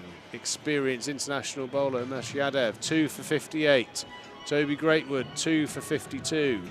Anderson, 1 for 58. Max Harris, 1 for 77 off of his 9 overs. And a thoroughly good display of smart batting from, in particular, James Rue and Matthew Renshaw. I'm going to get out of the way. Sam has finally made it. He's gone through 17 packets of Percy Biggs, but he has made it. Welcome to the studio, Sam. If only I had some Percy Pigs on that trip, Triggs. Oh, I tell you what, Gray is not going to do me very well, I don't think, if we come to commentary box camp. It has been an arduous journey. You know what I'm most upset about is missing James Rue's maiden list 100. But I'm here now. The weather is glorious. I'm in the aircon. I'm very glad to be in it. And I'm going to have Abby Slade alongside me very shortly. Somerset 335 for 6. What a total. We've got a competitive game. And I'm delighted. On the launch of the club's official partnership with Her Game 2 to have Abby Slade alongside me. Hello, Abby. How are you? Hello, Sam. I'm very well, and I do have some Percy Pigs down in my bag for later if you want to borrow one. Don't tell Pete Trigo, though. He's obsessed with them. He basically, you know, he's, what do you call it? He's projecting onto me, basically trying to get himself a sponsorship, He's just trying to hope that you have a bag. Yeah, he talks about them every time. He even tags M&S into his tweets. He's just waiting for them. He's an M&S influencer. He is. He is an influencer. And Abby, it's nice to finally meet you, actually. Yes, We've interacted on social media, but I don't think our paths have ever crossed directly. I think it's one of those things that many interactions were formed over COVID, and everyone's now seeing each other in person for the first time over the last year or so. But yeah, it's lovely to be down at the ground. It's a lovely day for it. Just excited to not see Somerset bowled out for once. It's quite a low bar, isn't it, at the moment? So you're here with two hats on today, both a Somerset fan and as the Somerset ambassador. And in the professional capacity. Oh, is it? Yes, indeed it is. Yeah. Well, you haven't got a hat on. Didn't you lose your hat up at finals day? Did you get another one? Yes. So at finals day, I was very well hydrated, we shall say, and I had a little crying spell in the toilet, and I left my hat in there. I don't know what happened to it. But the club very kindly gifted me one of the limited edition finals days ones, which is downstairs in my bag. But I've been sat in the shade today, so I haven't had to have it on, thankfully. Don't tell Harry Everett that, because we did the pre-game video of the last game here, and he got a lot of stick for his hat. And it turned out Andrew, the cameraman, just had a finals day. He had it on his back, so he had it like hanging off his shorts, and we didn't see it, and Harry was fuming. Shocking fashion choices from Harry Everett. I know. Well, it's not. That is nothing new. Well, I'll tell you what. First, tell us a little bit about your background, because you're a Somerset fan first and foremost. You travel down from Bristol, but you watch the boys as much as you can. Exactly. So, my journey with cricket. Let's do the whole thing. Let's do it. Yeah, start from the beginning. Why not? So I started playing cricket as a child because my brother played it, and I wanted to be like my brother. And it's taken me a very long time to admit that. But he was really good at cricket, and I wanted to be as good as him. Spoiler alert: I wasn't as good as him, but I did really enjoy playing it. So I played quick cricket in primary school, and I was the only girl on my team until about year 6, which was good because it meant that because you needed a girl to play the competitions, so I automatically got a game every game. And then when we hit year 6, another girl joined the team, and they put me in the first team, which was too kind because my skill level didn't match that at all. Batter, bowler? It's quick cricket, but you're not really bowling, are you? Neither, to be honest. Okay. I mean, I would say bowler on reflection. I don't think I middled anything back in the day. But then I went off to secondary school, and obviously between secondary school and between primary and secondary, it then becomes proper cricket rather than quick cricket, and then all of a sudden it was called the boys cricket team. Right. So I asked special permission from the head of PE to join the boys cricket team, and they let me, and I went along to training. It was all fine. It was all a bit scary because it was the new school, and I had some of the boys who I'd played at primary school with, but it was just very scary all of a sudden because it was all very grown up. And I played one game against. So I went to Wellsway School in Keynsham from Marcus Trescothick territory. Very much so, the finest left-hander to have ever lived. Exactly. And still living, actually. Yeah. We love you, Marcus. We love you, Marcus. But yeah, so I played for Wellsway, and we played one game against King Edward School in Bath. And I remember walking out to bat, and everyone was looking at me like, oh, this is going to be easy. She's a girl. We'll get her out easily. And I felt like I was defending all women everywhere as I walked out to bat. And I hit the ball, and I hit it onto my stumps. And then I never played cricket again. I didn't think about cricket for another 10 years because at least when I was growing up in my school, we didn't have cricket in PE or anything. Yeah. Rounders was the summer sport for girls. I think we had one taster session of cricket once when I was really excited to play it, and it was literally just throw the ball at you underarm and run around a cone a metre to the side, which is a bit different to the cricket that I know and love. Yes, yeah. But then I didn't think about cricket for a very long time, as I said. And then in 2019, I just finished university. I was living at home. Dad was driving me to work, and he said, I thought your brother was going to go down to the cricket with me in Taunton tomorrow, but he's busy. And I said, well, I'll go with you, Dad. He said, no, you wouldn't enjoy it. And I said, no, I would enjoy it because it was the bank holiday day. It was the first day of the One Day Cup. was the 19th of April 2019, I remember rightly. It was due to be, I think, around 26 degrees. It was definitely a lovely sunny day. And it was the Good Friday game. So I thought, why not? At least I can just sit there and just have a pint of cider and sit in the sun, even if I don't enjoy it. But I went down, and it was Tom Banton's maiden list 800, and Craig Overton took at least 5 for, I think it was 6 wickets, but it was his best list day figures. I think it was 6 for 24. And I just had the time of my life. And then all of a sudden, I was just a Somerset obsessive, and I have been ever since. I love that, to move from 0 to obsessive. Yeah, Was that the game that Kent got bowled out for like 100 or something? When it was ridiculous. And I was sat over in the Somerset stand, and I thought, this is the best thing I've ever seen. And I just felt, I always feel really cringy saying it, but I just felt like this place was home to me. Yeah. And I just had like a really strong personal connection with the ground. And then like later I found out that my grandma grew up across the road on Priory Bridge Road, and that my great grandma had a cafe on the river, and that all of the old cricketers back in like the 30s and 40s all knew her by name. And all of a sudden all these cricketing family connections have come out of the woodworks, which I never even knew about. I just thought that my dad and my brother liked cricket, but yeah, so I love cricket essentially, and I love just fell Somerset into cricket. place. Yes. Yeah, and Somerset not, and Dad didn't, because I've got to ask, the Bristol connection could have gone the wrong way, that, couldn't it? Dad is from Taunton, Right. and I think he would disown me if I ever outrightly said that I supported Gloucestershire. I have found myself at a lot of Glos games this year, purely because if Somerset are playing too far away, it's just nice to get some cricket in. But I'm a Somerset fan. I'm stating it for the record. I'm a Somerset fan. If you see me at Bristol County Ground, it is not because I'm a Gloucestershire fan. That's very much in a professional capacity as opposed to a Yes. personal one. All right, well, let's talk a bit about the campaign, Her Game 2, because today's the official launch of the club's partnership with Her Game 2.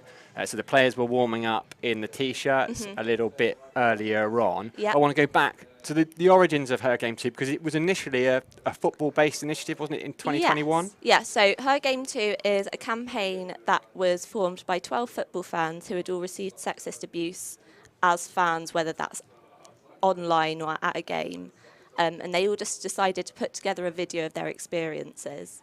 And it was all like, it wasn't professionally done whatsoever. It was just 12 friends who wanted to put a message out about something. And they released it on FA Cup final day last year, and then within 24 hours of the video going out, it had amassed 1 million views on social media, and there were just so many women and girls sharing their stories of things that they have faced within the game. And then after the video, they put out a survey trying to collect information from fans about their experiences. And over half the respondees, I think it was 400 people they surveyed, and over 200 people said that they had experienced, whether it's severe sexist abuse or whether it's just like the general comment, they had all experienced it at a game or online. And so then Her Game 2 decided to go directly to clubs and approach them about partnerships. And they've had some really big partnerships. So Everton have partnered with them now, Leeds United have partnered with them. And it goes all the way right down to grassroots level. Bristol Rovers, it was 2 Bristol Rovers fans that primarily started the campaign, Lucy and Kaz. And they did a double header last year with Bristol Rovers men and Bristol Rovers women. And they have released a merch line. So some of the Her Game 2 shirts that you've seen, they've got football versions of that. And all of the profits from those go directly to grassroots cricket, grassroots football even. I will get onto the cricket side of it later. Yes, indeed we will. But after that happened, they then, a few weeks ago, decided to merge into cricket.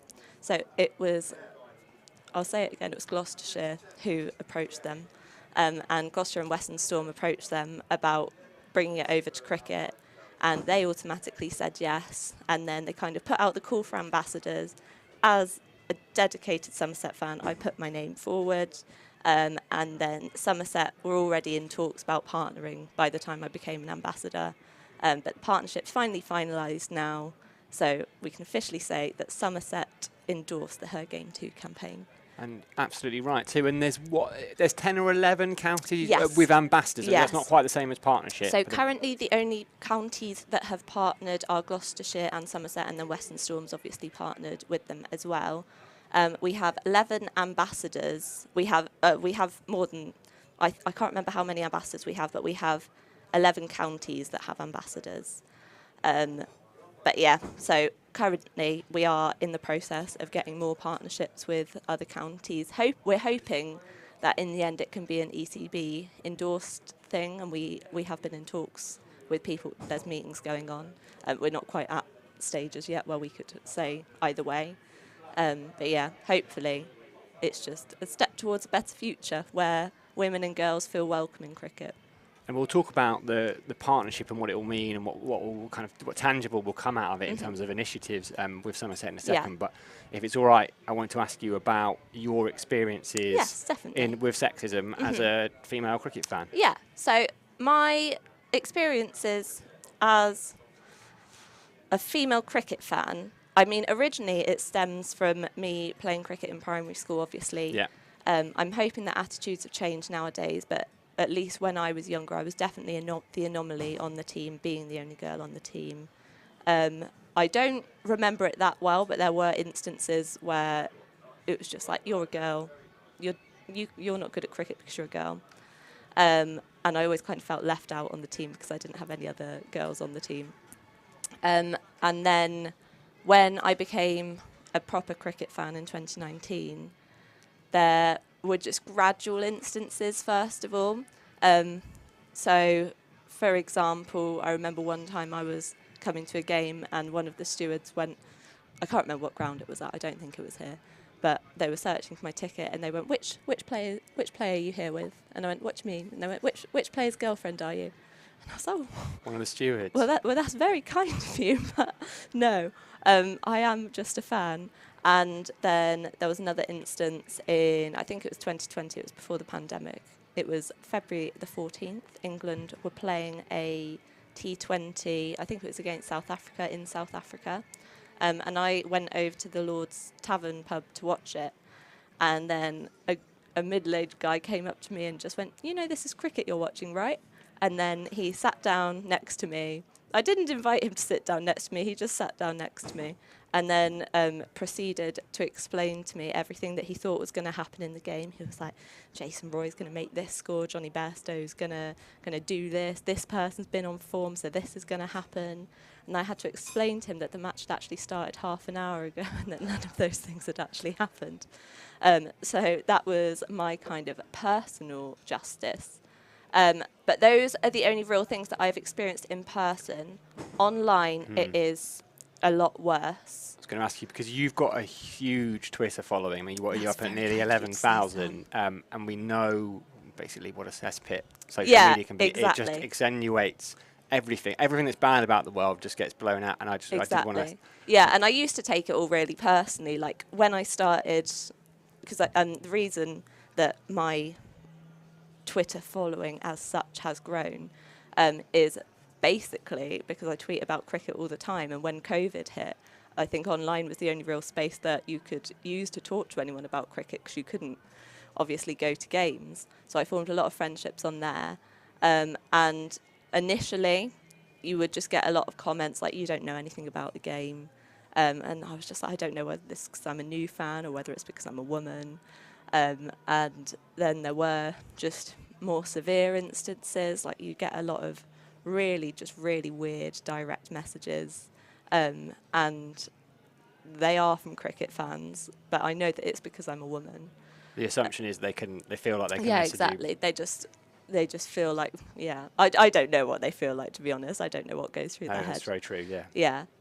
But yeah, so in person, not much. Online, a lot. But over the years, I have learnt to ignore it. But as someone who experienced it when I became a cricket fan, I know how just horrible it can be as someone getting into the game, and you think, oh, is this really the world that I want to get involved with? Like, and I'm hoping that Her Game 2's work with the clubs and with the counties can change that. I know obviously you can't stop someone from sending a horrible message to someone on Twitter. Like, that's only them that can do that. But I hope that our work with them could change the attitudes around it, and that the thoughts that they send to people on Twitter would never exist in the first place. Well, and like you say, I mean, it's that barrier, isn't it? It's that initial first impression of everything is massive. And as you said yourself, you didn't play cricket for 10. You played a Red Bull game and then didn't have any interest for 10 years, and that's what we've got to. Yeah, and I think that's the really horrible thing about, because at least for girls my age, we didn't grow up with playing cricket, at least state school. I don't know whether it's different with private school or anything. But in my school, we didn't play cricket. The majority of girls I know my age didn't play cricket. They all still find it really weird that I like cricket, and they're just like, oh, it's just like a cute little hobby for you. I'm like, it's my life.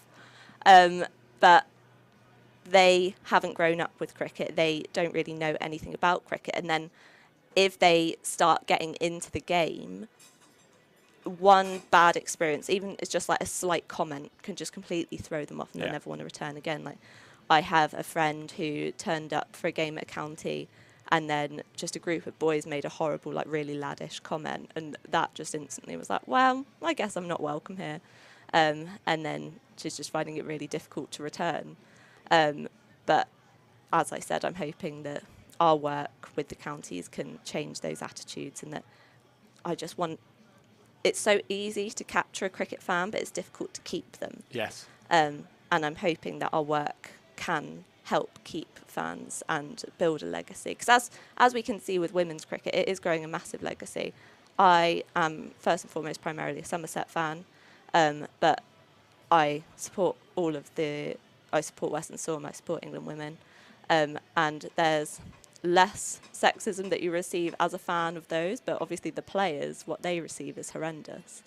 And I think it's all about changing the attitudes in the game to ensure that those attitudes never exist in the first place. Well, yeah, the women's cricket is growing exponentially, as is women's football, the Yeah. Lionesses. But I think it's also important to be like, well, just because we don't want the divide because there is women's cricket. That's what women have to go and watch. Exactly. Like, well, there's just cricket and there's football. Yeah. And it's who it happens to be played by is immaterial. Exactly, and just because it's growing and because it's really highly publicised now and it's great and it's been giving it a lot of money and a lot of the time that it deserves, but just because it is now at the forefront of everything, it doesn't mean that everything's solved, because it's the fans that need to change things to, like, it's all very well putting it on in the middle of Trafalgar Square, let's say, but unless people just stop the abuse, just incessant abuse and incessant just weird comments that make people feel unwelcome,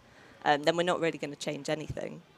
No, absolutely not, and particularly online, it just makes it so much worse. But that's the thing, isn't it? It's not the headline. There's the headline action, but it's actually about the longer term and making it sustainable. And in terms of the stuff that Her Game 2 will be doing alongside Somerset, have you got any kind of initiatives planned? So the whole basis of Somerset's partnership with Her Game 2 is the fact that obviously the club has a reporting system for any kind of discrimination or any kind of experiences that make people feel uncomfortable. They have their own reporting system, but Her Game 2 operate outside of that, and so it's more for people who don't feel comfortable reporting something directly to the club, whether they want to remain anonymous with it or anything.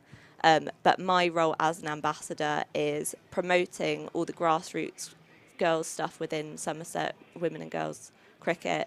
It is trying to ensure that I work with the club to ensure that all games and all club events are as welcoming for women and girls as possible.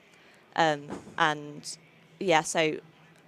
as I hinted at earlier, we do also have a merch line. Oh yeah, go on too. We've got a merch line. So we've got badges and we've got flags and we've got some key rings that have just come out, and it's all little things to start off with. But all of the profits from those will go into grassroots cricket. We have it because it only started a few weeks ago. There's nothing that's gone out yet, but when we have amassed a total that we would like to donate, a sizable total hopefully, then that will go out to grassroots cricket. Excellent. In terms of people, if people want to contact you, so you were talking about how people can not share their experience, but report their experiences. How would they go about doing that? So we have a club link We have a Her Game 2 link. The club will be putting it out with their promotional stuff of the campaign, but that's just an independent reporting system. It's just an online one. Yeah. That is the primary way to report things. Obviously, if you do want to contact the club directly, then that reporting system is still there. But we have a Twitter page, which is at HGT Somerset, that I run. It's not representative of the club's views, I should say. It's my views. Yeah. But that I'm using that to promote grassroots stuff and any opportunities for cricket-wise for women and girls in Somerset. So people can contact you on that. And if they want to, we've got 11 counties with ambassadors, so slightly more ambassadors than that, but presumably still, I don't want to call them vacancies, but basically if people want to get involved, how do they do that? Yes, so there is a main page, so it's HGT Cricket, which is just Her Game 2 Cricket. If you drop them a message, say, hi, I'd be really interested in becoming an ambassador for this club, then that would be great, because we're always on the lookout. Yeah. We've got 18 counties and all the women teams represented as well. So Hopefully. Just pushing towards that. But, but presumably some counties have got multiple representatives. So currently. just because if people look and see there's already one rep. It's not just me forever. There can be many of us. I would like there to be as many as possible. And when they want to buy the merch, where can they find that? Currently it is on, I can't remember the name of the website, but it's The Badge Man is his name. The Badge Man. The Badge Man. So he's got some pin badges, he's got some key rings, he's got some bat stickers, which are really exciting. And I am hopefully going to be getting one in the post soon. Are you? Excellent. I'm just having a quick Google of that. I've got the Badge Man Limited Ltd.co.uk. There they are. They're looking absolutely resplendent. So their cricket stuff's on there, and that's also where the football stuff is. Magnificent. Well, thank you very much, Abby Slade. Thank you very It's been a pleasure to much, meet you, but Sam thank you so much for coming and sharing. Brilliant that you've been involved in this and pushing the club into partnering with it. Great that there's been buy-in as well. I know it's only the start, but hopefully the trajectory... Paving the way for a better future. Well, I think so. I think that's what we need to do. And hopefully that is happening. Yes. Slowly but surely. Yes, exactly. So, wonderful. Back to cricket finally. I can't let you go without saying, what do you reckon? Tough start we've had, four defeats. Somerset are going to win. I'm going to say it. I'm going to be brave and I'm going to say it. Somerset are going to win today. Wickets? Who do you fancy? Oh. Taking the wickets. Do you know what? I mean, Ben Green had his big score the other day and I'd like to see him with another fiver. Would you like to? Yeah. I think he'd quite like that too. Yeah, I think he would. It would make his week. Eskenazi, though, he's in quite good nick, isn't he? Yes, he is. 300s in a row. I mean, quite... why he's here. We talk about the other tournament, the 100, quite how he hasn't got a gig in that. I do not know. Well, I do feel very bad because Steve Eskenazi, originally, my dad wasn't sure if he was going to be able to come because he had COVID earlier this week and we weren't sure if he was going to be better for it. So we didn't get him a ticket and then it sold out. And then he realised that there was a ticket included in his associate membership anyway.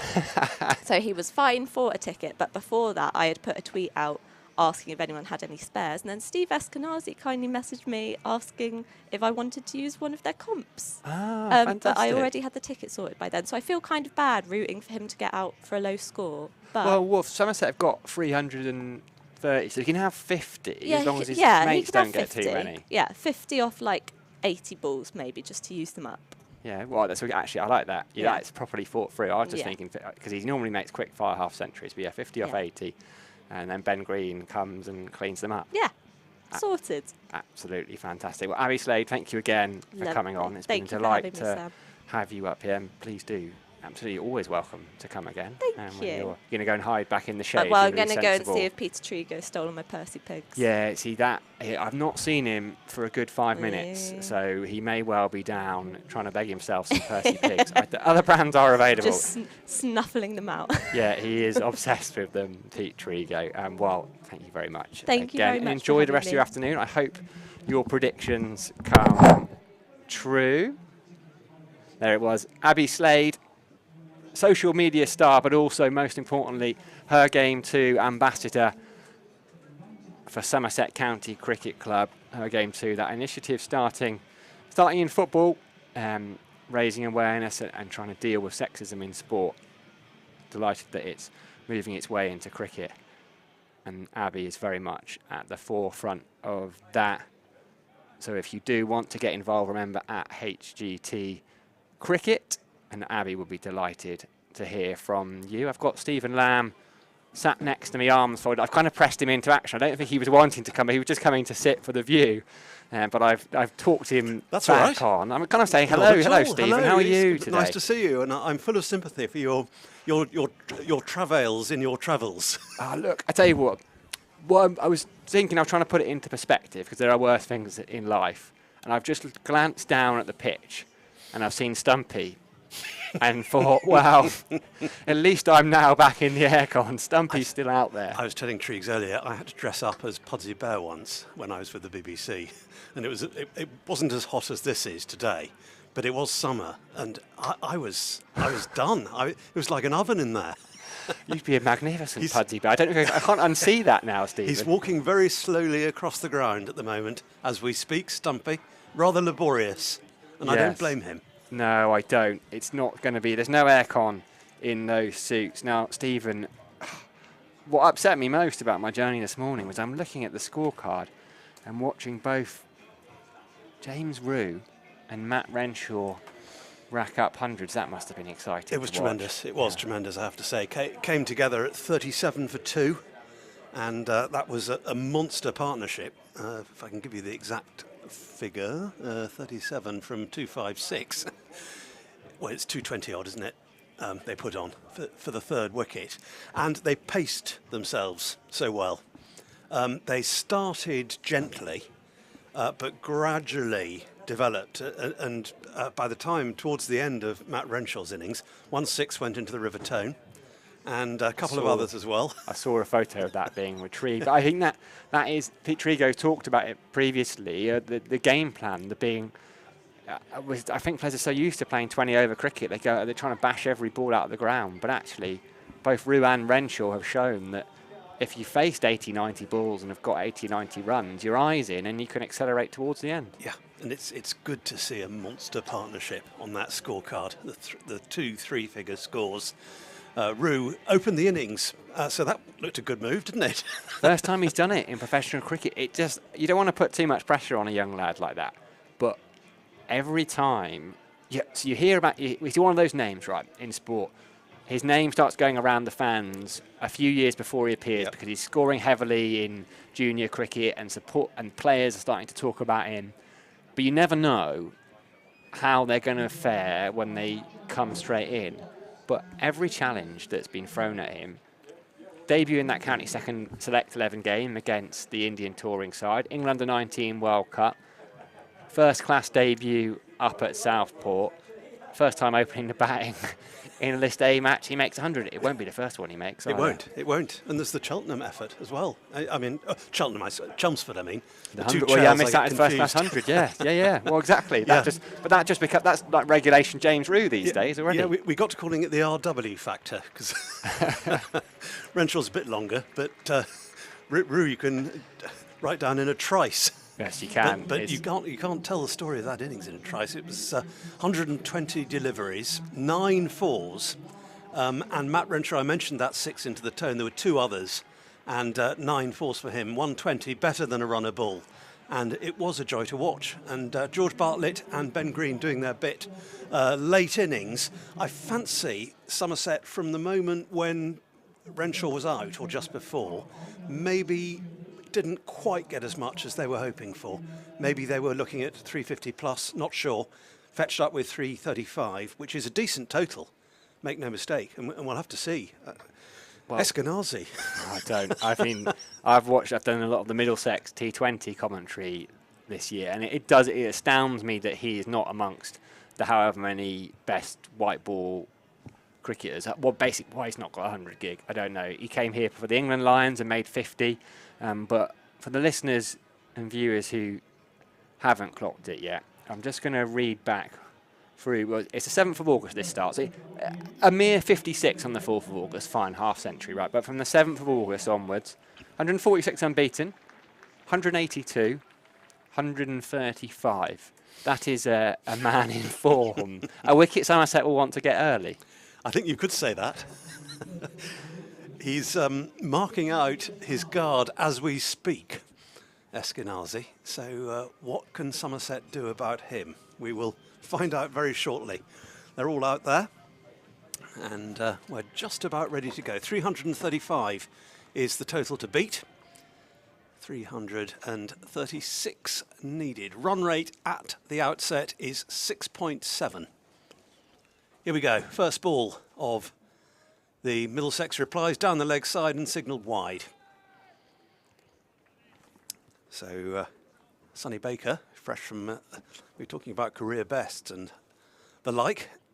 Here's another one who took a career best last week in the game against Durham. 6 wickets for Sonny Baker in that game. Can he build on that in this one?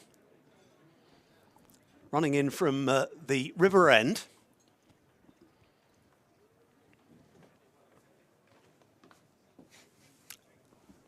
And here are Middlesex's first runs. There'll be at least 2 of them. It won't reach the boundary at backward point. They want 3. They're going to get 3. A long, long chase out there on the long side of the boundary in this game. To compound my misery, Stephen, I've just gone to my bag to get my laptop charger. And it's still plugged in London. Oh no. What a day I'm having, eh? What a day. Is it compatible with mine? No, it's not. It's all right. Sorry, I'm being very self-indulgent there. But you know, when you just open your bag and I went, I know where that is, and I know my thought was not to unplug it. And you've been rushing around already. Oh dear. Well, you've got some cricket to watch. That's what matters. Indeed, and I'm delighted to be here. Beautiful day and a serious game. 4 without loss, Middlesex. Short from Baker, and I think he missed out there, Mark Stoneman. Pulling at that one, looking for the mid-wicket boundary and playing over the ball in the end. It's an impressive-looking opening partnership, this, for Middlesex. Stoneman, former England international, of course. Well, you know, it's the beauty of the Royal London Cup in the last couple of years is it's given some younger players opportunities, but it's also given some more experienced players who wouldn't. I mean, Stoneman doesn't play in the T20 side for Middlesex, neither does Sam Robson. But what players to bring in, what experience. There's a leave from Stoneman. Baker warming to his task. It's not difficult to warm to your task out there at the moment. 32 degrees. Hard work. Somerset haven't been mentioning this too often, but they are still looking for their first win in this competition. Bottom of the table. Middlesex are top on net run rate. There are 3 teams with 6 points at the upper end of the table. There'll be another dot ball played into the cover ring.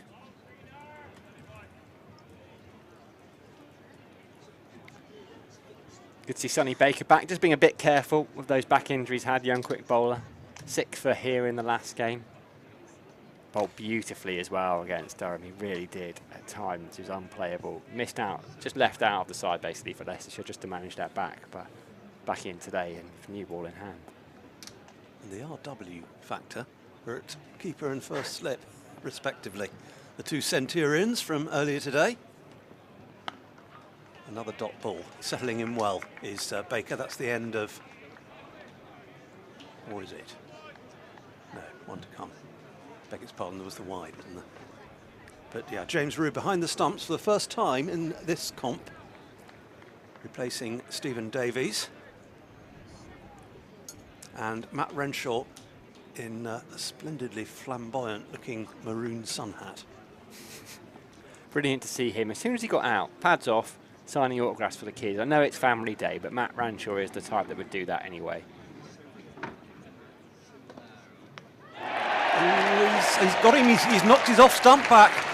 There's a start for Middlesex. It may not be Eskenazi, but they have broken through. Mark Stoneman has gone for a duck, a full-length delivery from Sonny Baker, and you can see the result on the off stump. Yeah, beautiful. Just trying to work it into the leg side. Played all around it, really. Mark Stoneman, 6 in the last game here. Sonny Baker, 7. And, well, I'm glad it wasn't the end of the over when you called it, Stephen Ham. I'm glad he bowled that wide, that extra ball. I think it's always a little bit more frustrating for batters as well when they get out to that extra ball. Yeah, well, he's looking pretty dejected, as you would expect and understand. Mark Stoneman, as he walks back. It's a long way when you've just come out to open the innings. You haven't got a run on the board, and you've got to go all the way back over that long boundary between the dugout and into the Andy Caddick Pavilion, knowing that your part in this particular game is played. Yeah, one former England international depart, another who, to be honest, I think is pretty unlucky not to have been given at least another go. Sam Robson, who is in magnificent red ball form over the last couple of years, really, but this year 665 runs, 300s. Oh, Todd Lindley has just delivered me a MacBook charger. What about that? He's done a beautiful touch. Unfortunately, what Todd's not going to know is it's my laptop is too old for that one. Harry Everett, though, has just brought me. I've got an older laptop. This is beautiful here.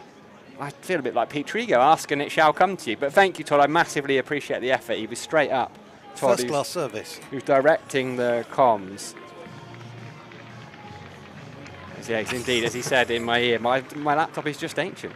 So I'm surprised it's still working, actually. But Richard Walsh has come to my rescue, which is trading blows because I did the same to Walshy a few weeks ago. Lovely to have him here. Right, Casey Aldridge, ball in hand. Stevie Eskenazi, who it's fair to say is the danger man on strike. Must be a wide. No. Just. It looked wide. It's possibly the angle we're at that made that one look a bit wider than it actually was. Still, James Treadwell was in a much better position. Is to it tell. James Treadwell? See, James Treadwell and Chris Watts, 2 umpires today. Me having just turned up. James Treadwell. There's a name. Fuller from Casey Aldridge. Andy Amid, good to see him in the side as well. Steve Davies dropping out a bit earlier. Davison, Josh Thomas, another Thompson Andrews connection. Both Rue and Thomas St Andrews. I think they've got a few of their lads in as well. One of their boys is on a stag do. So they've come in. James Rue's younger brother was playing for their first team yesterday, Thomas Rue. Saw they had a victory. Highly thought of, I gather. Couple there, I think.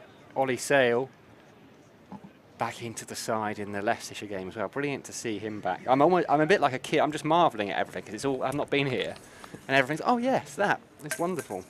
But yeah, great to see Ollie Sale back in the side, or 4 as Tom Abel called him on social media yesterday. I presume that's to do with the flowing locks. Yes, they're on display out there. Eskenazi on strike then. He's got 5. And he's in that kind of form where everything will feel quite easy to him. I mean, I've never been in that kind of form at that kind of level, but even playing club cricket, if you've scored a few runs in recent weeks, batting just feels a little bit easier. Gives you the confidence, doesn't it? Such an aggressive player at the top of the order. His T20 blast numbers in the last 3 years, he averages a shade under 40, strike rate of 140. Sets the tone for Middlesex. Able to just dab that into the leg side, pick up a single because Ollie Sale is at mid-on, and that was the vacant mid-wicket area. So there is a square leg, which I'm assuming, a deep square leg, which I'm assuming is the numberless Josh Thomas. Ben Green, the skipper, is at mid-off, who's just asking Thomas to come in front of the square. Sale's at mid-on, Renshaw's at first slip. Andy Amid is in the covers, Goldsworthy backward point. Amid's more extra cover, George Bartlett's at cover. Sonny Baker's down at third, and fine leg is up, and by process of elimination that must be Alfie Osborne.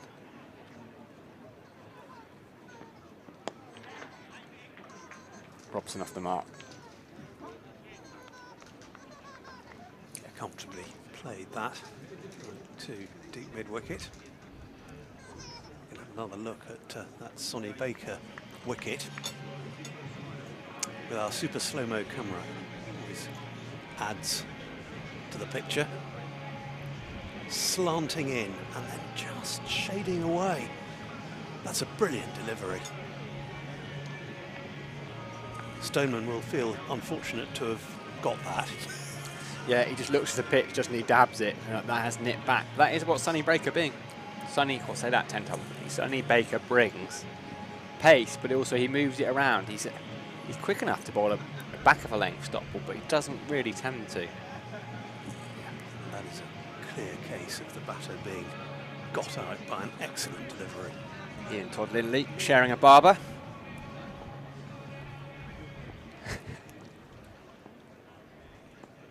And he comes again. Be a single here. Just tucked backward of square, easy as you like, by Sam Robson. So a single at either end.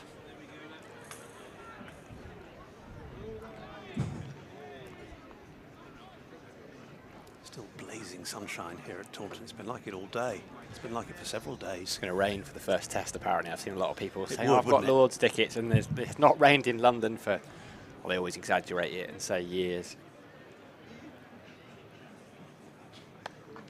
That's going to be 4. Backward of point. Just given a little bit of room outside his off stump. And cashed in with aplomb. Yeah, that's, to be honest, food and drink to Stevie Eskenazi. And if he's so strong in that area, just short, it just sits up to be hit, really, doesn't it? You can imagine he's starting quite comfortably, moved on to 10. As long as they can get him out below 50, they'll be happy, eh? 10 from 7 deliveries, Eskenazi. Found a fielder this time. Very similar stroke, but not quite as square. Giving the man at cover point, debutant, Josh Thomas, a chance to gather in. Yeah, nice for him to get out there and just feel bat on ball at the end. Even if it was just for the single, the good experience, he'll feel a little bit better having been involved in the game. Yeah, 17-year-old walking in as this is driven. That's found the gap. That's going to be 4 more for Eskenazi. And that was certainly the stroke of a man in form. Yeah, just as bowlers so often do there, just overcompensated. He was too short earlier in the over and that one was too full. And he just leant into it and he just checked punch through the covers. It's ominous already from the Middlesex skipper. You pessimist, Steve. Well, we were talking about the commentator's curse earlier. I see. Trigo and me. A bit of reverse psychology Exactly, going on here. exactly. I hear you.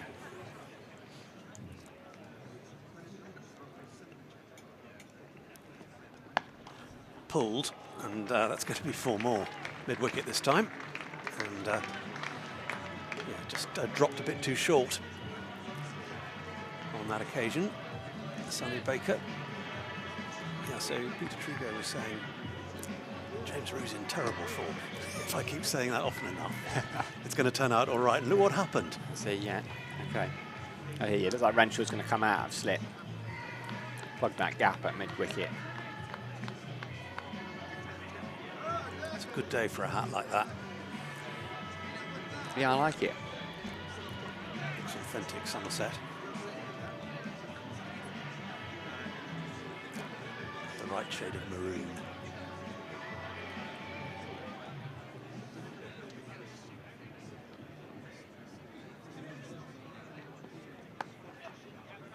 Gap again. Went before this time because it hasn't quite got the power behind it. It's back flipped. They will take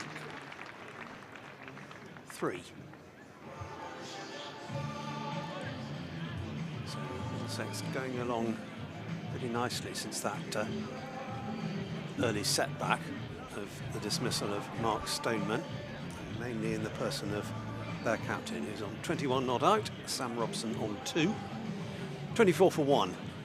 Reminder that target is 336. Stiff target, but in these conditions, it's not impossible. No, by any means. it's above par, isn't it? But you do look at this ground and go, 300's probably your old 250 on most other grounds. Especially when you look at what Ben Green did last week.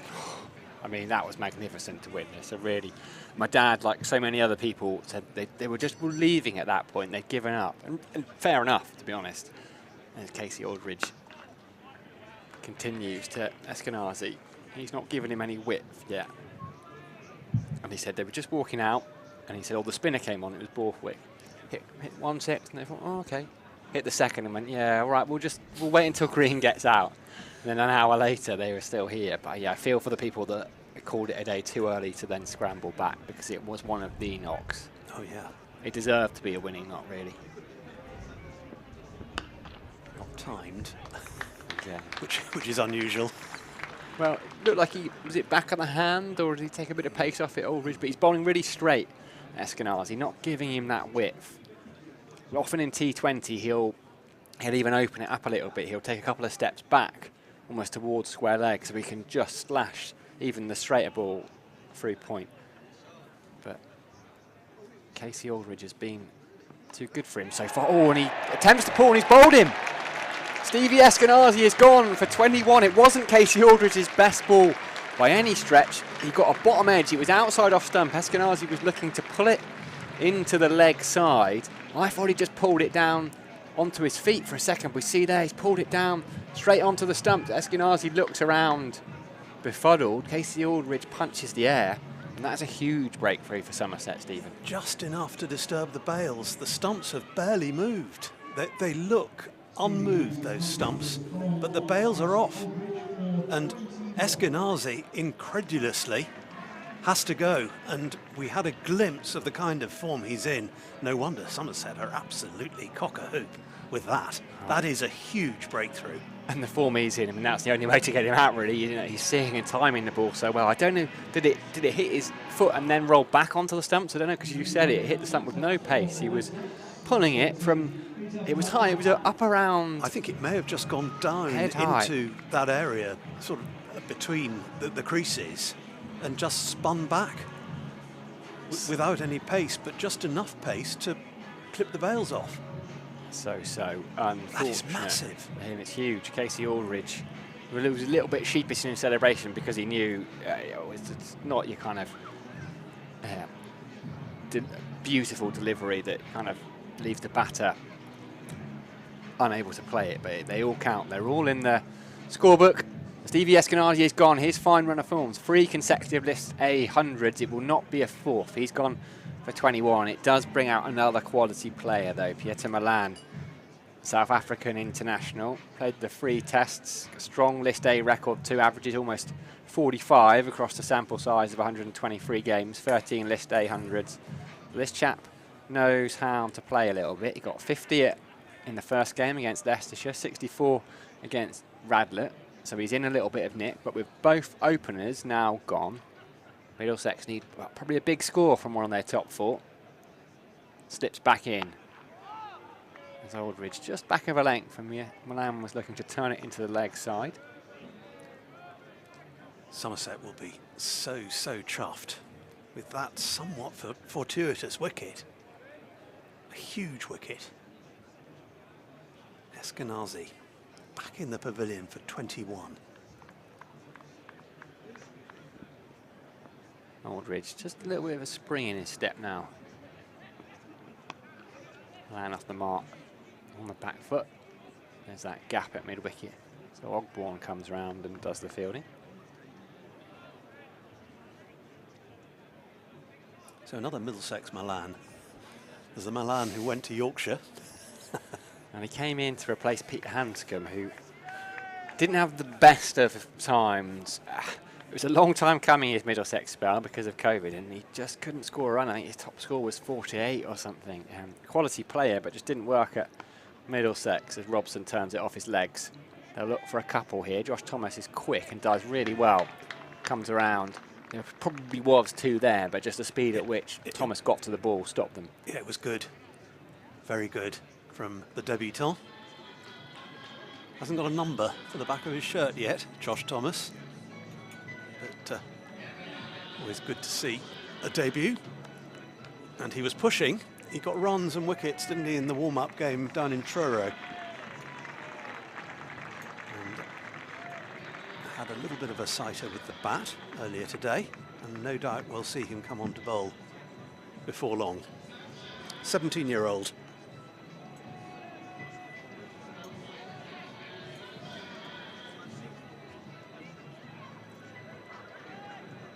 James Rue on his own behind the stumps already.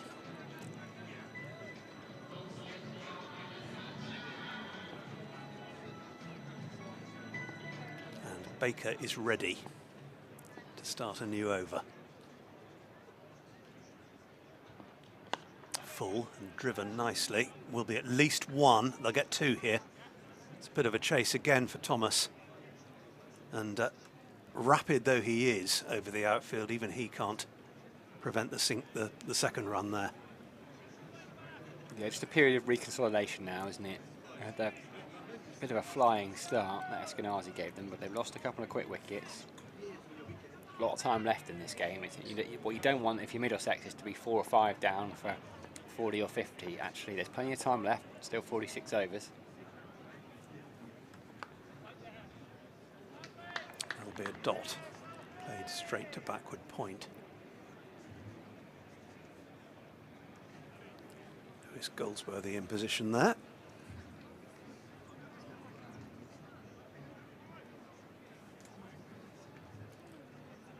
For the first time today, we've lost the sun.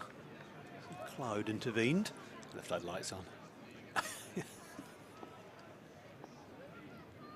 They're in readiness. I don't think we'll need them though.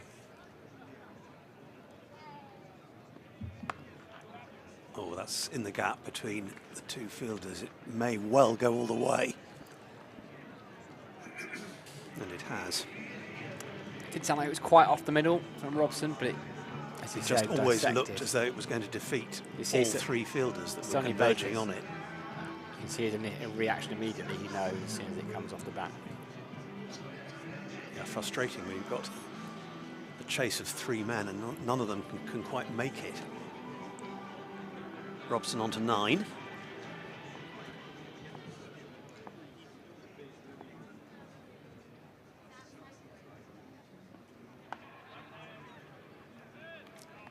It's Fuller and Goldsworthy in action again at backward point. Sellout crowd. Not every seat full, but that's partly because it's family day today. There's a lot going on over to our right in the St James Street car park and around the Somerset Cricket Museum. Plenty of activities. Petting zoo, sports village, face painters.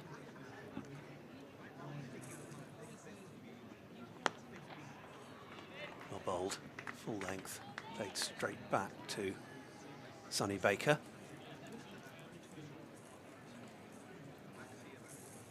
You might get caught up with by a wandering magician if you're out there in the car park. I sprinted through the car park. I got dropped off by the gates, and I saw there was a hive of activity. There was lots going on. I had to dodge a few footballs and tennis balls flying around. I haven't had a wandering magician since Christmas Day about 4 years ago when we went out for the first time ever, and the magician came to the table. Let's pull that deep mid-wicket. There'll be a couple here. To me, you can magic up Pete Trigo some Percy Pigs from nowhere, the out of his hat. That's maybe where he is, and he's just nagging him, he's just following him around. He was thinking of trying the baseball. Here's a slow-mo of that wicket of Eskenazi. Down. Well, it hit the ground and the stumps at almost the same time. Yeah, or his back heel. His back heel was a long way back. I don't know, maybe I'm just obsessed with it hitting his foot, but it's just because of the speed, because the ball was travelling. When you get a bottom edge, it usually still flies off it. And then that was a slow-mo replay. Freak wicket, though. It was.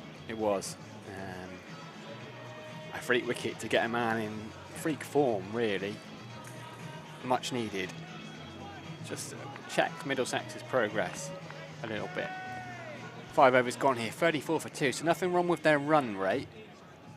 Pieter Milan is on strike to Aldridge, who attempted Yorker, and it's dug out now. Wrong with the run rate. It's been a run-scoring day, really, all round. I was having a look at the scores elsewhere. Sussex Sharks, 378 for 6. That's a proper total, isn't it? Clark made 100, and no prizes for guessing who else. Chetishwar Pajara, 174. A bit of a cheat code, isn't he, in this competition? But the young lads at Sussex must be learning so much from him as Milan turns it nicely, and it's Ollie Sale is going to have to give chase. Those flowing locks behind him, does well, keeps it to a couple, puts the slide in. Surrey 39 for 1 in response there. 312 for 9. Derbyshire made. Lewis Rees 136.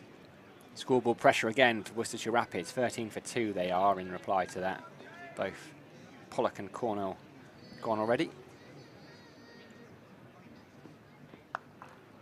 Cut nicely, didn't quite time it. It's sat up. That's a good diving stop there. Yeah, George Bartlett scrambled to his left. It's not easy. I mean, it's barren out there. You see some of the, I don't know if you've seen some of the footage at the outground to Grantham. Notts have been playing. And apart from a very small square, the entire pitch looks almost like those squares that George Bartlett is standing on. There's just no grass. He did well there, George Bartlett. Yeah, he's got the elbow protectors, and it was just as well, as that was a diving stop. Change of field for Robson, and Mead comes in at mid-wicket. Yorker's dug out. Doesn't give you a huge amount of confidence if you're on the edge of the square like that with all the rutted patches. That's why a lot of them, as Bartlett's doing, they wear those kind of tubey grips. Is that an old school word? That'll do. On your arms. No, I can relate to that. A lot of it. It's like first aid, isn't it? If you hurt yourself at primary school, that's what you get. But they use them to prevent the damage. As that's a lovely looking shot from Sam Robson. Nothing George Bartlett can do about that. Just leant into that one and drove it through the covers for another boundary. It's all timing. No apparent power behind the stroke at all, really. And just cruised away to the boundary. He's just such a good player, Sam Robson. There's a bit of a bugbear of mine. I'll talk about it a bit when I did the Middlesex comms. Of all the openers, 7 tests he had, probably knows his game inside out right now as he pushes that one again through the covers, but this time it is straight to Bartlett. Hasn't played Test cricket for 8 years. Did all right, average 30. But his record in all formats of the game is so strong. End of the over. 41 for 2. There's your Somerset opening bowlers. Numbers on screen, wicket each.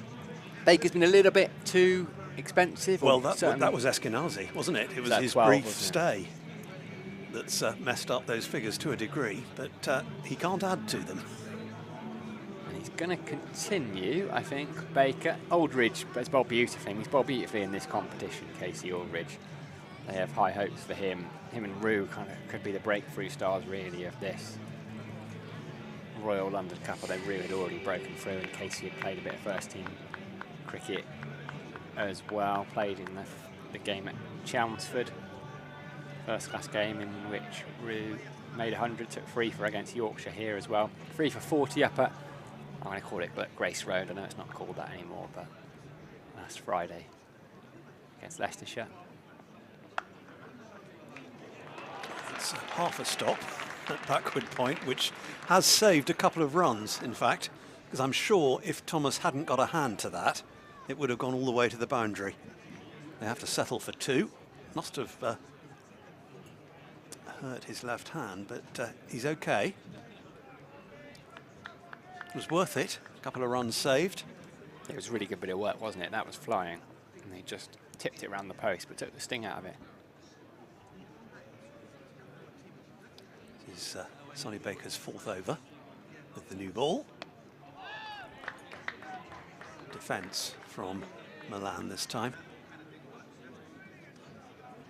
Tough target for Middlesex, but by no means impossible. Another 293 needed. 43 for 2. The 2 openers gone. Eskenazi for 21 and Stoneman without scoring. Got a very good delivery from Sonny Baker, didn't he, Mark Stoneman?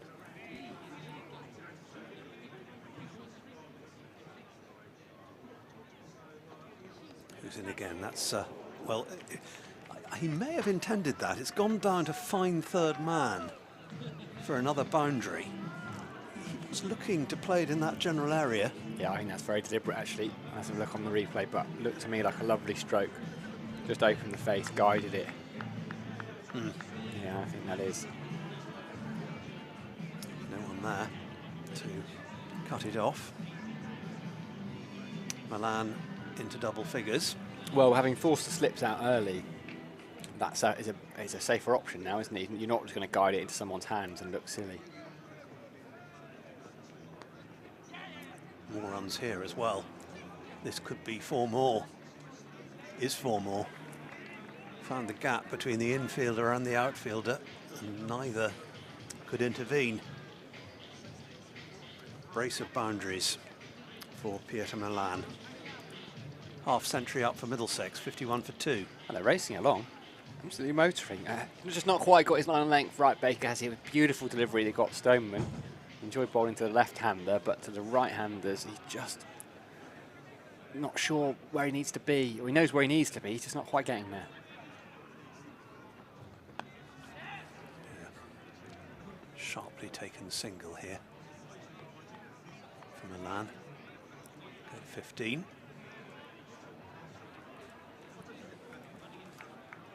Plenty of options for Ben Green, the Somerset skipper in this tournament.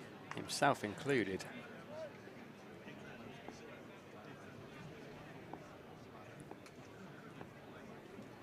May well see a change quite soon.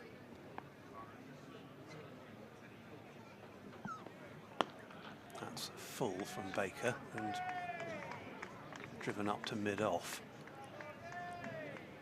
So 4 overs done now for Sonny Baker. 52 for 2 at the end of the 7th. Our run rate hasn't changed very much really since the start of the innings. Middlesex ahead of it at the moment. Yeah, there's Tractor on screen. He looks deep in thought there, doesn't he? Very composed, and also no sider in hand. This is a concern. I nearly didn't recognise him, because I don't think I've ever seen him without tankard in hand. There he is, sensibly dressed in white as well on a day like today. He's got his slightly faded version of the Somerset sun hat that Matt Renshaw is sporting. Aldridge is going to continue. Milan facing, who started nicely and just drives that down the ground, but skipper Ben Green able to do the fielding. You had a bit of Hildy earlier on, didn't you, Stephen? Did I miss it? I couldn't. Didn't have the Wi-Fi connection to get on it on the train. It was an absolute pleasure. He was on here with Peter Trigo, long-time friend and teammate, of course. The photos of those two. That photo of the two of them hugging after the Royal London Cup win. Yeah, tremendous. The club put out a lovely tweet with that photo of Trescothick, Trigo and Hildreth as well. Ooh, half an appeal. I think that was an inside edge. Aldridge head in hand. He knows Milan were just trying to steer it into the leg side, and it was straight enough. And you could hear 2 noises from up here. Just got that little inside edge onto pads. That saved Pieter Milan. I mean, Hildreth's just given us well, they all have. Those 3 were just named, but so many memories of Hildy. And I remember going to see him up at Durham, family from Newcastle, and he'd just broken into the first team. It was one of his first games. Saw it. One-day game up at Durham.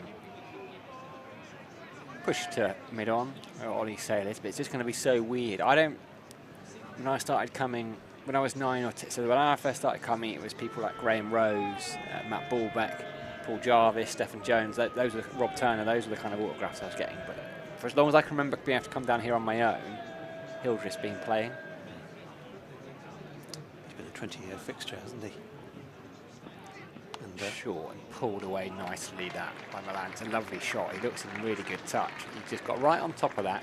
Didn't get up much higher than waist height. He rolled the wrists. And there's a deep square leg out there in George Thomas. And it's a huge boundary, but he had no chance. I was actually reminiscing a little bit about the opportunities I've had to interview James Hildreth. There was one time when, it was during his innings of 303. Yes. against Warwickshire. Pulled again, behind square, doesn't quite get as much on it, so Thomas is going to scramble across and do the fielding, gets a round of applause. Good throw in that for James Root. Taunton Andrews' teammates. He was saying it felt a bit downbeat when he walked off, having been dismissed for 303. And that's because there was some obscure record about somebody having scored slightly more. I see. It's always going to be the way, though, isn't it?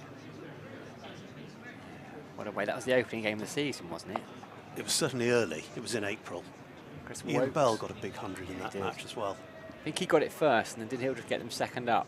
Warwickshire put on maybe 400 or 500. Ended the over 58 for 2. But yeah, so many memories. His debut was that, his first class debut, I always remember being that Ian Blackwell game when he got 247 against Derbyshire.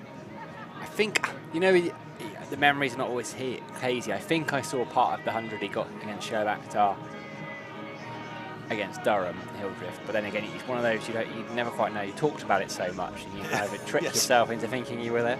Yeah, well, I certainly saw part of the 303. I didn't see all of it. And Somerset dressing room in there. Her Game 2 T-shirts, the club partnering up with Her Game 2. We had Abby Slade on, the club ambassador. She was brilliant during the interval. If you missed that, I urge you to rewind. Just find your way about 3.5 hours into the stream. And Abby Slade was with us for 20 minutes or so. In the air and diving attempt. It's going to go for 4. Bartlett, just for a moment, it looked as though he might have latched onto that, but couldn't get a hand to it. Another boundary. Middlesex continue to progress in this run chase. Almost an instant reward for Ben Green. And yes, Sam Robson's heart would have been in his mouth just for half a second there. Sorry, Stephen, what are you saying about... Oh, just remembering some Hildreth interview opportunities and how much I enjoyed them. Always been very obliging about doing interviews at the end of the day. There's going to be another boundary here, up to long off this time. They're not finding batting in the least difficult, these two. But, yeah, and, well, the standout one was on one leg here against Notts. I covered that game and spoke to him, and I saw the bruise. It wasn't just a bruise as well, wasn't it? Underneath, it was what was underneath, I think, was the worst. Yeah. Remarkable knock. Single here this time, down to deep backward square. Well, that video that the club put out, the combination with him was absolutely fantastic. But there's a part of him being interviewed after that, and he goes, well, I'm not really sure if it's broken. The adrenaline's still kicking in. It hurts a little bit, but I'm not really sure if it's broken or not. And turns out, I think Trigger said he saw the X-ray, and it was very, very much a broken ankle. He did it in the Royal London Cup last year, not with a broken bone, but on one leg. There's a no ball signalled, which will take the total on to 69. I think I'm going to vacate my seat at the end of the over, potentially. I think we just got some spectators. Oh, okay. Don't worry, Stephen. We haven't replaced you yet. It looked like people were queuing up to take over. It takes 2 people to replace you, Stephen. Baker. Up in the air. It's over the top. It's into the Somerset stand. Again, we did have a fielder placed for that type of shot out there at deep mid-wicket, but it was over his head. Yeah, both. I mean, Milan has gone out there and batting absolutely beautifully. 27 he's got from 18 balls. Such a dangerous player. He's had that subtle touch, the one he ran down fine, and that's just brute force. And Middlesex, but for the wickets, will be delighted with their start. They're way up with the run rate. Deep square leg and deep mid-wicket now. Push single here, up to mid-on. Renshaw is there. Yeah, we've seen sweet timing already today from him, from Renshaw and from James Roux. We're now seeing it from Milan and Robson. Yeah, as I was saying, I mean, Robson's been such a good touch in county championship cricket this year. He really does look a class act player who knows his game inside out and almost makes it look easy scoring runs at the moment. Ben Green's first over comes to an end. Quite an expensive one too, 15 off it. 74 for 2. Milan is on 24. 27, beg his pardon, and Robson's on 24. Another change of bowling then here, double change. Casey Aldridge is coming out of the attack and young Alfie Ogborn is going to come into it.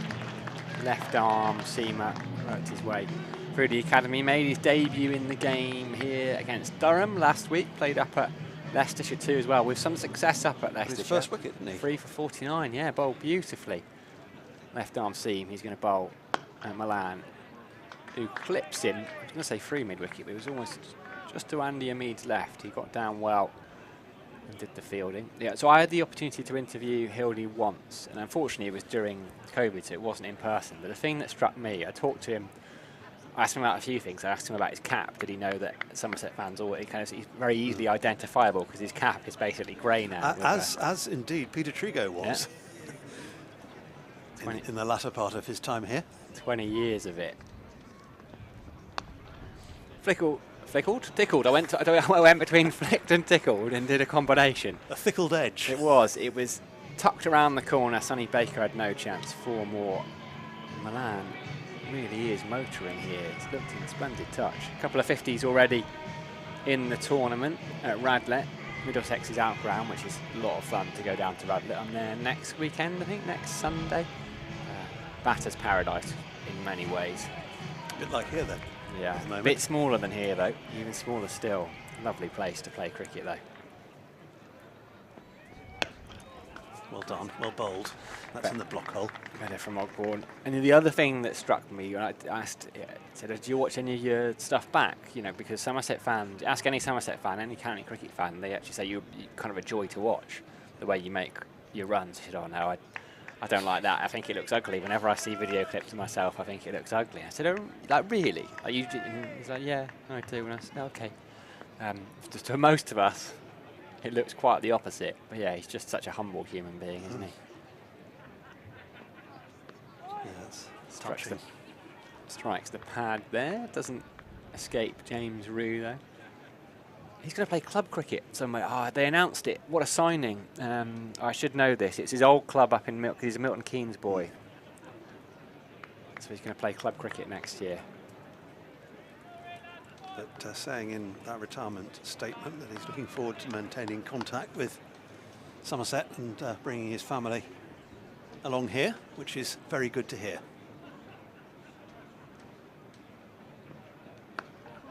Think about a single, but in the end, don't take it wisely too. Lewis Goldsworthy was sweeping around to his left. I'm not sure there would have been one there. And what Middlesex can't afford to do, Stephen, is lose another wicket here. They're way up with the run rate. This is actually quite turned from a wobbly start. It's actually quite a solid one. I mean, they're going at nearly 8 and over after the first 10. A couple of set batters now. Yeah, they've lost Eskenazi, which would have been a big blow, and it was a freak dismissal, really. Yeah, Eskenazi and Stoneman, the 2 men dismissed. Ooh, well bowled down for Ogborn. Just beats the outside edge of Pieter Milan. Nice way to end his first over of the day. So 10 overs gone here. Somerset versus Middlesex in the Royal London Cup. And Middlesex are 78 for 2. They need another 258 to win off 40 overs. That's a pretty good start from Alfie Ogborn. Just the 4 runs off the over. So that'll give him a bit of encouragement in these conditions. Ben Green is going to continue from the river end. The second hard play has been signalled by the umpire.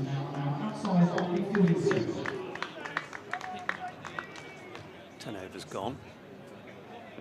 A slower ball from Ben Green, which Robson adjusted too well. Goes out to deep extra. Comfortable single.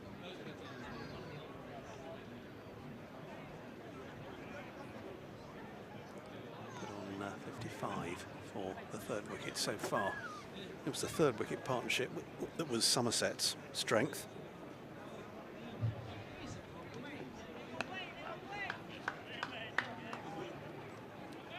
Down to backward point.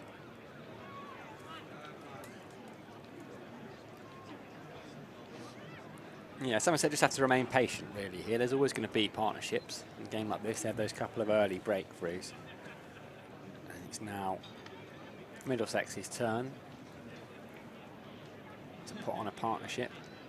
That will happen over the course of 50 overs. Done well there, Ben Green.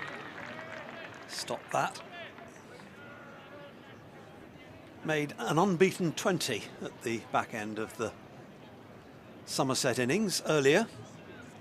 15 deliveries, a 6 and 2 fours. Didn't have the length of time to bat that he did last week when he performed those heroics, ultimately in vain.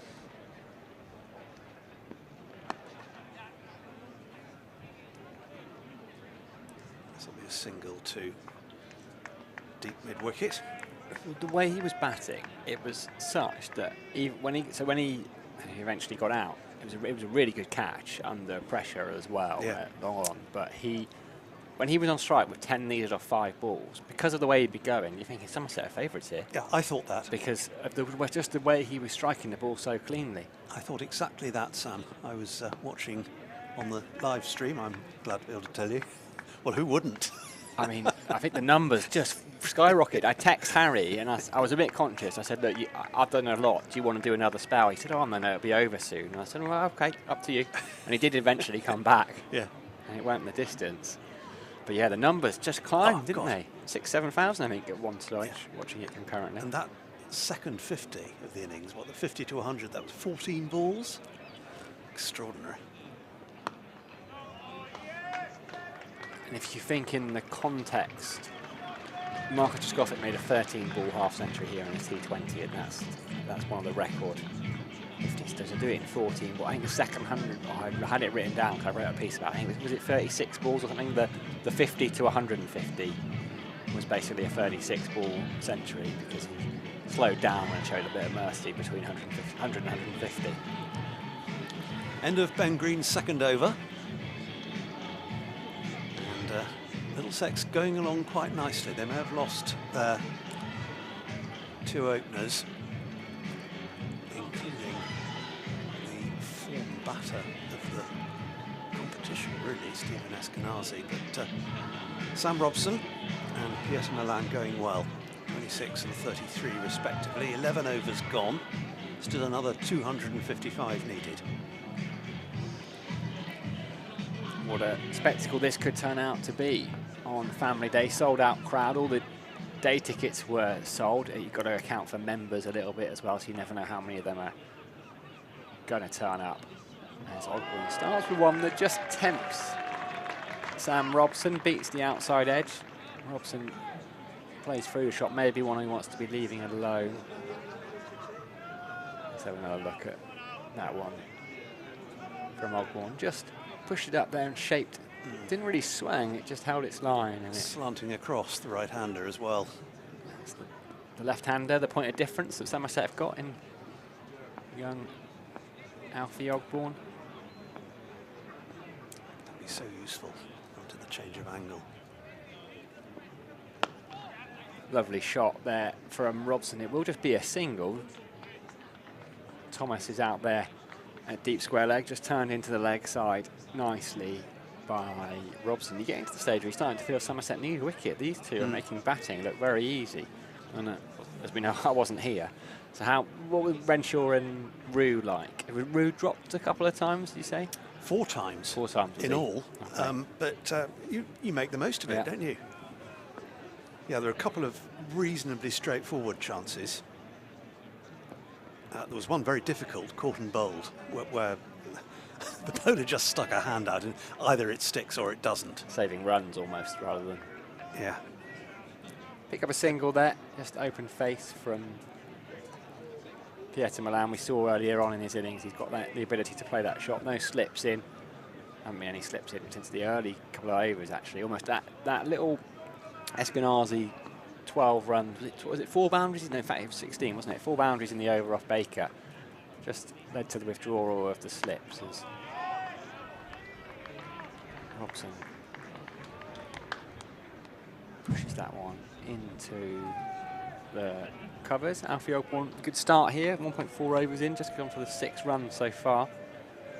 Aldridge, 4 overs from this end, 1 for 19. It's been the bowlers at the other end who Middlesex have looked to get after, really. Sonny Baker, an absolute beauty. And nip back in to Mark Stoneman. Dismiss him for a duck, but a little bit expensive. 39 off his 4 overs. Ben Green, 2 overs, 0 for 19. Steered, but straight at Lewis Goldsworthy at point. This is an encouraging start from Ogborn, isn't it? Keeping things pretty tight. Bowling from the Marcus Trescothick Pavilion end. There were a few grumbles on debut. He only bowled the 4 overs, and people kind of, oh, well, why didn't he bowl more? And it doesn't work like that, does it? And if he had bowled more, he may well have been the one to go for a few more runs. But he bowled almost, I think he bowled 10 overs up at Leicestershire, and you'd imagine the way he started, he'll get through more than 4 here today. Comes in really tight to the stumps. That was a fuller one, maybe took some pace off it. They pick up a single. Good over then from Somerset's perspective. Just the 3 runs off it. 12 overs gone here on the live stream.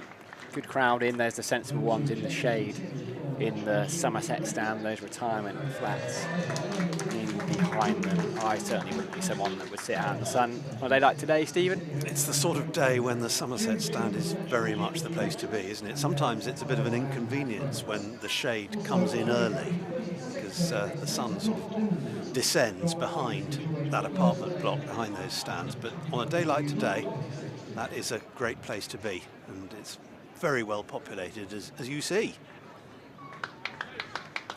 People enjoying the cricket here.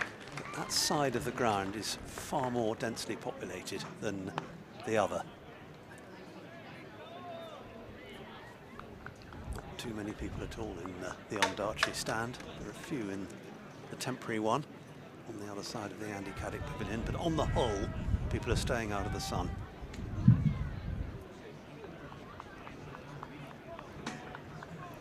Temperature touching 32 degrees here in Taunton today. Lovely shot. Beautifully placed. Gonna go all the way. Once it was past the infield, that was timed more than well enough to take it to the extra cover boundary. Seen a few of those from Sam Robson already that he just pushes, and it's all timing. That's his 5th.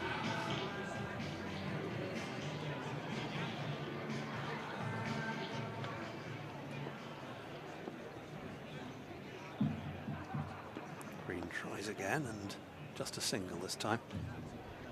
Ollie Sale in action down at long leg.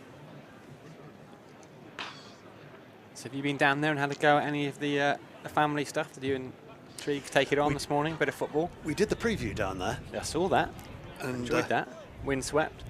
And the football came flying in as well. It did indeed. But we thought it would give a bit of a feel for what was going on down there. It looked busy even early. It was. There were people coming in through. That's been mishit, but it's going to go for 4 anyway. He was looking, I think, for a maximum there, but didn't quite get the whole article. Yeah, it was in the air. It bounced. It was only 5 or 6 yards short of the boundary. Look how far down the crease out of his crease he is, down the wicket. He almost starts walking at Ben Green very early, and that just now means Ben Green has more doubt at the back of his mind. We turned that into almost a 16-yard pitch there, Pieter Malan. He starts quite deep in his crease. Yeah, and stays there for this delivery, which he just pushes out to deep mid-wicket. But a well-supported family day here at Taunton. And plenty still going on.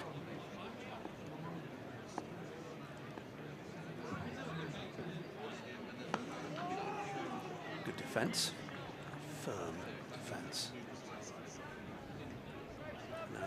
Associate batsmen looking really satisfied with a defensive push and holding the pose. And why not? I mean, this is already proving to be an excellent partnership for Middlesex, worth 70 off 57 balls.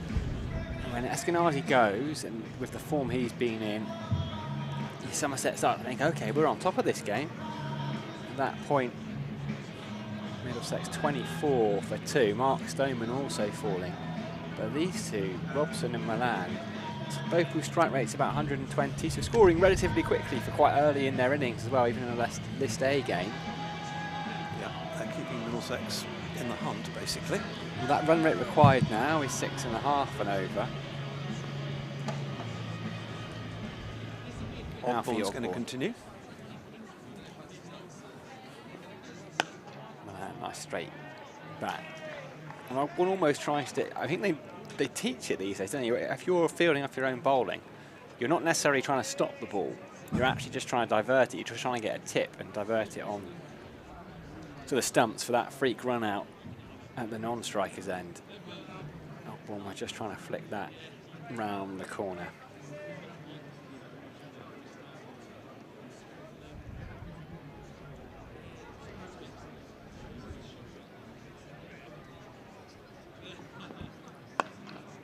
Doesn't quite time that one.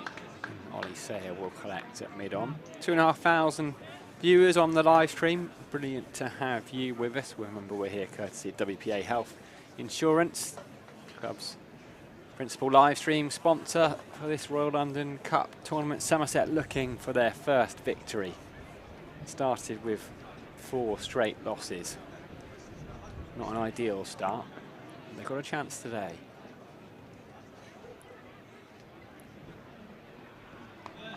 As Milan just opens up the face. That's his escape shot, isn't it? Just runs it down to one. You see, Ogborn's not giving him much width. He comes in really tight to the stumps. Ogborn doesn't give much width, but Milan, such a good player he is able just to manipulate that one from almost in at his body. Just pick up a single. Would it be fair to say, win or lose, that it's been Somerset's most convincing batting display of the tournament so far? I think that's very fair. I think it's by far and away Somerset's most convincing batting display. That's a beautiful shot from Sam Robson. Again, doesn't need to play through the shot too much. It's just a check drive. We've seen a couple through the covers. That one was straight as you like. No chance for either fielder at mid-on, mid-off. Middlesex raced on to 99 here. That's a beautiful stroke. The only danger it was of hitting Pieter Milan's bat on the way through. That was a classic example, wasn't it, of the straight drive.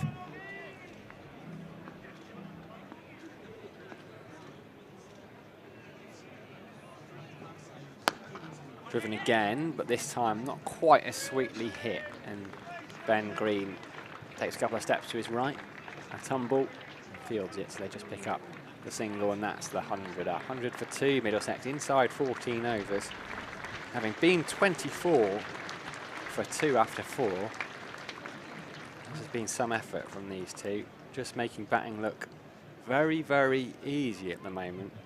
Somerset will want to pick up a wicket quickly. I mean, I just having a look through my Twitter, I'll come back to it in a second, as Milan keeps that one out. End of the over, 100 for 2. Anthony Gibson has tweeted, the highlight of family day at the county ground is there's an inflatable cow, and the challenge is how much milk can you squeeze out of the cow in a minute. I mean, that's only at Somerset. We were talking about this earlier. Were you? We were trying to work out, Peter Trico and I, exactly how you could virtually milk a cow. But apparently you can in St James Street car park today. Unbelievable. I can see, here at Taunton. Just by the BBC. I mean, I'm going to have to head down there. But next time I get a break, I'm going to head down there. If only I had the ability to live cross from the cow. We've got a bowling change, and the flowing blonde hair has been banded up. Ollie Sale is on.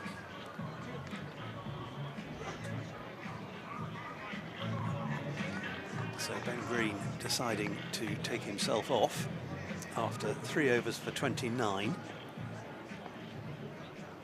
And this is the 5th bowler we've seen in action. The 3rd from the river end, and immediate runs here. Out to deep mid-wicket, it can't be cut off that.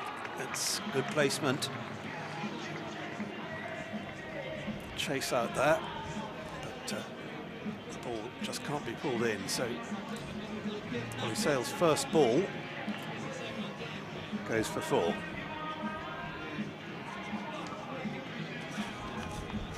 Not the best of starts. I'm still just marvelling at this cow, to be honest, Steve.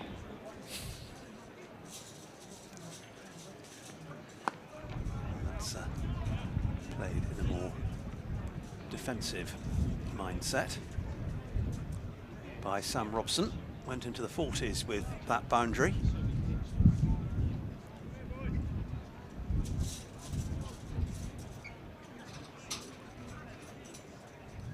It's life-size, that cow. I did walk past it earlier on. I can vouch for its authenticity, in size terms at least. Don't know about the quality of the milk. So are you physically milking the No, I plastic didn't do cow? it. But is that what happens? Is that what you're doing, or are you doing it on an app or something? Don't know. I can't help you. I mean, I think we've got the focus of the live stream wrong today. The cameras are focusing on the wrong bit of action. Forget the cricket. Get the slow-mo on the inflatable cow.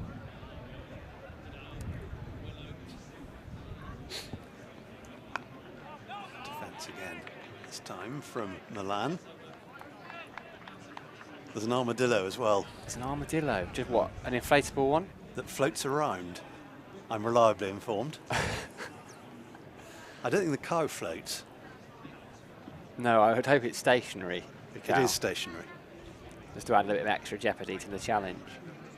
Yeah. Cow's running away from you. It's got rather an unconvincing colour scheme, mainly white.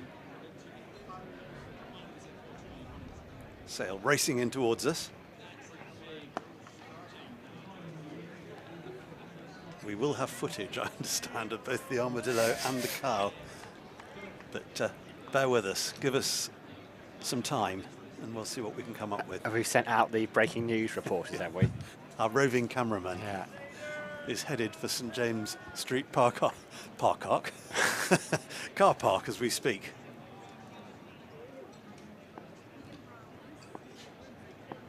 It's not Peter Trigo either.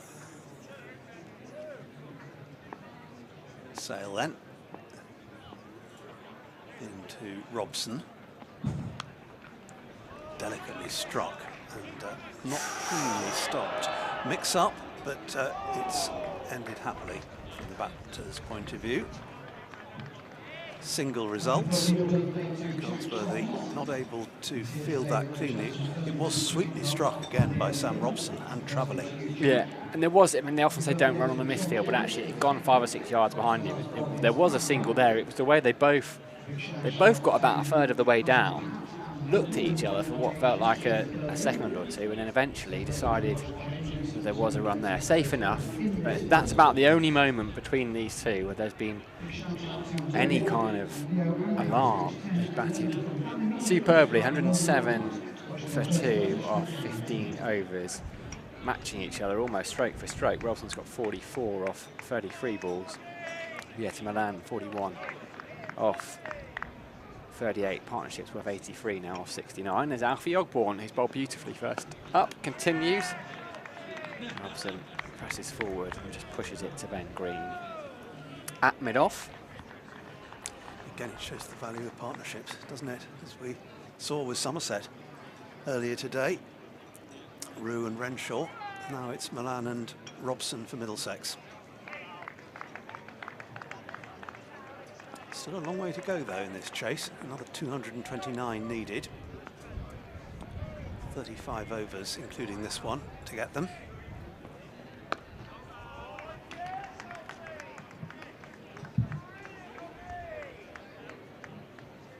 Good spell this from Ogborn into his 4th over. Still just 13 runs off him. The thing is, for Middlesex, well, this is their 5th game. If they were successfully to chase here, it would still only be their 4th highest score of the competition. They've comfortably been reaching 350 when 3 of their 4 games so far. One of those was on the losing side. They couldn't quite chase 359 against Leicester in the first game, as that's pushed to Ben Green for a single. I mean, a lot of those numbers are very Stevie Eskenazi heavy. He's not going to be the one to do it for them today, but these two just making it look very easy. They made 3-5-5 up at Grantham with the pitch, the outfield looking rather parched up there on Friday. Sam Robson made 100 in that game, just a little bit over a run a ball, so he's in good touch too, and you can tell watching him bat today. I'm reliably informed we've got armadillo footage at the end of the over. Already halfway through, Ogborn tight to the stumps and just tickled around the corner. Pick up a single. And moves on to 42.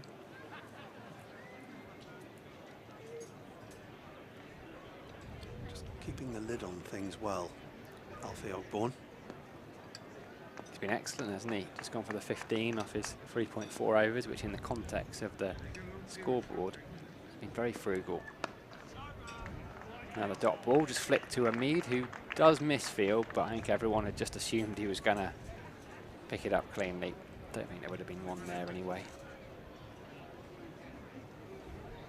Yeah, Hamid looked in good touch, but rather briefly this morning. First dismissed for 10.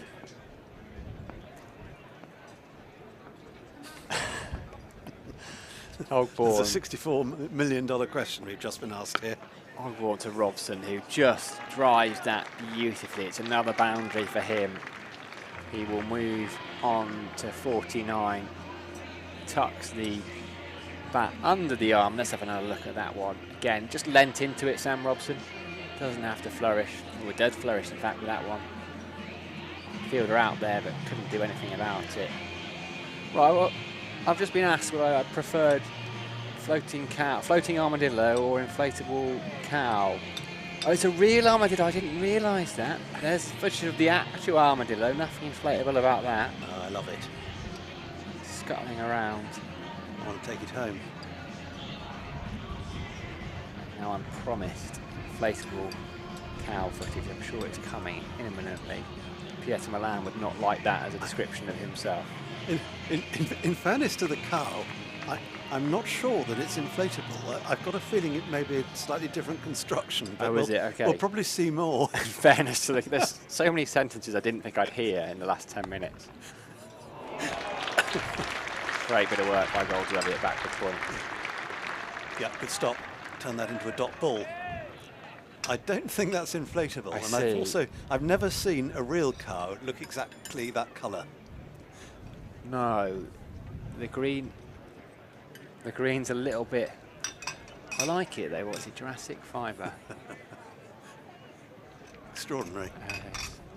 Family Day. Anything goes on Family Day. Inventive colour scheme, we can call it. It's caught your eye though, Stephen. So it's worked, hasn't it? Here's Ollie Sale in the more serious stuff that's going on out in the middle, and there is 2 dots to start for Sale.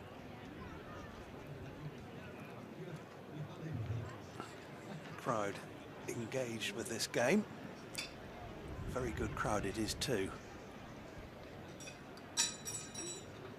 Going to support Somerset. It's their last weekend day's cricket of the summer. Don't worry, you know. Up in the air. Yeah, I think it's going to go all the way, is it? Yes. There were 2 fielders who were interested, but it was eventually sailing over the boundary just between the Somerset stand and the scoreboard down there and Gimlet's Hill. Comfortably over in the end. Yeah, he just swang through from the hip. It's a short boundary there. It's a fine leg. Matt Renshaw puts in the dive. All smiles with the kids behind him. A relatively safe option for Milan. He moves on to 48. We've got an interesting game on here. I think we do, Stephen. Somerset in desperate need of a wicket. Middlesex will be quite happy with this. Outside the off stump, it's just going to bring him a single.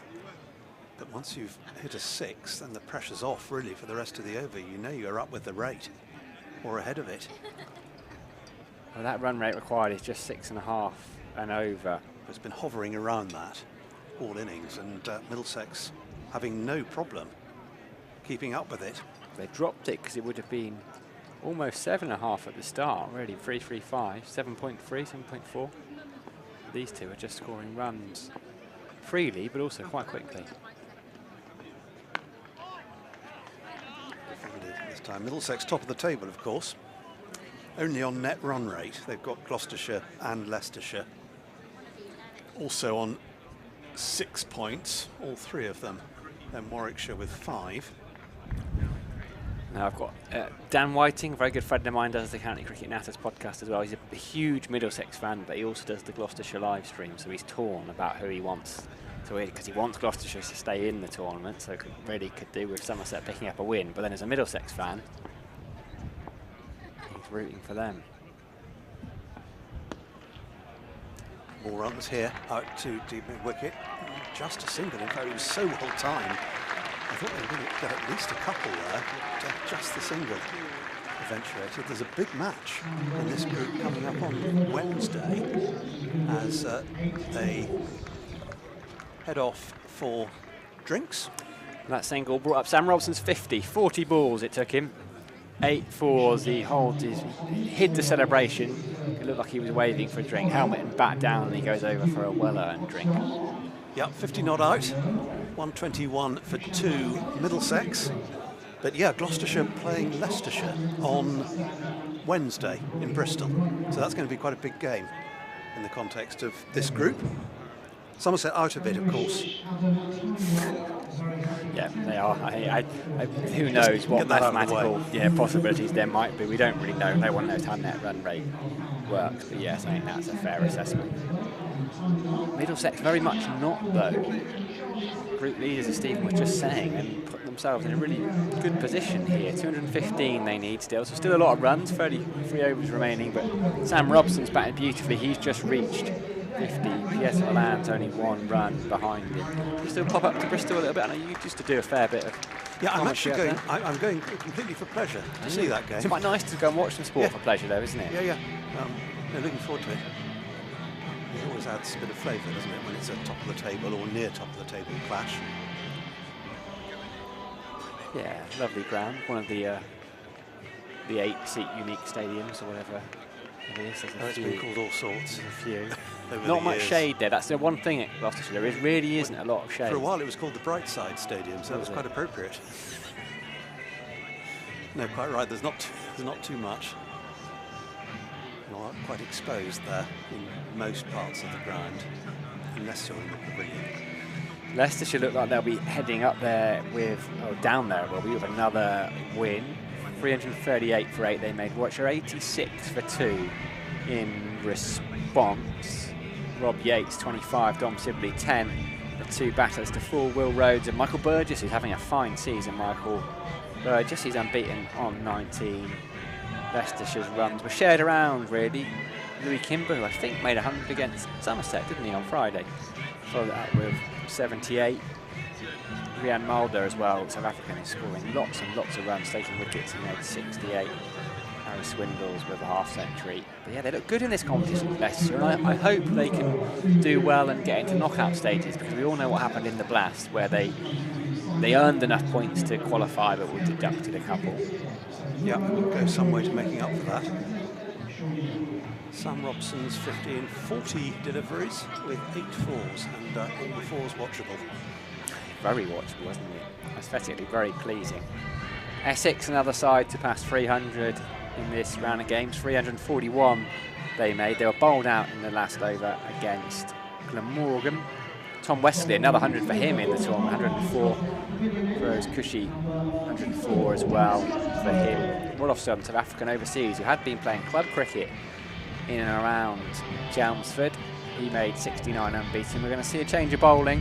One left armour is replaced by another as Lewis Goldsworthy comes into the attack. Glamorgan, 146 for 2 in response, almost at the halfway stage. But, so work to do, but Sam Northeast, who we know is in fairly decent nick, he's on 64. Kieran Carlson, the skipper, who had a great tournament last year, great year last year, really all round. He's got 19. So Somerset trying something different here back at the Cooper Associates county ground. We've just had drinks. Middlesex 121 for 2 as Goldsworthy bowls to Robson, who turns it straight to a Mead at mid-wicket. Start with a dot, always good. Frontline spinner, really, Lewis Goldsworthy in this side. Matt Renshaw might argue the case. But Goldsworthy's the man that Ben Green has turned to first.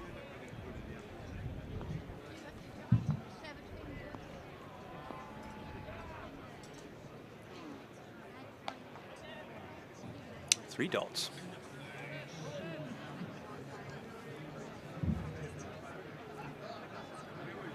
James Rue, his first real test as a Somerset wicketkeeper. Up to the stumps to Goldsworthy, helmet on. It's just a fuller ball pushed down the ground. Got Alfie Ogborn in front of us here at long off. Sonny Baker's at long on. Is there a deep mid wicket? No, it's just in my slight blind spot, but there isn't one. Deep square leg. It's Thomas. Hamid and George Bartlett either side of the bat at mid wicket and extra cover. Renshaw's at backward point, Sales at short third. Missed time, chance of a run out. Hamid swooped in the end. Pieter Milan got back. He thought about a single. He started running. Sam Robson was unmoved and told him to turn around and do so in a hurry, and he got back. Yeah, James Rue took the bails off and has now replaced them. Smartly taken. Of all the skills, right, it sounds weird because you see batters batting absolutely beautifully and the bowlers, but wicketkeepers being able to replace bails without taking their wicketkeeping gloves off is, I think, is up there in terms of cricketing skills. As man looks to whip it into the offside. It was 2 straight. Good start from Lewis Goldsworthy, first over after drinks. Just the 1 run off it, 122 for 2. Yeah, how they do that is amazing. It is, and it's cool. That very well. The helmet has given way to a cap now because Rue will be standing back again. And seeing some autographs being signed for youngsters, which is always good. Either side of the boundary boards down there. Plenty of kids here today on Family Day. Watching the cricket some of the time maybe, and doing all sorts of other activities. These youngsters weren't much younger than Sonny Baker, eh? Here's Sale again. Oh, up and over, and will be a single. No, in fact 2 I guess now, because that wasn't cleanly fielded out of deep extra. Yeah, and that's the 100 partnership up between these two for the 3rd wicket. Stephen, as you were saying, that 3rd wicket partnership for Somerset, the one between Renshaw and James Rue, that was worth 219. Well, Pieter Milan and Sam Robson are having a go at something special of their own. 100 now off 88 balls they put on. Robson stood on strike, and again that's wide outside the off stump. He'll pick up a single for it, or maybe feel that he should have got more. I think Ollie Sayer will be quite happy to have escaped with just 1 from that ball, because either he should have been bowling it again or it should have gone to the boundary, but it was just reaching. It was so wide. The eyes must have lit up, just couldn't quite get there. Yeah, there were 2 balls in a row that were wide of off stump, and he's got 3, Robson, from the 2 of them. And I think that will come as something of a relief to the bowler.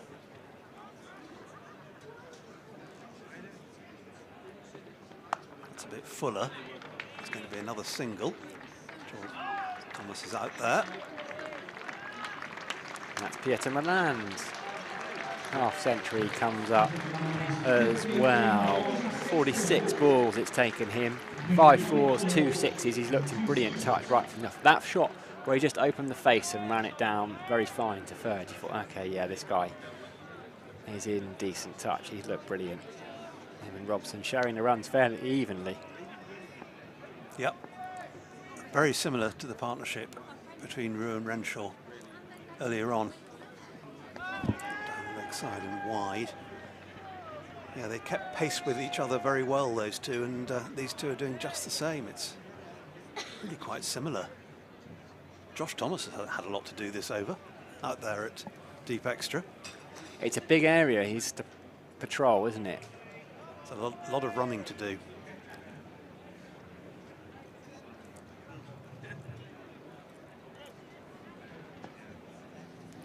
Sale has gone for 19 runs so far. This is his third over.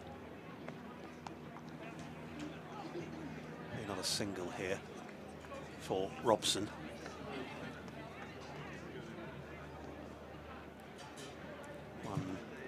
$128 for 2. Robson 55 to Milan's 50.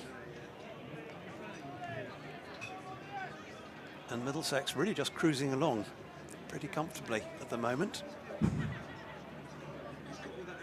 Ogbourne, lots of Ogbourne signatures being obtained by kids on the boundary's edge.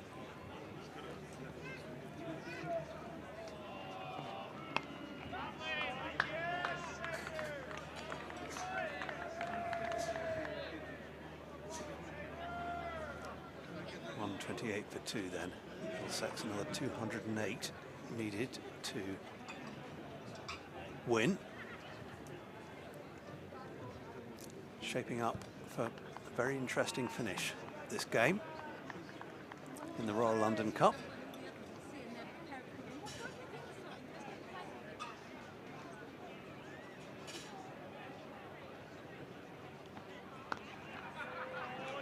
Straight to Goldsworthy at backward point.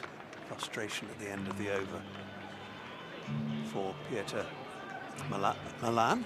Stays on 50. 128 for 2. That was a pretty good over from Ollie Sale. Somerset just looking to build a little bit of pressure here. Lewis Goldsworthy went for just a single off his first over. Can he keep that up? Yeah. If he can, the pressure will build. Well, oddly, it looks like there's going to be a change of bowling because Goldsworthy is not walking back towards the umpire. So despite having gone for just the single, James Rue's got the helmet on. I think it's going to be young Josh Thomas into the attack for the first time. Fellow left arm The man spinner. with no number. Now, so Matt Renshaw has just gone up to Goldsworthy. I don't know what they're obviously planning something here. Somerset. I'm not quite sure what it is. Yeah, I think you probably could be right there. Sale just being a little bit expensive. So yeah, Josh Thomas on here to defend the shorter, the longer leg side boundary with Goldsworthy at the other end. So we could be about to see spin at first end. But it's Josh Thomas in for his first bowl. He started his career with a dot. For Somerset. That'll make him feel a little bit better. Jack Brooks is back around. There's whispers going around. I'm going to disappear, Sam, because Peter Trico's coming back in. And it's going to be almost a double change as that's driven out to deep extra cover for a single, because Jack Brooks is joining us as well. Fantastic. Well, I'll be joining you again very shortly, Stephen. We're both being relieved. We'll let Triggs come back in. He's going to be very disappointed when he finds out he missed. He doesn't know who had the Percy Pigs because somebody did actually have some Triggs. And I know you've been angling for a sponsorship as they take a single to short third and also for some Percy Pigs, but there were some around. I thought you were going to say, Sam, I was going to be disappointed when I see the colour of your legs. Well, yes, they don't see the with sun. A bit of sun, though, they Samuel. don't see sun very much. I don't know if I tan. People keep asking me if I tan. I don't know. I've never given them the opportunity. You're an extra in that film Twilight, weren't you? I think? Middlesex Chase is going relatively well at the moment. Certainly a man at the back of the box that enjoyed a run chase. Mark Ramprakash, welcome to the comms box. Enjoying a bit of aircon. I served ramps many a half volley in my career. Keith Dutch as well, ex-Somerset player, won the 2001 C&G with the club. very nice to have a couple of cricketing royalties behind us. Sam, how are things going? I thought it was going to be really serious. It was really serious. You suddenly went. So Yeah, Sam, I thought I was going to get told off for something there. Pushed down the ground by Milan. To be honest, Middlesex will be really happy. Robson and Milan both batting beautifully, making it look really quite easy out there. It was that third wicket partnership for Somerset that caused the damage, and Middlesex starting to do that themselves. Things were looking good early on. The key wicket in particular of Eskenazi and that tremendous run of form, 3 centuries in a row, including a Middlesex highest list day score, but Quincy Aldridge saw the end of him as they finished the 20th over on 132 for 2. I'm going to disappear now. Double change up here. Jack Brooks is going to return to the front line. Cheers, Sam. We'll catch up later, no doubt. Yeah, pretty key wicket. Sam Robson moving quite calmly to 57. Peter Milan 52. 2 very experienced players. It's quite noted that Middlesex squad is pretty experienced in comparison to the Somerset lineup, but that scoreboard pressure certainly be in play at some stage. Somerset, I thought, played really nicely to amass their 335. A lot of runs still to get to 200 runs still required from the next 30 overs. A shade over 6.5 runs and over. I think it's fair to say that unless a few wickets are taken, it would be a relatively straightforward chase, but pressure can do funny things, can't it, Brooksy? Don't we know it, mate? Middlesex batting well here. Now time for the young spin twins. Yeah, Goldsworthy, not a what I'd call a prodigious spinner of the ball. He's short of stature, likes to skid it under the bat, and you know, in terms of one-day cricket, sort of doesn't give you too many aerial options. Just try and keep it under the bat. Not like Keith Dutch lurking in the background. He used to be a master of flight and guile. Every time that ball came out of his hand, I used to hear the bugle in the nets.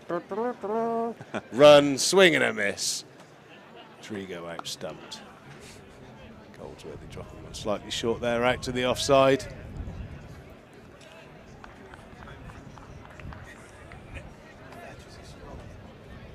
Yeah, it's hard to stay away on a warm day like today.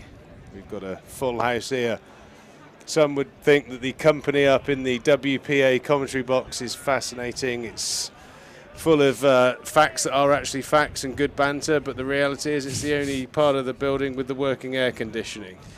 So don't be fooled, all you listeners. It was Goldsworthy looking to try and make a breakthrough here. It's all a bit too easy for the Middlesex pair at the moment. Ben Green will be put under a bit of pressure as captain to make that magical change that will yield a wicket. What would you do here, Brooksy? Captaincy hat on. Oh, that's close. Big appeal for Abu Dhabi. Oh, that looks close. I tell you what, in the Weppel, and you play a sweep shot and miss it, you are. In fact, in the Weppel, you don't even have to miss it, and you'd be out. Mark Rampraka's got his hands on his head there. Oh my Lord, have mercy! How's that not given? Unless he's hit it. That is salmon and trout. Very, very, very close. That, if that has not been edged, I think that is very, very straight. Can we get another replay of that? I've had a whole weekend of moaning about LBW decisions. Let's have one more.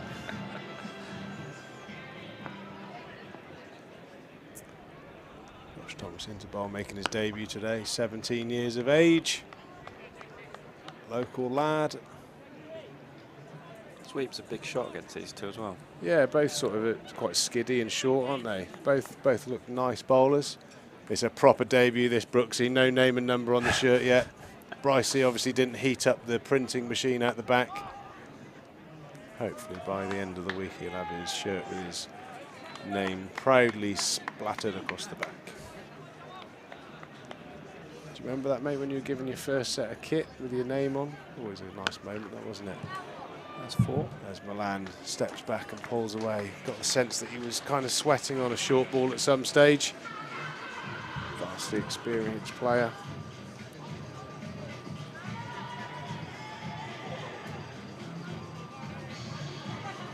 Just slightly short. Picked up really quickly there. Josh Thomas playing his first game, Peter Milan playing his 124th game, scored 13 centuries, so very experienced cricketer. This one fielded by Matthew Renshaw, backward point. Save 4.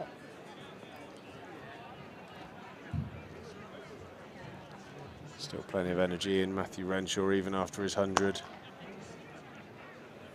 He's like one of those Duracell bunnies, aren't you? You have to unscrew the back and take the batteries off sometimes, don't you, just to keep him quiet. He does not switch off. Is he still bouncing off the walls in the dressing room? All the time, mate. Non-stop. Not nonsense.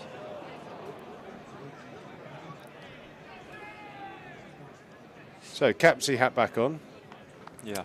Is there a pending bowling change, or are you happy with the? These two have bowled all right since they've been on. Haven't really bowled many bad balls. And you obviously saw Milan try something a little bit different straight away, didn't you? The sweep. So. Well, I'd certainly say that Lewis Goldsworthy, bar there being a little edge on that one, was very, very lucky to get away with that LBW. That looked like it hit him straight on the end of the boot in front of off stump. We have a little look at the crowd here today. A few empty seats here, a few members haven't showed up, or are they getting their faces painted out the back, or milking the cow? They are milking cows, mate, out the back. The milking cow simulator still freaking me out every time I walk past that, I've got to be honest. It's utterly terrifying. Oh, God, here we go. Oh, nearly an opportunity there at short extra cover. Sam Robson cutting and cutting hard to the extra cover boundary. Picks up another 4 runs. Lewis Goldsworthy just dropping a fraction short. Sam Robson not missing out on that one. Strong shot. Not very clean.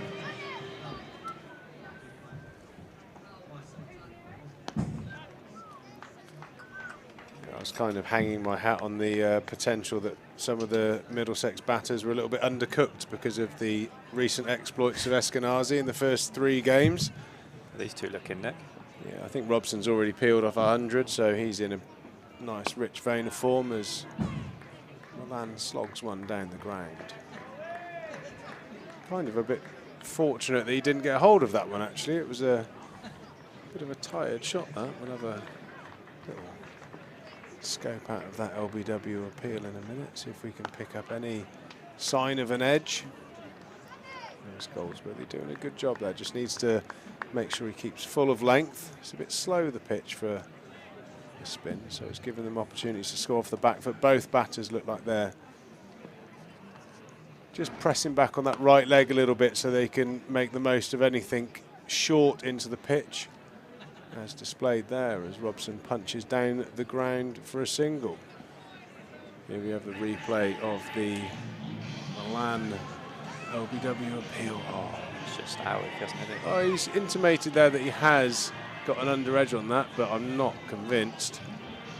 I would call that bluff and raise him the whole pot. I think that's out, Brooksy. We'll never know, mate. We will never know. Continuing with... Sonny Baker's on now.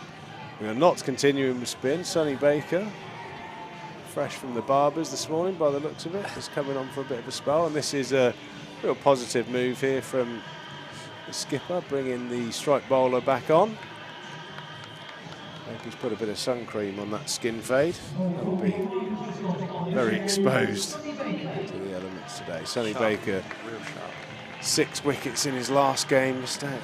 Playing at Leicester, probably having a little rest. 6 wickets in a List A game. It's quite a feat, so in a nice bit of form himself. Yeah, he bowled beautifully, didn't he? Could do with him snapping a few here. Drag it back a little bit. Robson on 67. That whole take the score at 30 and doubling it doesn't look good for Somerset at the moment, so wickets are going to be needed as Robson just swivel pulls off of his hip down to fine leg. Smartly fielded down on the boundary by Alfie Ogborn, is it, down there, or Lewis Goldsworthy? It's one of the two. It's not Lewis. It's too tall for Lou. It's the old ball. Left-hander.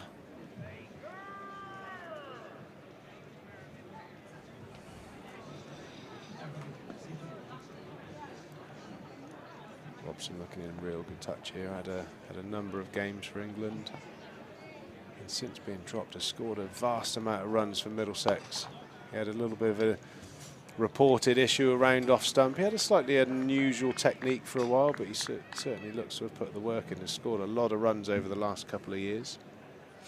Yeah, he's a proper opening batter.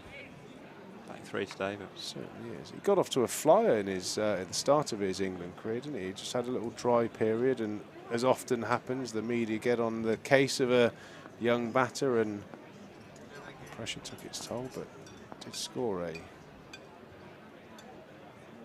Test 100. You kind of think that with the issues England have had with opening batsmen over the last few years, Sam played his 7 tests, scored a 50 and 100 and averaged 30. Not a bad start for a career, is it really? Sometimes a bit of a knee-jerk reaction from the Sky commentary box a lot of the time. Probably got a better average than a lot of guys they tried. Yeah, when you get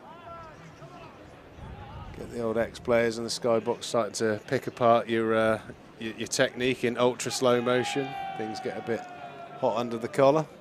Very, very fine player, Sam Robson. See what I'm doing here? I'm doing that sort of like commentator's cursey thing. Such a good player. Milan, Robson. Fantastic nick they're both in. You've got a knack for getting wickets with your comms, have you? My terrible chat has brought a number of wickets. Unfortunately this season, Brooksy, the wrong way. Okay. Yeah, I think I was... I think I took a commentary 7 for in the first game. Yeah, 7 wickets fell in my hours commentating stint in a championship match, which I wasn't too proud of, but I was top of the board. Good, good. So you've got to take your wins.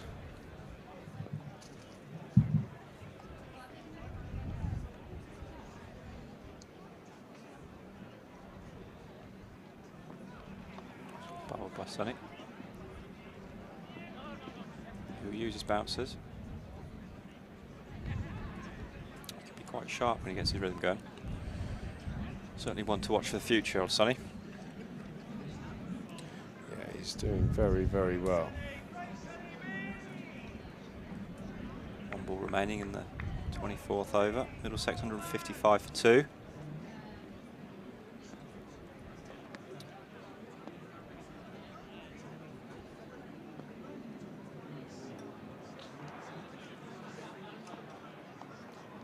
Guided down to 3rd man by Robson to finish the over.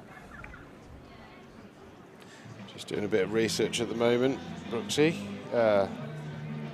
Just reflecting on a few years ago, turning on the teletext back in the day and seeing Jack Brooks with 100.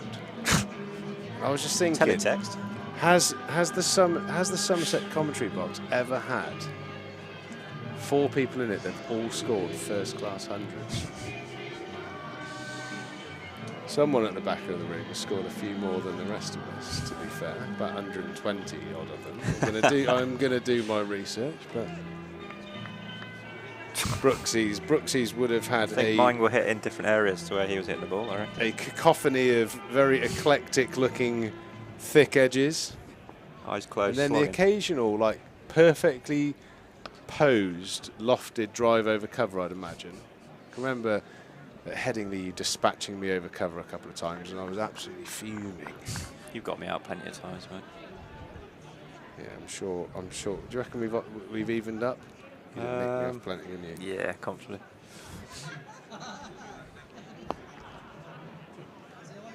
Milan playing Goldsworthy down the ground to long on. Another single.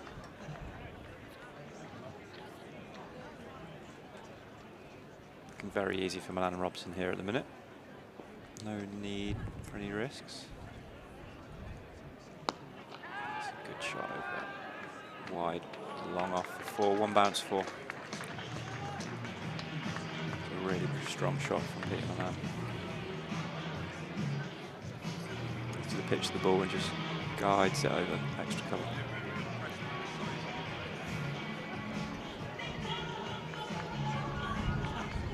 Yeah, that's a quality shot. It's always a sign of someone who's really got a good handle on playing ball spinning away for them, that little chip drive over extra cover, almost undefendable.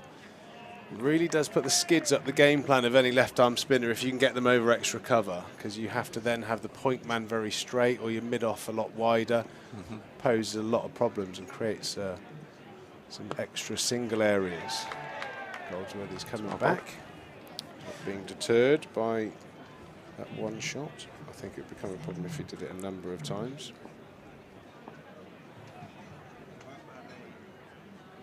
Oh, he's lost his shape there. Good finish to the over by Lewis Goldsworthy. Robson doesn't look too impressed with himself there, but steady over. The run rate ticks up to 7 over now. As we see another T-shirt giveaway, that one there. Just Peter Trigo's cast-offs into the crowd, look. The old Hygos T-shirts being thrown into the crowd. Some of your disco kit? Yeah, mate. I reckon you could walk around the boundary, throw a few of your old shirts into the crowd. A bit of purple. Yeah, they'd float away some of my Barry Gibb big collar silk numbers. I reckon Dutchy had a little bit of rogue disco kit back in the 90s as well, I think. The old boot-cut jeans, mate. Who didn't wear boot-cut jeans back in those days? I think I started wearing them, but when they'd gone out of fashion. Sonny Baker staying in the attack, 6th over now, trying to get that breakthrough. Here he is, and Baker at the top of his mark, starting the 26th over.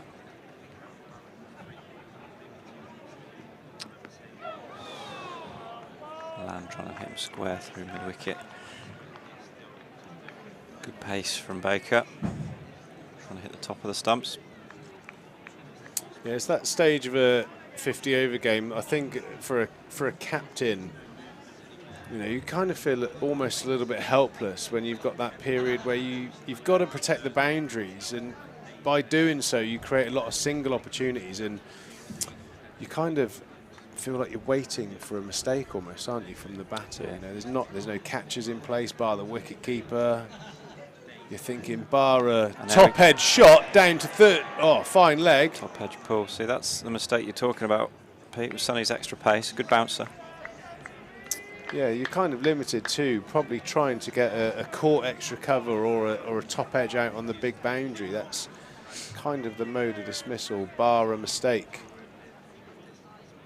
As we see Somerset super fan, the tractor driver. He's looking very slim this time of year. He's normally slightly more rotund than that after a diet of Thatcher's cider. Good pace from Sonny again. Robson throws hands, trying to get a big cut shot out, but maybe a bit too straight. Yeah, that has flown through, hasn't it? Yeah, tractor driver looking very fit. He's done a pre-season. He looked like he's getting at least 6 on the bleep test at the moment. 6 pints, I mean, on the bleep test. Yeah. Doing really, really Had a little well. chat, sat with him at Leicester the other day when we were playing. He's a top man, isn't he? He is one of the great characters of county cricket. Come on, my babbies. Trio. Yeah, Sonny Baker generating some pace. He's got one of those sort of actions that I think every now and then it just clicks as he's created a chance here. Renshaw takes the catch at mid-off. Sam Robson has made the mistake and chipped one up back to mid-off. Sonny Baker, that change has worked. He's brought Somerset and the captain a vital wicket. 163 for 3 now. It's a big shot. Good ball, hard length, probably going to hit top and middle. Robson looking to go over the top. Yeah, I feel that extra pace of that last delivery might have just woke up. Well, the pressure, Sam Robson. Pressure from a couple of dots and obviously one false shot already. That's what pace does, isn't it? You get the accuracy right. Yeah, he has a knack of taking some vital wickets. Reminds me in a lot of ways of young Lewis Gregory.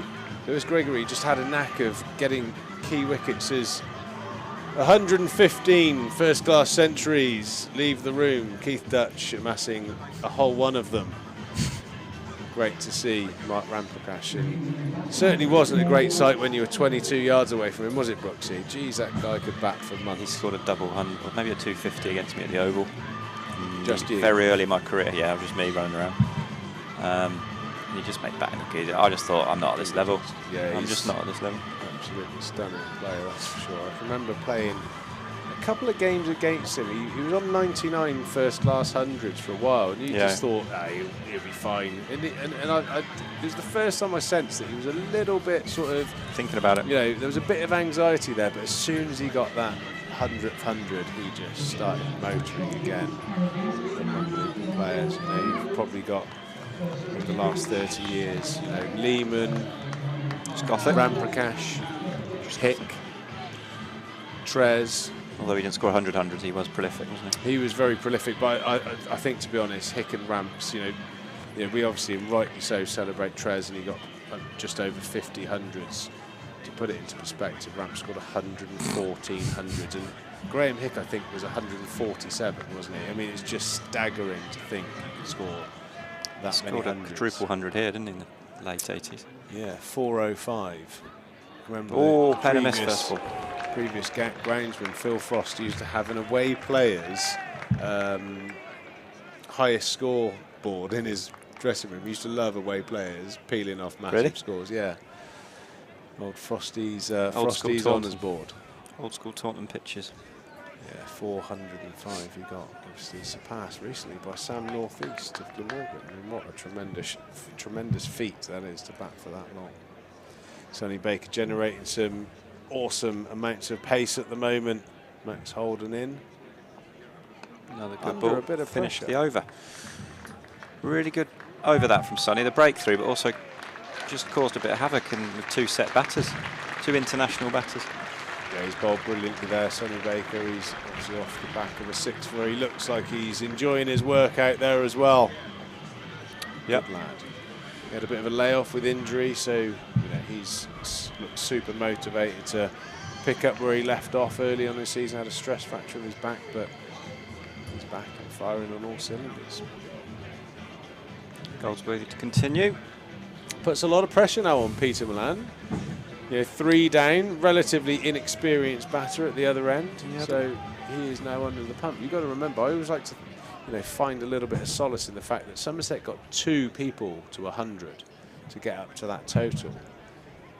It always makes me think that Milan and someone else has to get a big score. Just makes you feel as a fielding team that you're just a bit more in the game.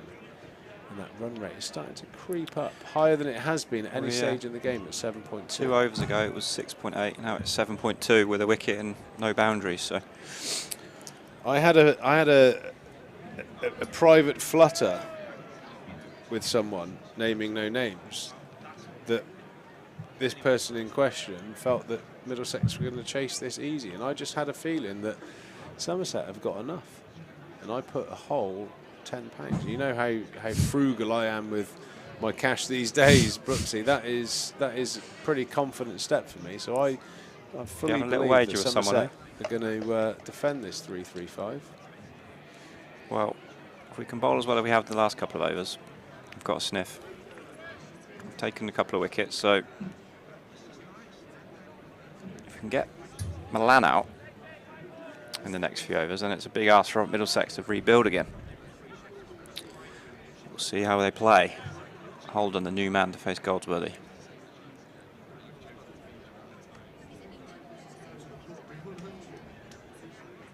Goldsworthy in and just patted back to him.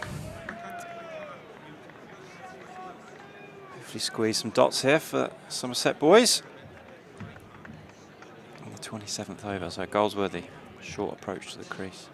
Holden goes down to reverse, cloths it.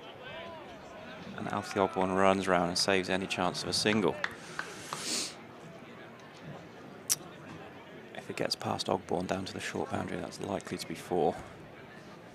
It's a big shot against any sort of turn that's there, though. Goldsworthy in. Holden just prods him down the ground for a single. Good for Somerset at this stage.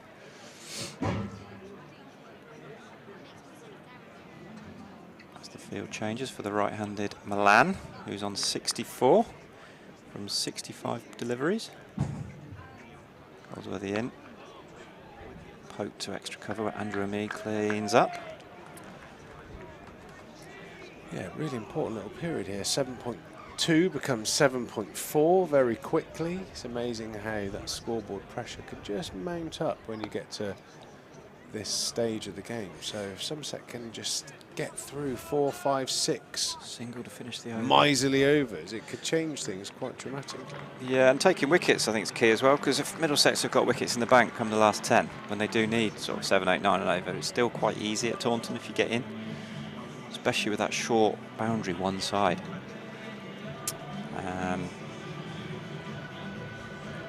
But still 23 overs to go, quite a long time, a lot of deliveries to be bowled. Casey Aldridge now back into the attack to replace Sonny Baker, who got the breakthrough. Aldridge, who's bowled 4 overs so far, so he's got a few to make up. Another guy who's sort of a natural wicket taker, a tall man, gets good bounce. Yeah, I like watching Casey bowl. He's played a couple of club games for Western-super-Mare, and played a game with him for Devon years ago. And I remember getting straight on the phone to Sarge and saying, "This lad's on our academy, you need to sign him quick." He bowled one of the quickest spells I'd seen for many, many years. Real raw pace. Yeah, because he's tall as well, he's a nightmare to face. Yeah, he's a big carcass as well. So he's had his little injury issues, as most big guys do. You know, when they burst onto the scene, getting their bodies hardened to bowling, it's slightly easier or marginally easier for people of our size. But you know, the big 6'5", they do tend to be a bit Alfa Romeo. And what a shot that is! That's 6, lands on the rope. By Peter Milan, he's just bopped that straight back over the bowler's head, and 4 runs. 4 signal. Looked like a 6. It looked like it landed on the rope. Well, you've got a crowd full of Somerset fans down below Brooksea. I think they've got the old 4s out straight away. Yeah, hard to tell. Take the 4, won't they? Yeah, good shot, but Casey just brings his length back slightly. In between the 2 lengths he's just bowled, I think would be the optimum. As Milan, useful boundary for them to keep ticking over. He goes to 70, a runnable 70. Yeah, a lot of work to still be done. Still a lot of runs on the board to chase. We'll keep you posted with the run rate. 7.32 at the moment. 166 runs still required. I always think, you know, something that I've taught my son. My son's while chasing totals is always to think about what would you be happy chasing in a 20 over game. So you get to the 30 stage and it looks like they'll be chasing maybe 150. Would you be confident in chasing 150 at Taunton in a 20 over game? And that always makes you feel a little bit better. Sometimes I think in 50 over cricket, if you always focus on the big number, it gets a bit daunting at times. So breaking it down and finding little algorithms within your sort of calculations can be quite helpful, and that was one I used to use. As Casey bowls another short ball to Milan, who imperiously belts that in front of square for a 1 bounce 4. He looks like he's in full control of what he's doing at the moment, and yeah, it's a good big shot. Questions for Casey Aldridge to answer now. He's a very fine player by the looks of it. Peter Milan hasn't played any cricket against him, I don't think. He looks very impressive. He's a good player. It's a good strong pull shot, as you expect South African batter to be strong on the pull and the hook. Why is that? With the pitches they play on, they used to play on the quicker, bouncier surfaces. And that's going to be 4 as well, pulled down to deep backward square. That's a good over here for Middlesex, wrestling back some momentum they've lost in the last couple of overs. I think it's not just the length, it's the line as well, isn't it? They've all been sliding in down leg side from Casey Aldridge there. I think they've all been in towards the body. A little bit predictable after getting hit back over his head there. I think that looks like the bread and butter for Peter Milan, those pull shots. He moves swiftly on to 78. Middlesex 180 for 3. 156 runs left to chase from the last 22 overs. So Somerset certainly need, in particular, the key wicket of Peter Milan in the next 30 moments. Goldsworthy into Holden. Up the hold, saw him coming, drags it down for 1. But it's like you said earlier, with Could be interesting with having Eskenazi having such a heavy run score already. Now the lads who haven't been batting so much with a bit of pressure on them and a bit cold maybe. What can they do against what will be an inexperienced Somerset bowling attack in the latter stages? Yeah, that is what you hope. A little bit ring rusty. I'm sure they're all very capable players, but like I said, there's nothing better as a batter to have had a number of little good experiences out in the middle. You can net and practice as much as you want. Nothing beats getting runs. I'm always a big fan of if I was struggling for a bit of form. I remember doing this a number of times when I was in different parts of the world, where I'd just go and grab a club game somewhere on even a midweek, like literally a pub game, just to have you know, a little bit of a whack and just feel bat on ball in confidence in a game situation. Yeah. And then you miss and get LBW and go to the park and bully a third 11 like Ricky Clark did the other day. He's still getting a bit of grief for that, is Ricky. Goldsworthy in to Holden, who just... You made a double 100 the same weekend, didn't you? That down. Yeah, like I did also say that I'll still end up averaging 35 by the end of the year, and I'm on my way there. Well bowled again by Goldsworthy. Oh, it could be a run out. No, they've gone back. Smart bit of fielding there at square leg. Good pace from Sonny to the ball. As he now deep square will drop out and fine leg will come up. Seriously good athlete is Sonny Baker, that's for sure. Max Holden playing his 21st game. Already scored 166, so he's not adverse to a big score himself. Played a lot of first-class cricket, 64 games, so he's got a bit of experience. Yeah, he's been around a while now. He's a nice young player. Leaning on. Another one of the Middlesex production line of opening batters that they've produced over the years.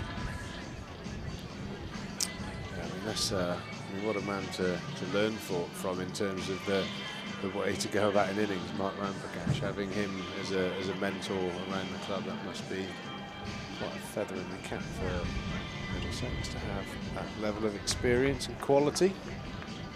Done a lot of work with the England batters and parts of, not much he doesn't know about batting, I don't think. Yeah, when you've managed your way to 114 centuries, I'm not surprised. It's got a staggering amount of runs, 35,659 runs. Casey Aldridge dropped short again, and Max Holden has pulled in for 4 quite easily down to fine leg.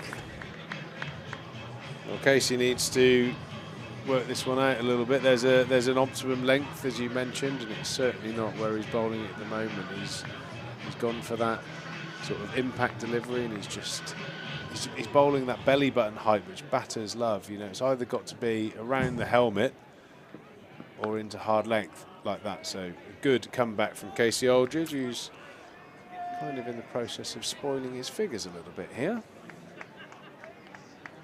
5 overs for 37. He actually had quite a good economy rate on the go at one stage. Bowled nicely today, and he's bowled beautifully at Leicester 2 days ago with the new ball. 3-wicket burst with the newie. In he comes to the crease to Holden. Good length. The length that's going to be tough to drive and also to play back to. Prodded out to cover for a dot. Problem is with a boundary off the first ball, there's pressure on you for the rest of the over, isn't there? And Middlesex won't need to search for it now for the rest of the over. Yeah, I suppose from a bowling point of view, what you want to do is the batter to go searching for boundaries. You don't want to gift them loose balls. I mean, that's unfortunately what Casey's done the last couple of overs. Slower ball, look like an off cutter. Probably a good option now and again. Holden scoring a single. Milan back on strike on 79. Middlesex 188 for 3 in the 30th over. I'd say because they're 3 down and they've got a man in, they're probably slightly ahead of the game here. Like you say, with 20 overs remaining, just less than 150 to score. It's a good shot by Milan, guided down to third man. Almost waiting on the Casey Aldridge length then to guide him down. Well, I think it's quite clear when you see players of of experience and good records. They have a characteristic about where they're looking to score, aren't they? They have a game plan. They know their single option, and there's a particular ball that they're waiting on. And Milan's is quite obviously anything short of a length that you can pull away through the leg side. Good Yorker from Aldridge, but dug out for a single to finish the over. Good comeback from Aldridge after the boundary off the first delivery. So, 20 overs remaining. Middlesex 190 for 3. As I said, they're probably slightly ahead.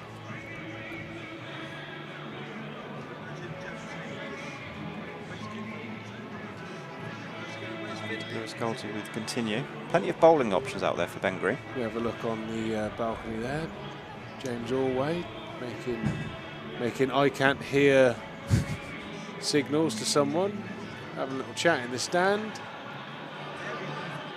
Trying to communicate The with young someone. lady's asking him for his phone number, maybe. He said, what? What? I don't have a phone.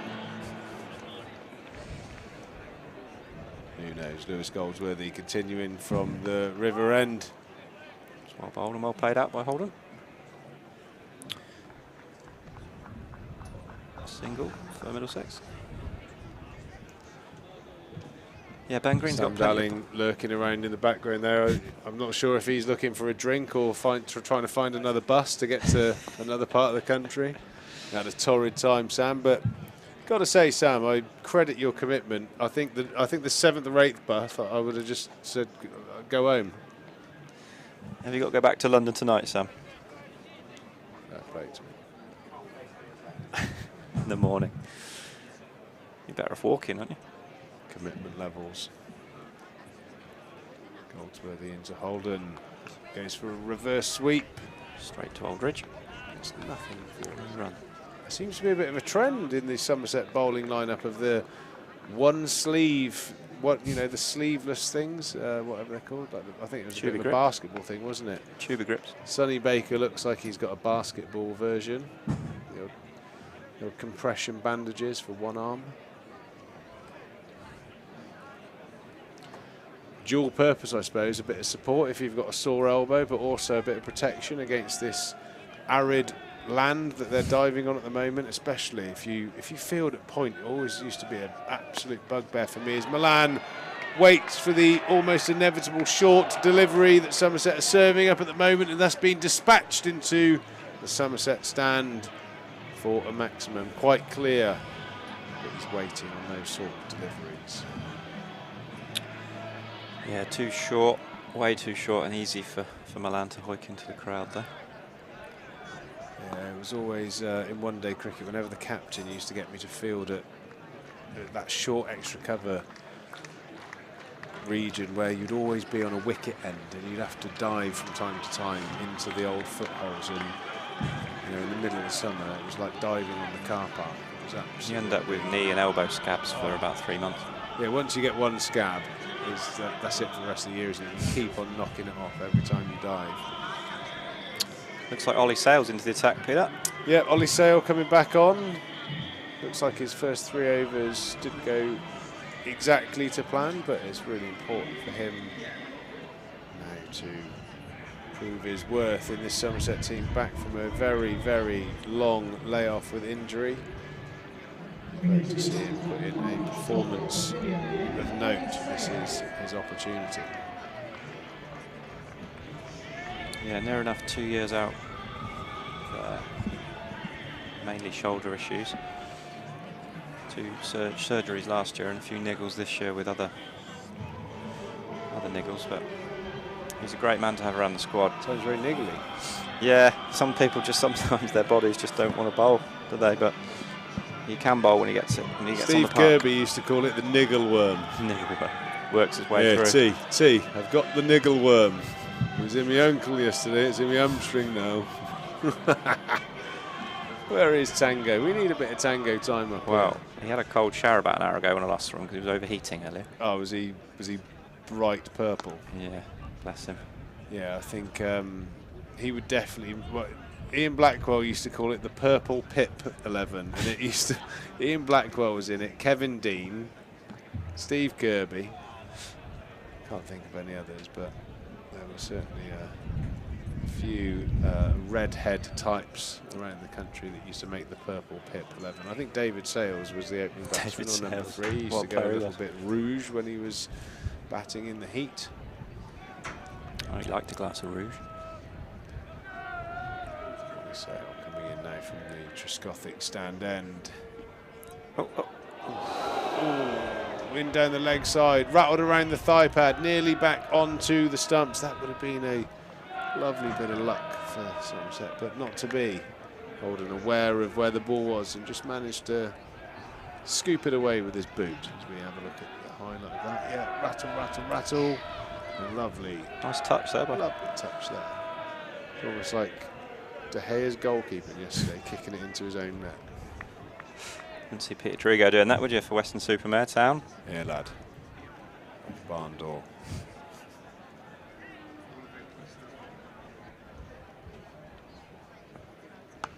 Another short ball, another pull shot, and it will be a boundary in front of square. I can almost hear the echoing of the Somerset faithful, pitch it up, pitch it up. 30 runs have just been wasted here by poor length deliveries. There's no future in bowling that short here at Taunton. If you're going to bowl a bouncer, it's got to be around the shoulder height so you could affect the top edge. Anything around the midriff is just going to get absolutely belted here. We need to learn. That's a much better length, created an opportunity there. What do you think, Brooksy? Bouncers wise, is it as much the direction? Here we go, here's the man himself. Looking beautiful. He's even got his legs out. Is he topless or is that a t-shirt? I actually think he's just had Her Game 2 tattooed on his chest. He's been to the face painters. His legs are looking glamorous though. See the shin bruises from here. You can't you? He's a dab hand with the baseball mitt in the warm-up, but a few sneak through onto the shin, unfortunately for Tango, as Holden clubs Ollie Sale back past him for 4. Middlesex starting to motor over the last few deliveries. Yeah, just too full. I was going to say that sort of top of middle, slightly fuller to Holden. Try and get the new man driving and trying to hit over mid-on, mid-off. Oh, that was just way too full. These two obviously both very good off the back foot, but half volley at Taunton's meat and veg, isn't it?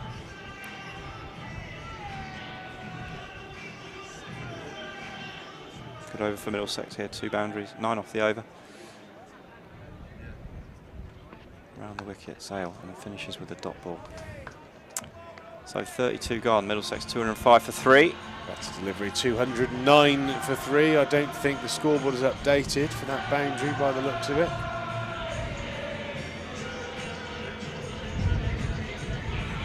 So 0 for 30 off his first 4 overs. So he's got to improve that output as quickly as possible for him to bowl many more overs in this innings. Got to formulate a better plan. I mean, it's just, I don't think it's a great option either end, but in particular to a left-hander with a short leg side boundary, it seems absolutely ludicrous why you'd even consider bowling short. What do you think, Brooksy? Yeah, I'm hoping that he just got his length wrong from trying to hit hard length, but small margins here, Taunton especially with a short side. Going to have to be an unbelievable effort here to win this game, I think, from this position, just with their wickets in hand and this partnership building already. We're going to have to probably bowl them out, or certainly get them sort of 8-9 down to try and win this game.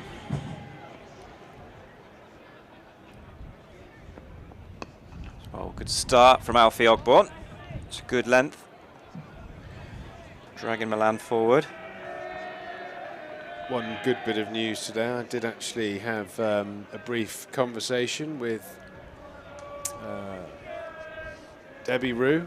Yes. Obviously very proud day for her, watching James get his first list day 100. His brother is over the road at the Vale, also got some runs today. Their dad Chris, I think they were traversing Taunton, taking some magnificent photos of the two boys. Be great to have a couple of those sent in for us so we could show them on the live stream. I know the Rue parents love a bit of photography. They've got lenses as long as long things. It is unbelievable. They could see if you've got a bear in the cave up your left nostril from 100 metres with some of those bits of kit they've got. Great day for the Roux family. Plenty of runs to be had.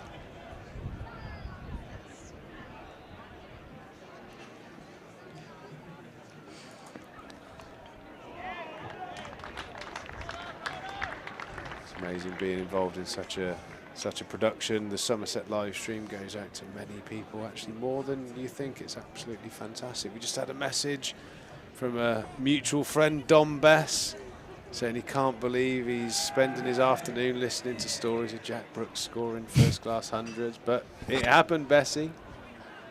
How many's Bessie got? Has he got? I think he's got one, but has he got clear space ahead of you? No, I think he just got the one for MCC, didn't he? That pre-season That doesn't count.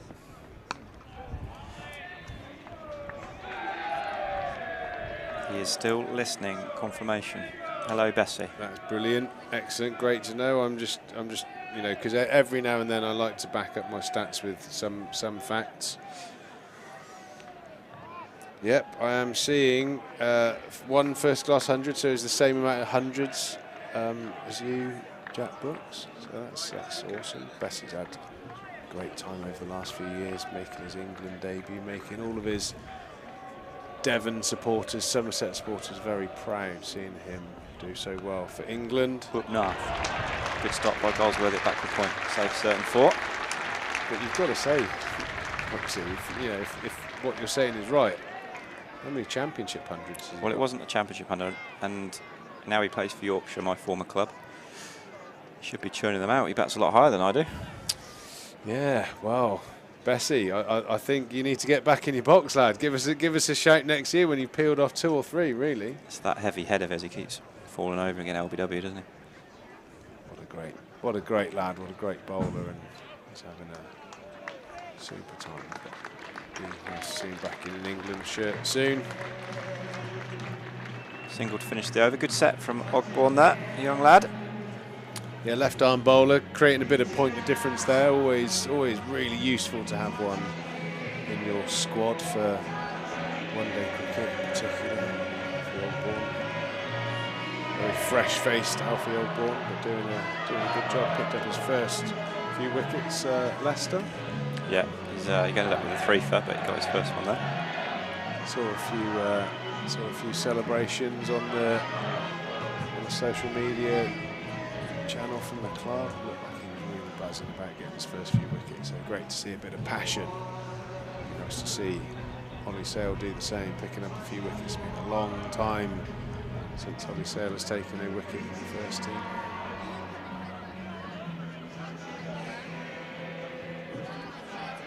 Right, come on then, Ollie. What have you got?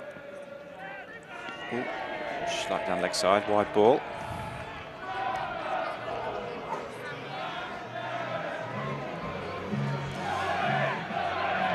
And we say goodbye to Don Bess, who's now going to tune off from our commentary, rinsing him in front of the masses. Always nice to hear from our fans. Yes, you know, we're hitting the higher echelons of the sporting folk, haven't we? England superstars tuning in just to listen to the Brooks Trigo show as Sale again bowls what could only be described as a gift delivery into the midriff again, and Max Holden says thank you very much and swats that away to the leg side.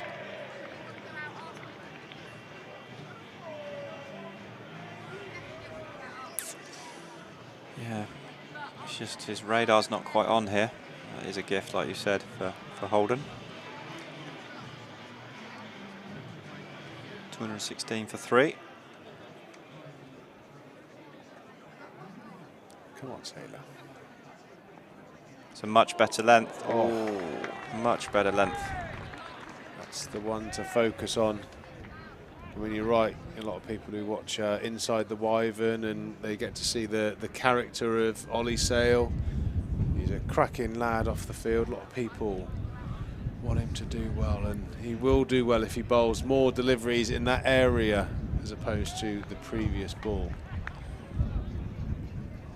It's only his second game back for a long time, so he's going to be a bit rusty, but if he can pick up a couple of wickets here and change the game. I'm assuming he would have played a number of games in the second 11. Yeah, he played earlier in the summer, and then for the last sort of 6 weeks or so he hasn't really played, I don't think.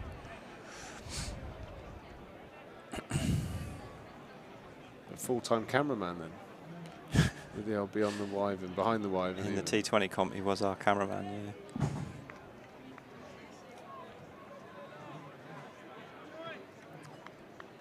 Halfway through the over. Is ferret watch still a thing? Is that ferret watch? No one else takes much notice of it. You were keen for it, a bit of trees cam and ferret watch.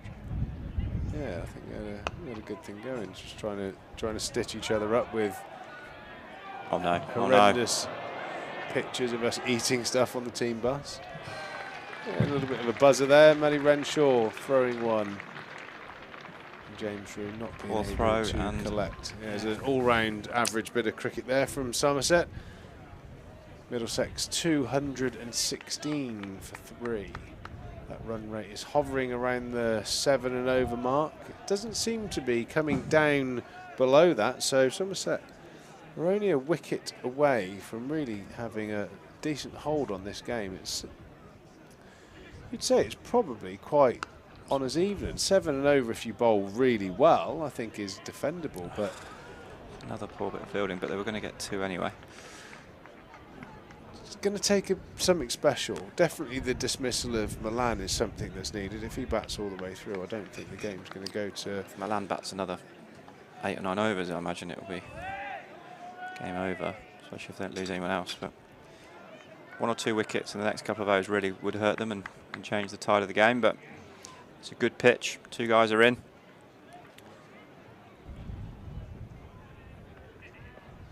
It's well bowled, and it's going to be a boundary down to third man. No slips at this stage of the game. He's hit the seam there and got it to move off the straight. And it still managed to go for 4. It's unlucky. It's worked really well bowled by Ollie, but talking a sort of 3rd or 4th slip. So 34 gone. Middlesex 2-2-4-4-3. Hot off the press, Weston-super-Mare Cricket Club under-16s have beat Taunton St Andrews Cricket Club by 7 wickets and reached the final. Is that a 20 over comp? It's under-16s 20 over competition, so well done to my club. How many Trigos are playing? All of them. There's one Jack Trigo would have played in that one. We have a nice little team down at Weston-super-Mare, the 16s, the 19s. Most of them will probably be played in the first team next week as we have a look at the card at the moment. Nice start, removing the danger man Eskenazi and Mark Stoneman early, but Sam Robson's 76 and Peter Milan's 90 not out at the moment. He's posing a bit of a problem for Somerset. Max Holden started his innings brightly, 33 coming at pretty much a run a ball. So work to be done here at the Cooper Associates County Ground. Middlesex 224 for 3 in reply to Somerset's 335. I'm joined here by Jack Brooks in the commentary box here at Taunton in the Marcus Trescothick Pavilion, supported by WPA Health Insurance. Today's a particularly special day. We've got our family day here. We have all sorts of nice things going on. Jack, I think, has had his face painted already, or I hope he has, looking at him at the moment. We've got a sports village, a silent disco, a petting zoo, armadillos all over the place, balloon modelling, you name it. We've got it. Did you see the armadillo outside? I haven't seen the armadillo. I've never actually seen one. I should actually take some time to go over there. It used to be, there used to be an armadillo on a Dime Bar chocolate advert. Crunchy on the outside, chewy on the inside. Armadillos. Yeah, that's the one. So yeah, I might go and introduce myself to the armadillo. I would not be going and doing any milking? Fake cow milking. How about balloon modelling? Balloon, yeah, I could see myself as a balloon model, especially a bit of anaphylactic shock, a bit of a wasp sting. I could be a balloon model, no problem. Alfie Ogborn being brought into the attack, or staying in the attack actually, from the river end. Left arm seen, bit of a point of difference. Can he just slide one across Peter Milan and get that outside edge. Or get one out, caught mid on, mid off again. Oh, we'd take anything at this stage, wouldn't we? Yeah, even a dodgy LB would be nice. Not biting. So Ogborn in to Milan for the wicket, prodded to cover point for a single. All the fielders in the ring are on the edge of the ring, so there are easy singles to be had in the ring. Trying to contain the boundaries, but the run rate has dropped to 7 and over in the last couple of overs after creeping up to 7.2. Holden now on strike, the left-hander.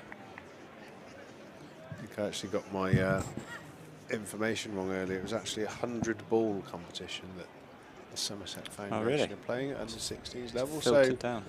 The 100-ball format, rightly or wrongly, is starting to sneak in all over the places. Alfie Ogborn is not learning from what's happening down the other end. Another short delivery belted to the boundary. Every single ball in the last 10 overs that's been bowled short has pretty much disappeared to the boundary. The bowlers have got to get together here and sort out their lengths. Yeah. Short, wide, only really going to be one result.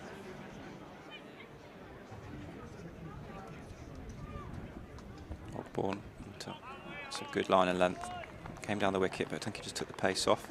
At the end of this over, me and Jack are going to go and pet the armadillo. Bit of milking. Can you ride an armadillo? They're only tiny. I wouldn't ride it if I were you, mate. Oh, right. So me and Jack are going to go and pet the armadillo. I'm going to take footage of said armadillo petting, and we'll be back up later. We are going to leave you in the safe hands of Stephen Lamb and Sam Dalling. They will see you through for the next few overs. Hopefully the changing commentary will bring a change in fortunes for the Somerset team. Desperately need a wicket here. And it's 2 down to fine leg. Holden scampers a 2 down to fine leg. Sonny Baker there doing the work. Somerset Middlesex 231 for 3. As I said, the end of this over, there'll be a double change here in the commentary box. It's been an absolute pleasure spending a bit of time with Jack Brooks, reminiscing on his first class hundreds, the fact that he has won a championship 100 more than Don Bess, etc., etc. Well bowled by Ogborn. Oh, chance. Run out opportunity. We have a chance. Oh, that needs to hit. Oh, Casey Aldridge has an opportunity to run out Max Holden there. That was a shocking run. That was a bit of a tap and go. And he was nearly tap, go and gone. Apart from Casey Aldridge, missed the stumps. Jack Brooks is going to leave us. If you could just pop downstairs, Jack, and get the armadillo ready. And I'll come with my best petting action. Alfie Ogborn coming in again to Peter Milan on 91. Beautifully bowled and somehow cut away through backward point. He's going to pick up another 2 out to George Bartlett on the long boundary. And that is the end of the over. Middlesex move on to 234. Double change here in the commentary box. I'll leave you in the company of Stephen Lamb and Sam Dalling, and I will go and go armadillo spotting. Have fun with that. Cheers, Pete. So 15 overs remaining. Another 102 needed. The balance has shifted in Middlesex's favour, although a couple of wickets, particularly the wicket of Milan and Somerset, would be back into the game. Matt Renshaw's going to come on from the Trescothick Pavilion end. And he's going to be bowling to Max Holden. We've done it, Stephen, haven't we? We've crossed headphone wires. And Holden pushes into the offside just for a single. No, in fact, they're going to scramble back for a couple. Well run. Stephen Lamb and we disappeared in hope of a wicket. We hoped that the first-class wickets of Traeger and Brooks would find a wicket for Somerset, but it hasn't been the case. No, it's feels like it's Middlesex's to lose at the moment. Max Holden is a super young player. Watched a lot of him. That's 4 or 5 in the T20 side as well. He had opened for a little bit, but he's a superb player as he pushes it to the right of Goldsworthy. They will come through for a single. But yeah, the rate's up at 7.23 and over, so Somerset have squeezed a little bit, but Pieter Milan, 93 now. They need a bit of Renshaw's golden arm, Somerset, don't they? Yeah. A double breakthrough would be useful at this point. I didn't realise it was Keith Dutch behind us. I turned around and seen Mark Ramprakash up there, and we didn't know if they wanted to come on. They were like, no, we don't want to come on. But I wasn't expecting it to be Keith Dutch, and under the hat, I didn't realise he was back in cricket. Brilliant to see. Used to watch Keith Dutch here as a youngster, as that round arm of Renshaw is turned into the leg side. Good bit of running there between Milan and Holden, who will pick up a couple. Sonny Baker had to cover a lot of ground from deep square leg. There's a ring of fielders, 4 of them on the offside. There's an extra cover, a backward point and a short third. Long on, long off, short fine. In fact, one of those ring of fielders is just being moved across because there's you've got Goldsworthy at deep mid-wicket, Baker deep backward square leg, Aldridge is at long on, Ollie Sale at long off, Renshaw coming around the wicket to Pieter Milan, who's got 95. Bartler just plugging that gap at mid-wicket. It looks like he's going to go right on the edge, so just potentially give them a single if they drop and run still. That'll be a single out to Baker. Yeah, there's actually very little difference between the current run rate and the required one at the moment. They've been up with it pretty well all the way through, Middlesex, and they've still got 7 wickets in hand. Pushed into the offside there by Max Holden. He's a lovely cricketer, very good on the cut. Just nice to watch. It's finally taken him a few years. I saw him got a T20 100 at Chelmsford in the COVID season, but unfortunately for him, he made 100 and then it poured down, so it ended up being a no result.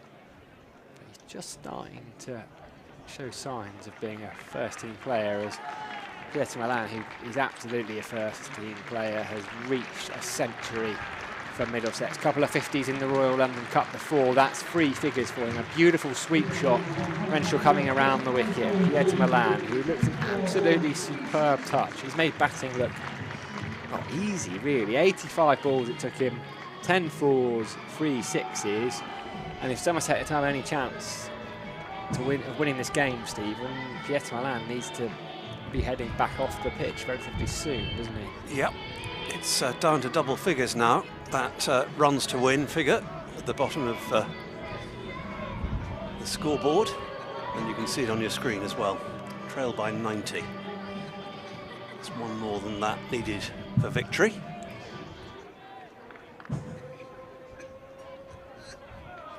So it's Ogbourne to continue. To the left-handed Holden. Starts well,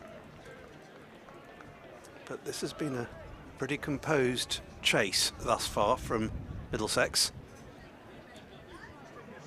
Max Holden has replaced Sam Robson very effectively.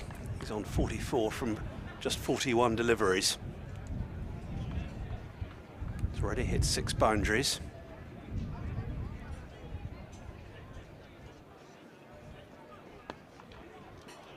Can't get that one away though. Casey Aldridge perched at mid-wicket inside the circle.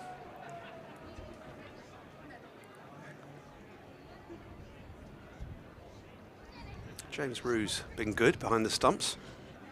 Fair old shift for James Root today. Would have been out there best part of 100 overs if it go. Would he get out in the 45th, 46th over? So he almost carried his bat in that first innings. And will be out there for the entirety of Somerset's stint in the field.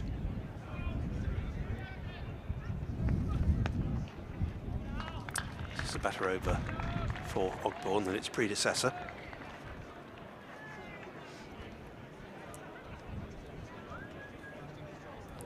He's bowled well on the whole. Alfie Ogborn. Yeah, he's been impressive, hasn't he? He was quite economical first up. Not got a wicket yet. He would like one. Somerset would like one. Middlesex won't want to give one away. Just saw Kevin Hand up here. It was nice to see him doing the BBC commentary for Middlesex. He's been the voice of Middlesex for many years now. He does a bit of live stream work now. When Middlesex are at home, but still does the BBC stuff away from home. Yeah, good economy rate for Ogborn, 4.76 at the moment. It's not bad into your 7th over.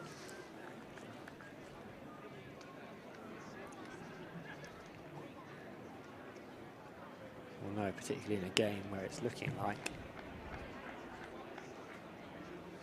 6.5 and over. It's going to be chased relatively comfortably. Won't be a run there either. So keeping things tight in this over. Ollie Ogborn.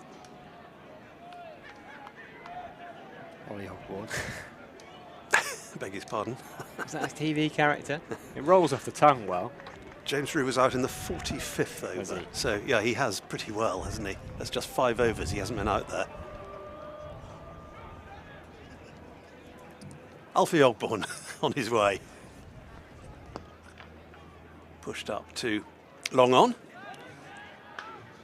Be a single for that.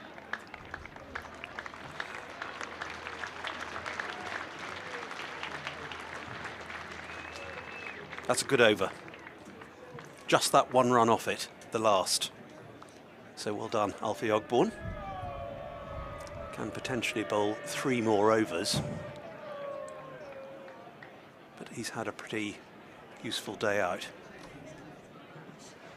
Yeah, I'll be interested to see if they're going to change it. It doesn't look like they are. Matt Renshaw 11 off that previous over. He's just in conversation with wicketkeeper James Rew at the moment. Skipper Green just bowled the free, so he's got 7 remaining. Baker and Aldridge, the wicket takers up top.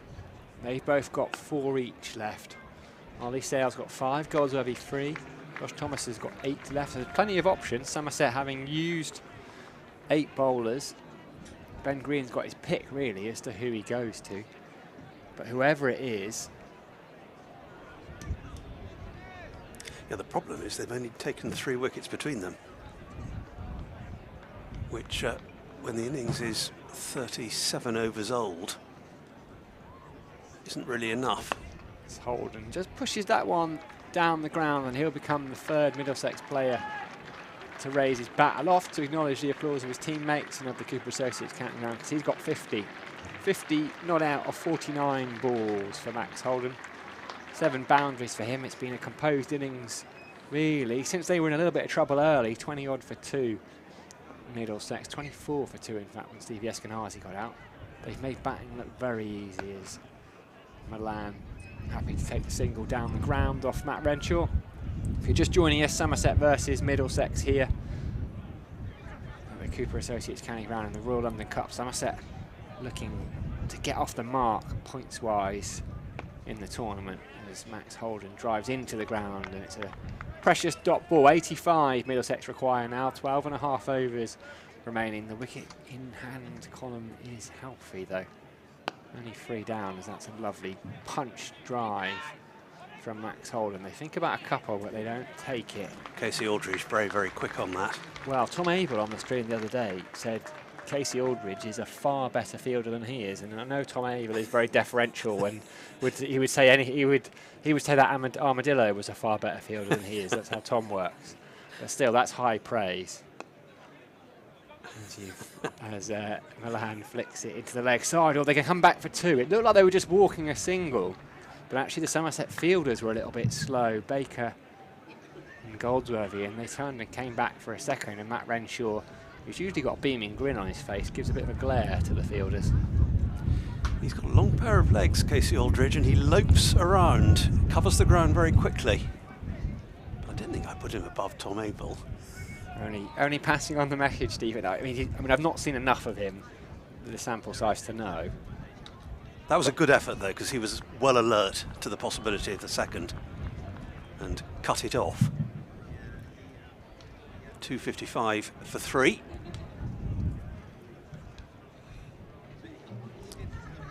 Alfie Ogborn is going to start his 8th over now from the River End. Wonder if they go back to Baker soon. Just didn't need. He's the wicket taker, isn't he? Really. Pulled, and that's going to be a 4 out to deep mid wicket. It's not the start to the over that Ogborn or Somerset would have wanted. Pulled in front of square and going all the way to nestle amongst the pickets at the base of the temporary stand over there by the Andy Caddick Pavilion.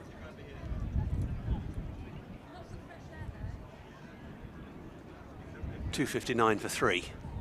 77 more needed. Down the wicket and really flaying that out to deep extra cover. We'll just get a single for it.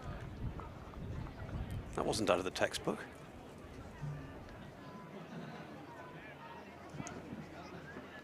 Max Holden, very good white ball cricketer though, scores runs quickly.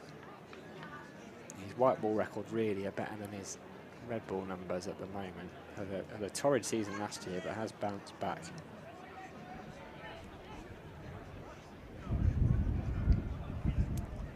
Going at better than a runner ball at the moment.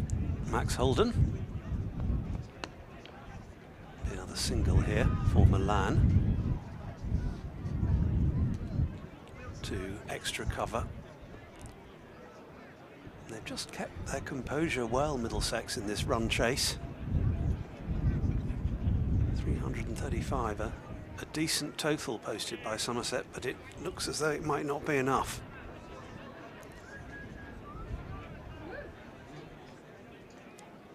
.12 overs remaining, including this one, 75 more needed. 7 wickets in hand, Middlesex.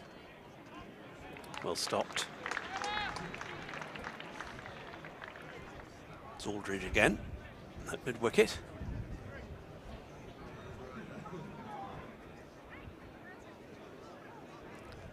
Shadows beginning to lengthen here at Cooper Associates County Ground.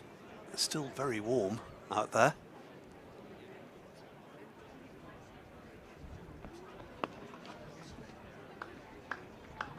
Single here, comfortably taken up to long on. Just ticking off the runs gently, these two.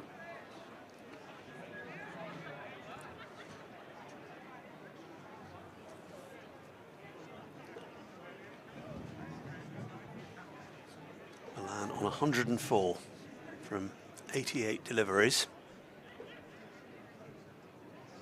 Back on strike now.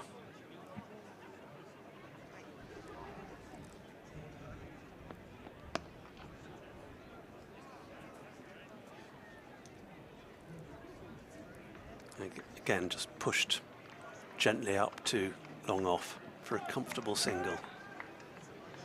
It's what Middlesex can afford to do, isn't it? They picked up the boundary off the first ball that over, so we're happy just to push it around thereafter.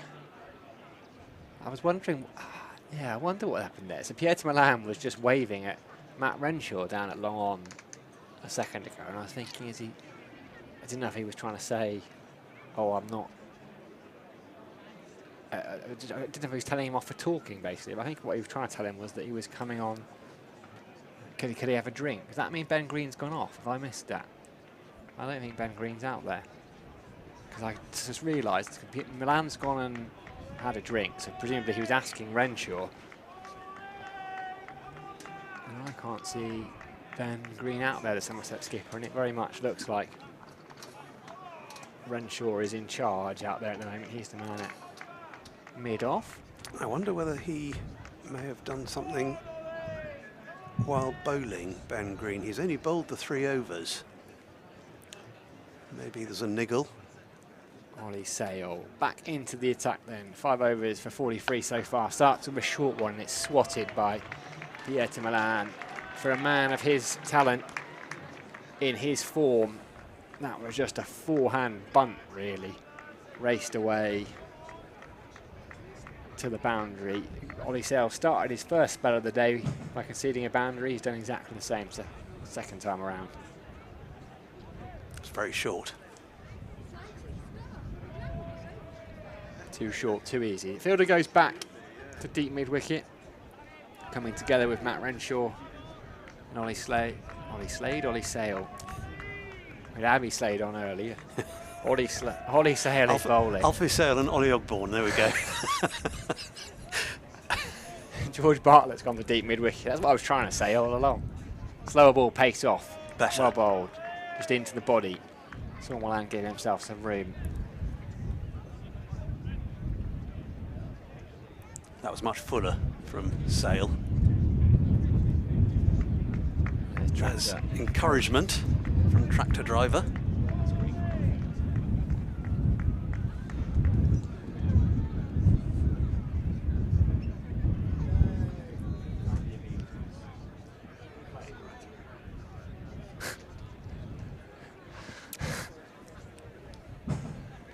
Ollie Sale's going to come around the wicket to Max Holden. Just trying to work out between us up here who's on as the sub fielder. We're not doing terribly well. No, we're not.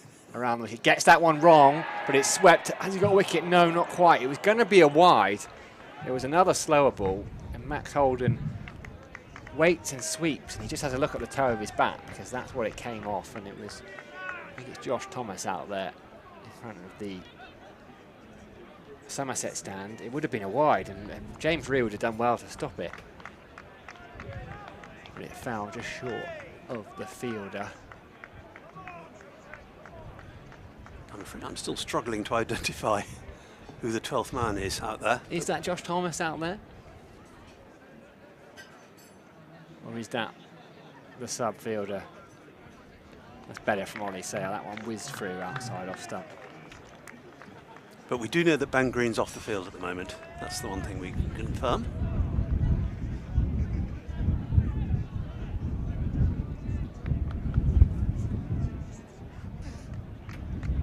Well, I think that's Josh Thomas. I'm wondering if Somerset have just only got 10 out there at the moment. 3, 4, 5. No, there is 11.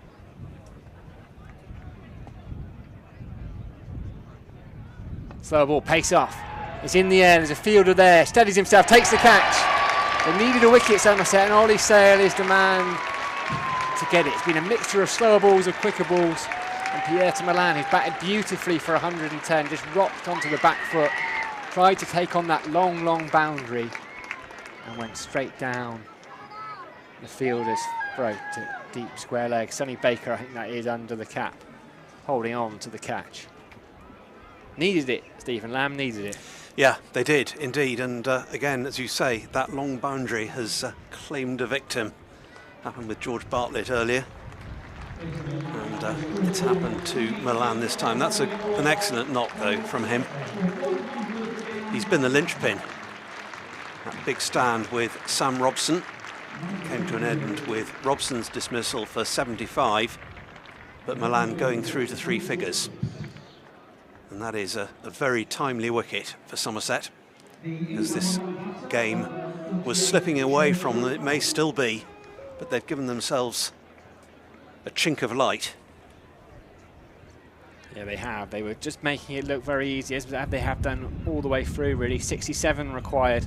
That run rate was down to 6.59 over. Well, it still is down there, but there's a new batter.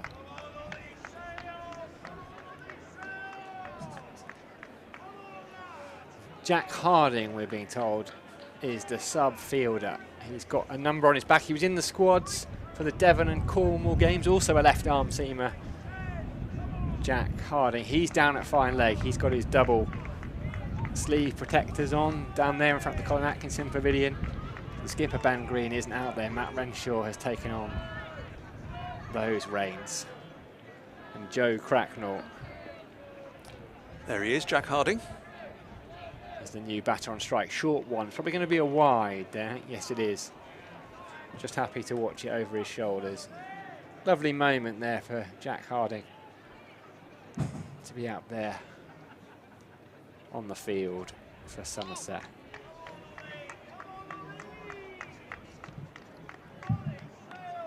Cracknell had a good blast last year, second leading run scorer behind Eskenazi. I remember watching his debut. I think it was in the COVID season. He pulled Jamie Overton, made a hole in the scorer's box at Lords, which is some hit. And he's just pushed that one really too wide, driven it wide of Lewis Goldsworthy. So the over starts and finishes with a boundary off Ollie Sale, but he did pick up the key wicket. Pietro Milan batted beautifully for 110. Middlesex 273 for 4. 10 overs remaining, Stephen, 63 runs required, and really Somerset probably need still a couple more wickets because 6 and over on this ground. Yeah, and that was an expensive over. It's important that the wicket has fallen, but 10 off it, plus a wide. So Middlesex, you feel, are still in the box seat, despite the wicket having fallen.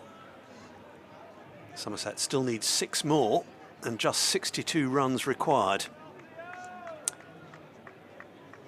10 overs to get them.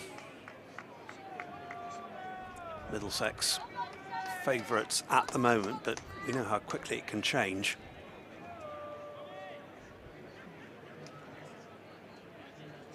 Ogbourne's going to continue. 0 for 40 off 8 so far. There'll be at least a single here. That's well cut off at mid-on. That's Harding, the sub, with ball in hand.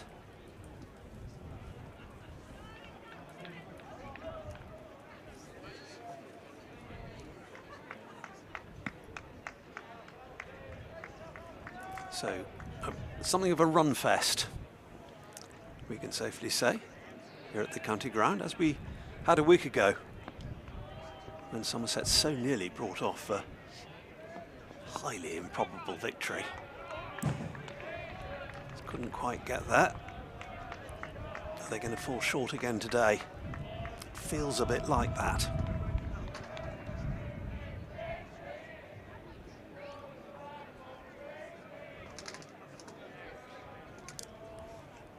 Joe Cracknell then. We saw him behind the stumps for Middlesex earlier. Now he's wielding the willow.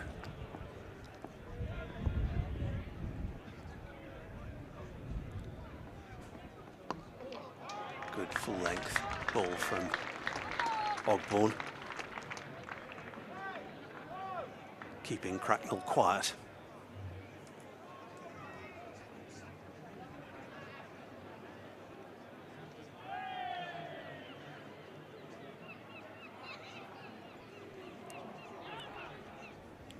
Plenty of herring gulls flying around the ground at the moment. It tends to happen this time of day.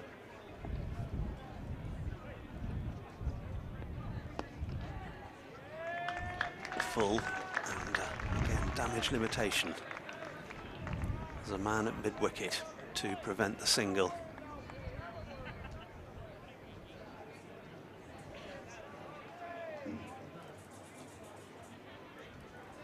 Somerset just needing a few more tight overs. Just need to push that run rate up towards 7.5, 8, just to put a little bit of pressure on Middlesex. Ogbourne's trying his best.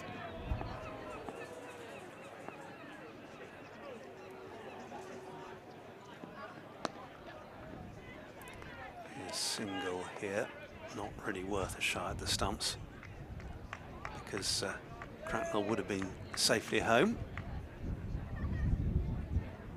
There are being some words exchanged between batter and bowler is a bit difficult to say, but looked as though there might have been a muttering or two. Feels like he's a competitor, isn't he, now for Ogbourne? Maybe that's his alter ego. Maybe Ollie Ogbourne comes out when he gets angry.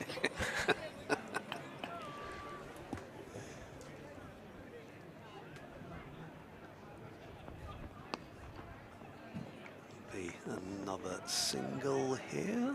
One of those where you wonder about the second, but better not to take the risk. Well bowled, Alfie Ogmore.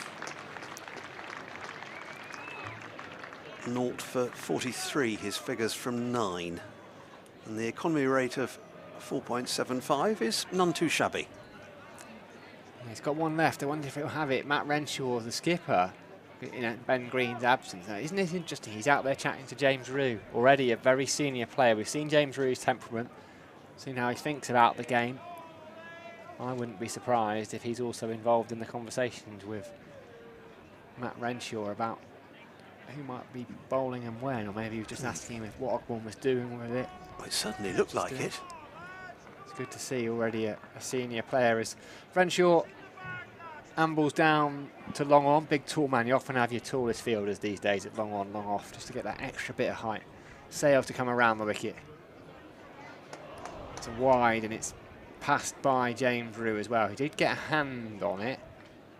It was pace off. Really difficult for the wicketkeeper to deal with those because Sale's so good at those pace off deliveries, but he's tried a couple and just hasn't quite got the line right. And that meant it bounced just in front of James Rue. So it's additional runs that Middlesex will be delighted by. Somerset won't be so happy to have conceded them.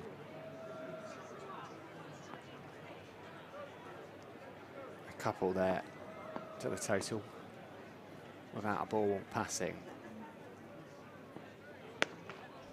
Struck sweetly by Cracknell. Josh Thomas will do well to cut this off, and he has done well. That was a good slide out in the deep. Made absolutely certain he got the whole body behind it. Excellent fielding. Got the slide in early. Short boundary. It was struck well by Cracknell. It's timed the slide, as Stephen was saying. Picks it up cleanly. It's all, they make that look so easy, don't they?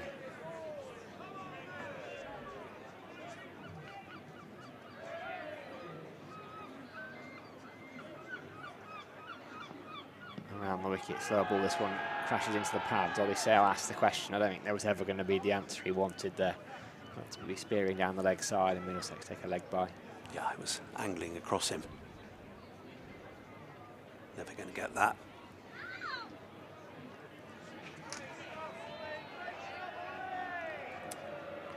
And that required run rate still looks very manageable for Middlesex, just under 6.5. Singles interspersed with the odd boundary is enough for them. Short pulled away, and there will be Jack Harding down at fine leg. Does well, keeps it to a single. Good throw in above the stumps as well. If they had taken that on, they would have failed, but also that sends out the message. They know they'll have seen that now, the Middlesex batters. They know they can't take him on down there. Jack Harding. Sail then around the wicket. It's just all a little bit too easy for Middlesex at the moment. 54 required, or 51 balls, which these days makes Middlesex heavy favourite. Short one, bottom edge. Didn't quite go Ollie Sale's way. We saw Stevie Eskenazi much earlier in the innings play a similar shot and dragged it onto his own stumps. It would have been unlucky. It was unlucky there was one of them. Had there been two dismissals like that, I think Middlesex would have been wondering quite what was going on. We need a flurry of wickets to bring this match to life. They're just cruising gently towards the target at the moment, Middlesex. You can no feel fuss it, at all. Can't you? Up here, even up here as well. You can outside in the crowd and up here. It's just a sense of the inevitable waiting to happen here. But it can all change. Well, we saw how it changed rather in reverse last week when a game seemed to be written off. And suddenly it was pulled out of the fire by Ben Green. Can Ollie Sale, can Alfie Ogborn, who can do something magical with the ball? Needs someone, doesn't it, to lift the crowd. A wicket, a couple of quick wickets. Alfie Ogborn's got one over left. 2 in and over from him would really potentially change this game. Last ball of Ollie Sale's 7th over, 1 for 59 he's got so far. Slower short ball, well bowled. Joe Cracknell was in position early, but he completely mistimed it. Ended up, I don't know if it hit the back of the bat or the bat face, but just went straight down into the ground. 53 required, 48 balls remaining. Yeah, so Middlesex just cruising their way towards victory. Would be their 4th. They've lost 1 game in this competition.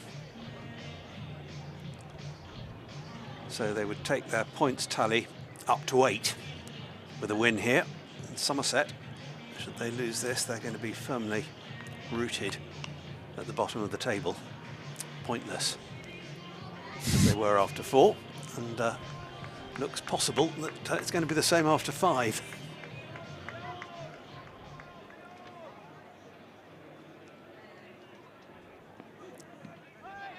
Ogbourne's going to bowl through. Leg by, first up. Could end up being on that quiz show, couldn't it? A pointless answer. 284 for 4 then. We're in the 43rd over. And Middlesex need 52 more for victory here. Sussex and Nottinghamshire have actually popped over Middlesex for the time being on net run rate. There's a wicket. Ogbourne has struck and it's been given. Cracknell waited for the umpire's finger to go up, and it eventually did, and he's on his way. So might this be the moment? Might this turn into a flurry? Nicely taken by James Rue. He didn't want to go, Joe Cracknell. Alfie Ogbourne, his follow through there went very close to Joe Cracknell. He definitely enjoyed that massively, and why not? Could that be the moment? Joe Cracknell looked away almost in guilt, didn't he? Looked up, saw he'd been given. We said up here, can Alfie Ogbourne finish it off with a couple of wickets in the over? He's got one. I think we can mark it down as James Rue's first catch behind the wicket. Certainly in this tournament, possibly in list A. Did he keep last year? I'm just trying to think. Straightforward catch. Two-handed. I think you can describe that as regulation, but it was comfortably taken.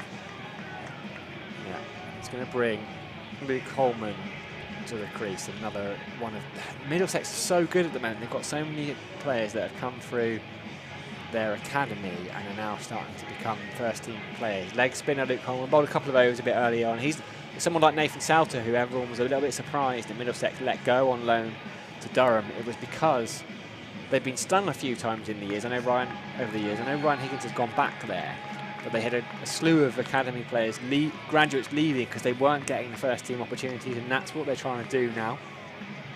They're trying to avoid the situation where they lose people like Ryan Higgins for 3 or 4 years. So Luke Coleman, left-hander, he's one of those. Leg spinner. Ryan Higgins going back on a 4-year contract. Huge signing that for them. Gloucestershire, I'm not quite sure what's going on there. Nothing particularly good at the moment, it doesn't seem. Benny Howe, Ian Cobain, some big holes in their white ball side. Ryan Higgins. So it's Holden and Holman now. Holman initially. Luke, the new batter. Yeah, not played much List A cricket. It's only his 9th game, so top score of 17, but the sample size is so small. Ogbourne in to bowl to him, left-handed, and he's going to be off the mark straight away here, down to deep backward point.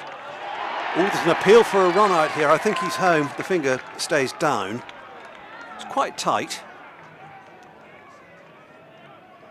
Smart work from fielder and keeper. Inch perfect throw, which is what the keeper wants, right beside the stumps, and James Rue had the bails off in a trice.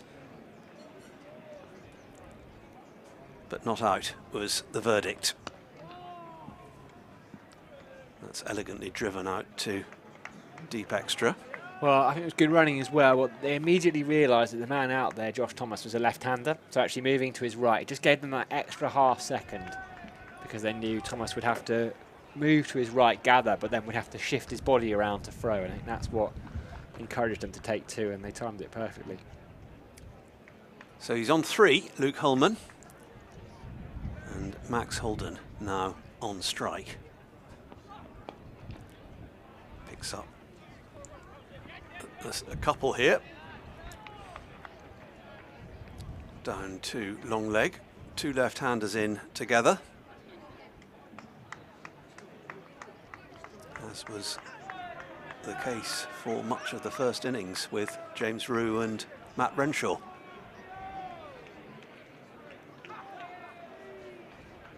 Holden on 63.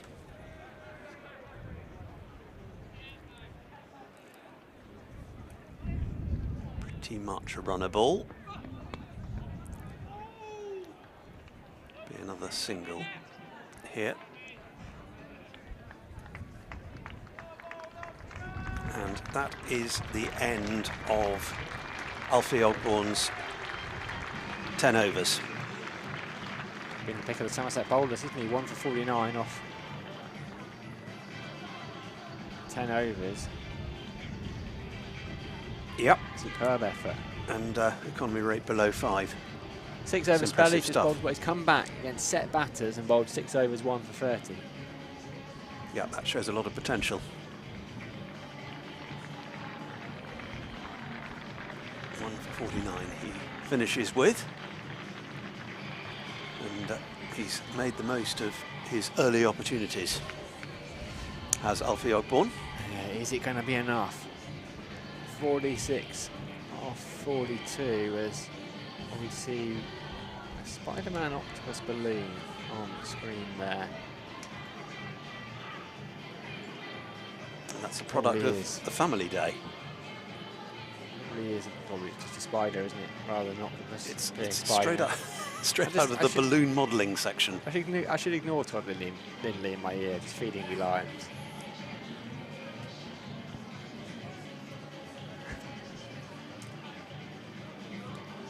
Family fun day. Big crowd in here as well at the Cooper Associates County Ground. There's been a hive of activity. There's been all sorts of stuff going on in the St James's Street car park. The armadillo was here earlier. I think the cow that you can milk is there. Not a real cow, I should add.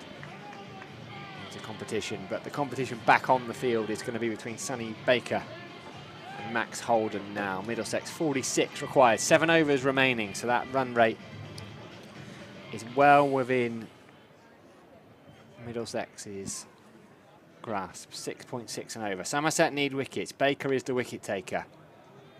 He's the man capable of making a breakthrough. Starts with a short one that Holden pulls out to Josh Thomas. He's been patrolling that boundary in the shade. He'd be quite happy actually if the skipper says to you, can you go and do that boundary? You'd be delighted on a day like today. Just in the shade of the Somerset stand down there. Yeah, he had 2 for 45 at the start of this over.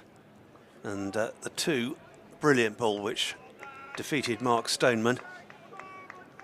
And he also accounted for Sam Robson. So could he add to that tally? It's a good move this to bring him back on. 2 left-handers on strike. Holman's the much taller man. He drives into the offside. There's cover out there in the form of Casey Aldridge. He fires a throw into James Rue, just to pick up a single. So you've got Andy Amid at deep mid-wicket, Josh Thomas at deep square leg, and Jack Harding. He's on as a sub-fielder. No, it's not. Jack Harding's at third. So who's down there? That'll be Alfie Ogborn, I reckon, in front of the river stand. What used to be the Marcus Trescothick stand. Can't have too many buildings and stands named after you. You can't really, I think Otherwise one's it's just enough. Otherwise it's just a ground name, isn't it?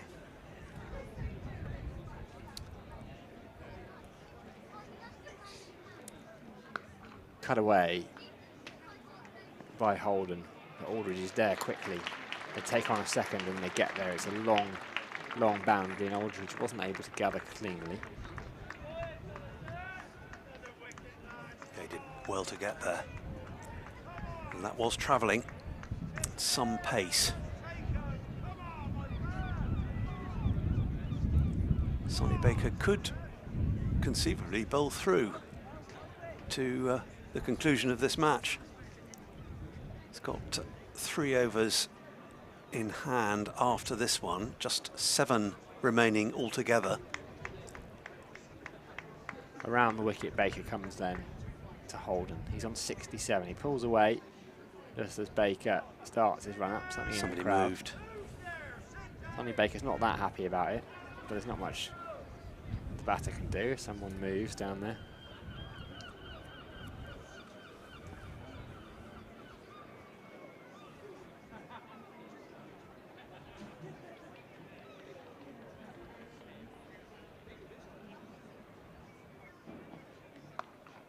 Push into the offside. They'll take a single to Lewis Goldsworthy. Comfortable single to him at point. So Holden moves on to 68.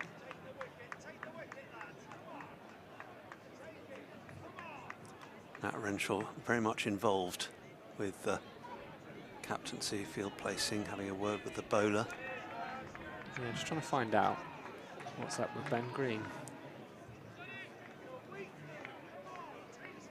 Not on the field. Sorry, Stephen. There's a couple of comments asking where Ben Green is.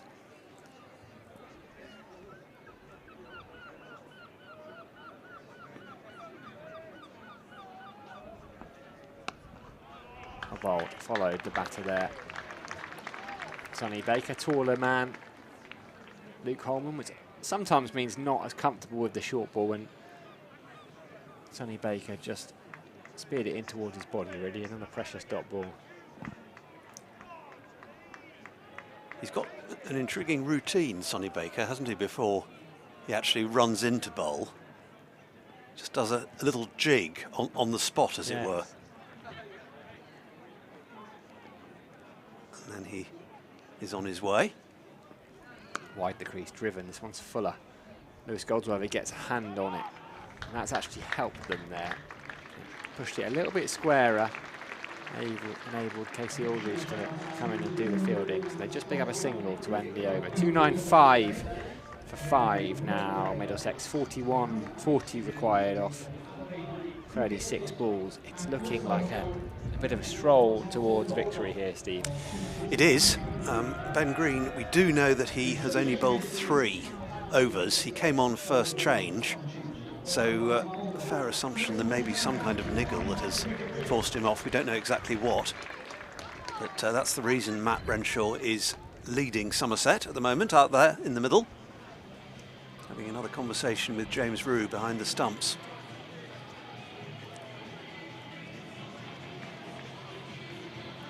.296 for 5.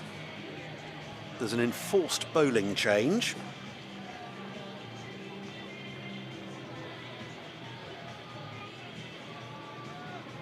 James Rue, Thompson Andrews connection alongside Josh Thomas, and I've just seen Thompson Andrews' Twitter has tweeted congratulations to Martin Dusty Baldock. He's reached 2,000 wickets for the club today. He's famous in local circles. He was a local football referee. He's played for St Andrews for years. He's there's a video of him following England in the Barmy Army in the Caribbean as well, where he's leading the singing. But 2,000 wickets for Martin Baldock, that's some achievement. So Ollie Sale coming back from the River End in place of Alfie Ogborn. First ball is just pushed gently out into the covers for a single. Just proceeding almost metronomically, Middlesex, towards this target at the moment. They look like getting there pretty comfortably. 35 deliveries in which to score 39 runs, and when you've got wickets in hand, as Middlesex have, 5 of them, that should not present a problem. Another single for Holden, takes him to 69.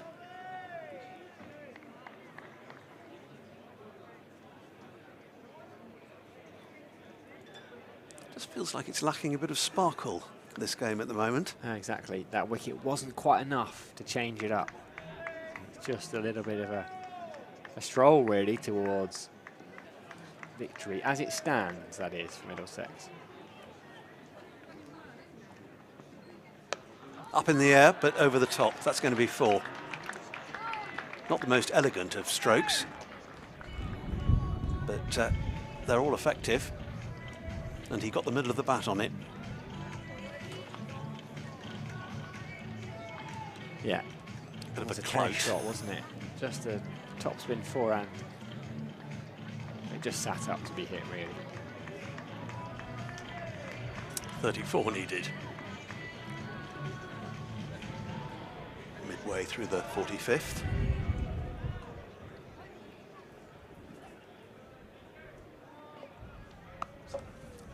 Swung away again This is going to be 4 more, I think. It's gone backward a point this time.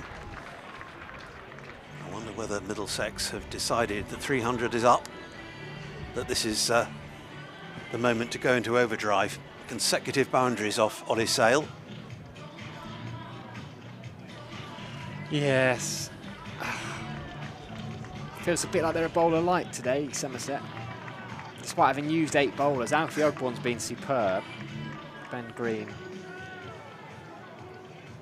is off the field. Casey Aldridge has got 4 left, but even if they brought him on now, he still wouldn't be able to finish those off, as Pete Trigo's going to come in third wheel for a little bit as well. Could do a man like him out there at the moment. Swing and a miss this time from Luke Holman, but those 2 boundaries, that's really brought the target into clearer view. Just 30 more needed now, with 1 ball of the 45th over remaining. I had a chat with the boss gentleman, and we all feel that we should see the game home as a team. You know, don't want to leave anyone out, do we? Hopefully we can see something sparkling like the end of the last home game with Ben Green. Who can be a hero? Ollie Sale started that process. He's just nicked off Holman. Maybe something special is due to happen here at Taunton. Well, I think you set that up rather nicely. It's almost like I could see into the future there, Stephen. And Sam, thought it'd be nice if we could chat our way through to the close of play, whichever way this goes. It certainly is a nice way to start with Ollie Sale picking up the edge. He's bowled a lot of loose deliveries, Ollie Sale. Obviously isn't exactly sort of match ready, if you like, ring rusty, whatever you want to call it. A few loose deliveries, but he's obviously picked up 2 pretty decent wickets there, and maybe just opened a little bit of a door here for the Somerset attack. 6 down, some inexperienced players to come in.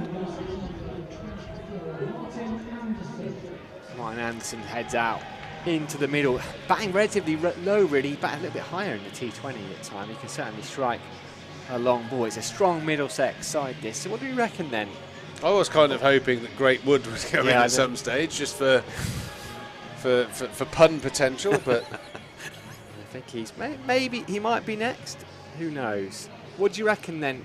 What have we got? 5 overs left. Despite having taken that wicket, is that Ollie Sale's last involvement of the game? Casey's got, he's a bit of a deaf specialist, but he did go for a couple of boundaries in that last over. Casey Aldridge has still got 4 remaining. Yeah, he can't bowl all of them, can he? But he. Well, it looks like Sonny Baker's coming into the attack at the moment. I think you have to assume that, you know, the batters at the tail end of the innings aren't going to play Casey Aldridge in his pace and bounce with the same ease that Peter Milan played. So I think you've got to stick with that formula and hope that you can make a breakthrough. Yeah, I think he comes back. The plan is obviously that Baker might even bowl through here. He can do. He's been more expensive than some of the others, but he's got that bit of magic in him. He's a wicket-taking bowler. He just needs that one delivery. Well, they all just need that one delivery. That ball at Stoneman a little bit earlier on, that little bit of extra pace. Aldridge has got a little bit of extra pace. Ollie Sale's almost the opposite. He's very much pace off, slower balls.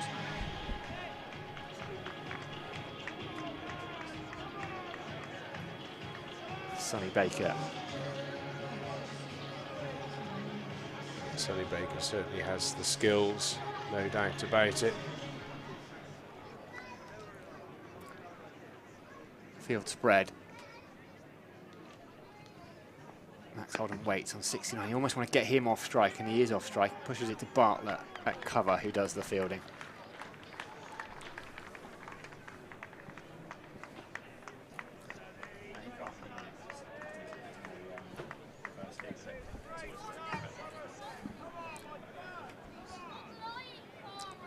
So dipping below 30, that runs to win figure. Another wicket though, and then could get jittery. Well, I think, Stephen, the important thing is if it's a runner ball, there is an element of pressure. As soon as it dips below a runner ball at this stage of the game, I think it's very much in the batter's favour. But if you get a little clump of dot balls, all of a sudden, A real test the characters of the batters that are out there. Shorter one into Anderson. Anderson. Paddock, that's all you need. They scramble through for a leg bye. It's a shame that. It looked like it might have been a dot ball. They brought the field up. Bartlett and Hamid are both in their mid-wicket. I think you have to keep fielders up, really. I know Hartland's batting so well, but you can't keep giving them one because that's all they need. Certainly not. You need Martin Anderson on strike. Yep, and at the moment, it's Max Holden who is, thanks to that single, on 70 not out.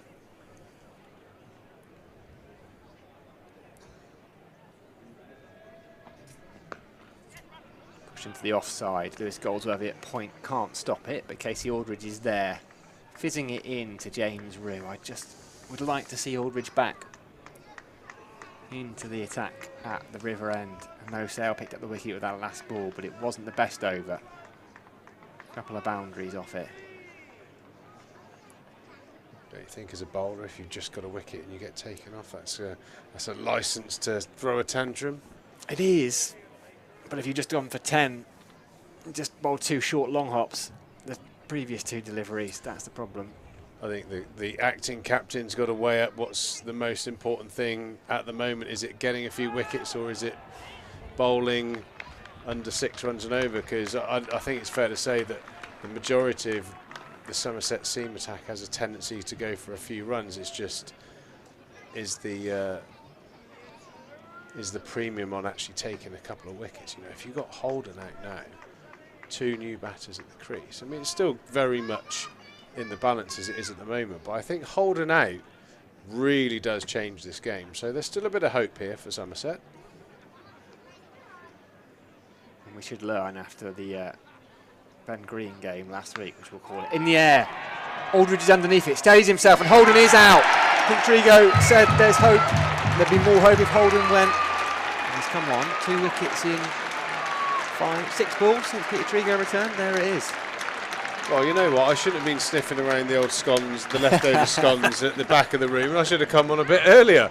We might have had a change of fortune. But now that the pastries have gone in the back of the room, I am back in the attack and have picked up a couple of wickets. And very much the game is on, because you've got now very inexperienced tail-end batters facing a couple of bowlers that have the ability to bowl in the sort of the high 80s, you know, touching 90 miles an hour. That's not easy. I say sort of lack of experience is probably not the case, because I would imagine Umesh Yadav might be the next man in, and he's got plenty of experience, but he's not a recognised batter. And coming in, you know, one of the extraordinary things about the game is you could have 2 players playing absolutely beautifully on a pitch, and the next 2 coming in could have an absolute nightmare. It's so important to see a game through, and I think Max Holden will be really disappointed with that dismissal, and you only need a runner ball. So interesting to see what's going to happen. It is Yadav coming out to bat at the moment. He's got a lot of work to do. A runner ball, and you're into the bowlers. That was a timely wicket, wasn't it? Holden, who batted so well, really does make things interesting now. Middlesex having been coasting it, really. Now they begin to wonder. Just sense the ground's lifted a little bit. There's a bit of a buzz back around. There was a lot of applause for that wicket. You could hear it ringing round the ground. People have had a fun family day here. Now see the potential for a tight finish. I'd honestly say that I think this is drawn back to a 50-50 game. I don't know where the Wasp would be. I think when Milan and Holden were going, I think the Wasp was somewhere on the floor at some stage. But I think the Wasp is taken flight again. I think we've got a game on here. Yadav will face the final ball of this, the 46th over. Well bowled, Sonny Baker. Beautiful hard length. A little bit of carry on as well. Looks like he's got a real fighter's spirit in him, Sonny Baker. Backing up his 6-wicket haul with another good performance.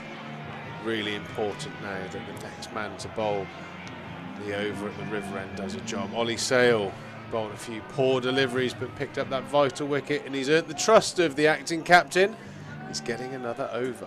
Yeah, and he's got 2 overs left, so you'd think that the plan from the start, I mean, I know things can be flexible, but It looks like the plan was that he would bowl the death overs, and he did that in 2020 before he got injured. Well, 2020 was the year, and T20 was the format. He was very much the man they trusted with those back-end overs. So he is going to continue. I'd certainly keep Sonny Baker on at this end, at the Trescothic Pavilion at end. He's got 2 left, so I'd imagine it's those 2. Ideally, you want to get Anderson off strike here, because he is a recognised batter, really. And he can strike a long ball. 4 overs left, 26 needed. So 26 off 24 deliveries. Here's Ollie Sale. And it's going to be at least a single here, out into the deep. They've already decided that that will be enough. So you've got to keep a mead up here now, haven't you? Surely. I know it's a short boundary. Do you not want to keep pressure? Yeah, I think you have to, and I think the captain has made that decision. He's kept a extra couple of fielders up. Yeah, it's absolutely crucial that you can build some level of pressure. It's not gamble stage now, I don't think. You know, you got a batter on naught, new to the crease, someone bowling with a decent amount of pace. You've just got to trust your bowler's going to hit that area, and that is not. Oh, is that a strangle? It is the area. It is. The 8th wicket has fallen. Yadav has gone. Rue has taken the catch, and Somerset are ecstatic here, and so are the crowd. This is game on. It wasn't the area, but. Well, there is a saying about certain types of bowling. It does get wickets, and it did get wickets. It was a poor delivery, but caught the inside edge of Yadav's bat.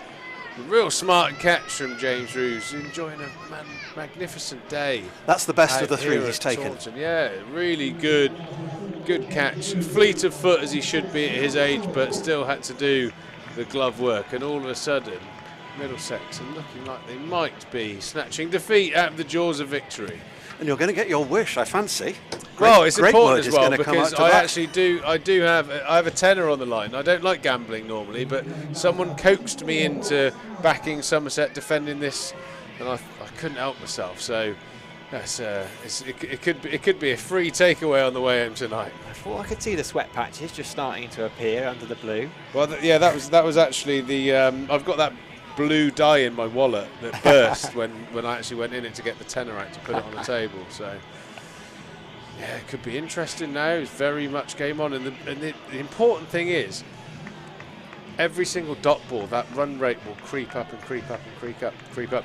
2 or 3 dot balls will see the run rate go to 8s.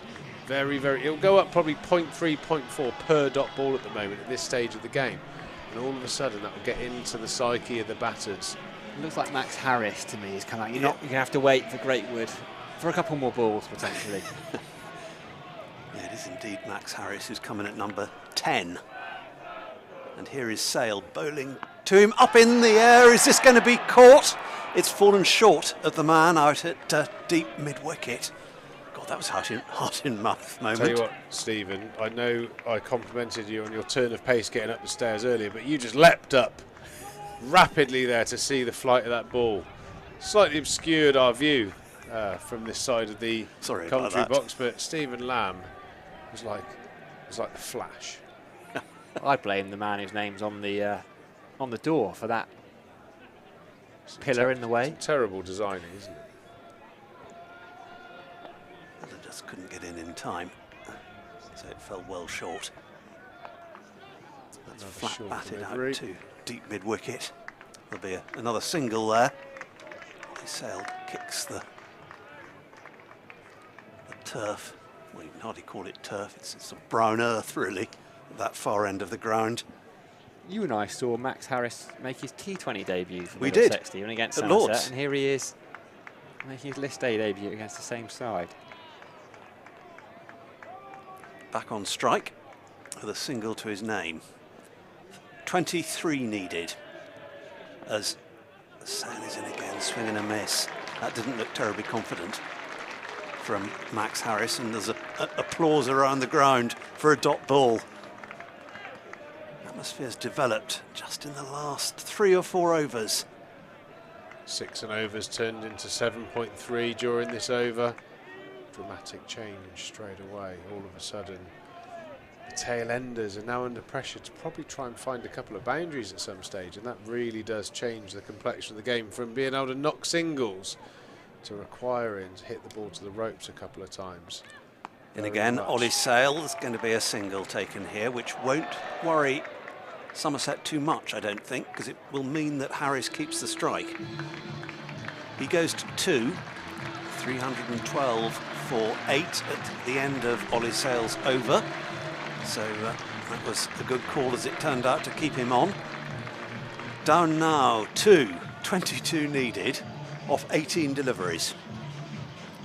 It's all changed. Middlesex were cruising half an hour ago. Trigo puts the scones down, comes back into the commentary box and immediately takes 3 wickets. He'll be on the board with a couple more here.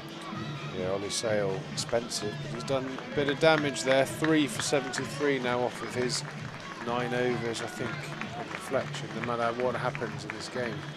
The short pitch bowling through the middle, I think, will be reflected on at some stage between the bowlers and the bowling coach.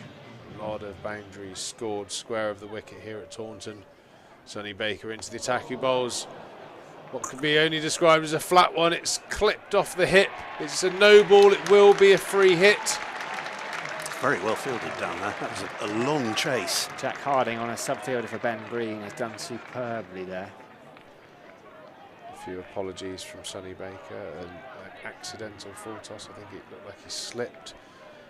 That's the problem. This dry conditions, the footholes get very sort of powdery, and you are prone as a bowler to sort of sliding the studs through the dusty earth. A game of such fine margins, that one will just relieve a little bit of the tension on that Middlesex balcony. Yeah, it's gone down to 19 off 18 now. Come on, Sonny. Nobody likes bowling a free hit, but this stage of the game even more so. And it's been clubbed back over his head. A pretty clean strike, and it's gone all the way for 6. So the no ball, the flat one, the beamer, whatever you want to call it, has been compounded by Anderson striking the next ball back over Sonny Baker's head for 6. A little bit of sloppy execution there has cost Somerset about 7 or 8 runs without a ball being bowled. 9, isn't it? 9 in total. 9 runs after one ball. Yeah, that might be the game in such fine margins. That might be the game. 13 required now off 17. Pressure off Middlesex a little bit. Need Martin Anderson off strike, really. He's such a clean striker of a cricket ball. What's he doing batting so far down the order? Just got such a good lineup. They're really strong, Middlesex, that batting order. Really nicely played into their leg side. Another short pitch delivery, and the Middlesex pair scamper back for 2. James Rue taking the bails off in smart fashion. Casey Aldridge with a baseball-like arm from the boundary, but they complete the second run. 11 needed now here at the Cooper Associates County Ground. There was a little glimmer of hope with a couple of wickets from Ollie Sale. Unfortunately, a little bit of poor bowling has let Middlesex back into the game again. They're now on top. The Wasp has lost a bit of flight again. It's probably down at 10%.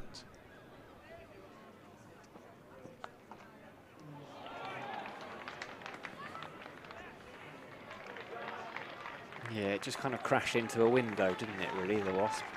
Thought it was open. Bzz, bzz, bzz.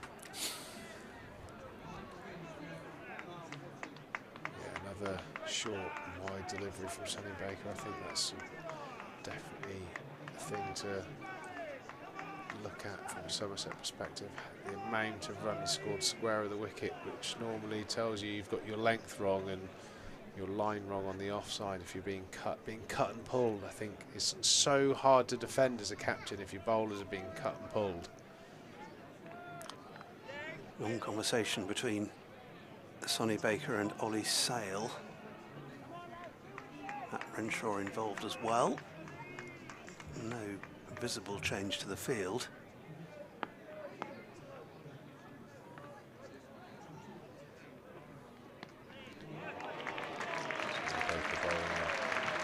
Excellent hard length delivery, hits the splice of the bat.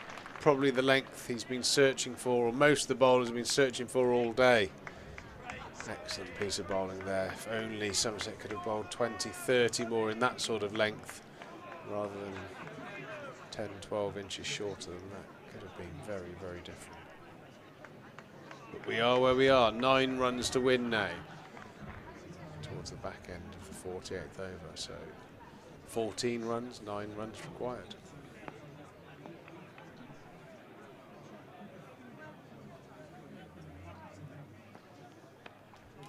As we know though, gentlemen, you get down to your 9th wicket, which means you're then in the realms of not being able to make a mistake. It could all change. So let's keep positive. Yep, one ball could change it. It certainly can, yeah. 8 runs needed when you've got Greatwood to come in. I mean, all of a sudden, I mean, it's written in the stars that Greatwood gets a golden duck. Can he keep Anderson down at that end in the meantime? Last ball of the over coming up. Baker thinks about sending mid-wicket out to deep mid-wicket, but Renshaw, the skipper, on-field skipper today, overrode that. He's done exactly what you said, Stephen. He's in fact moved George Bartlett from mid-wicket on the ring into a man saving one. Brilliant Yorker. George Bartlett, can he hit? Oh, that would have been gone.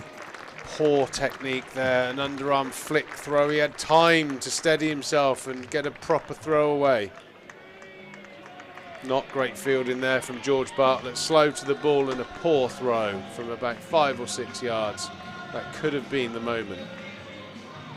That's what that fielder was in there for, was to keep Martin Anderson on strike, and he would have been gone had there been a direct hit. Middlesex then, 2 overs remaining. They need 8 runs for victory here at the Cooper Associates County Ground. They've got just 2 wickets left.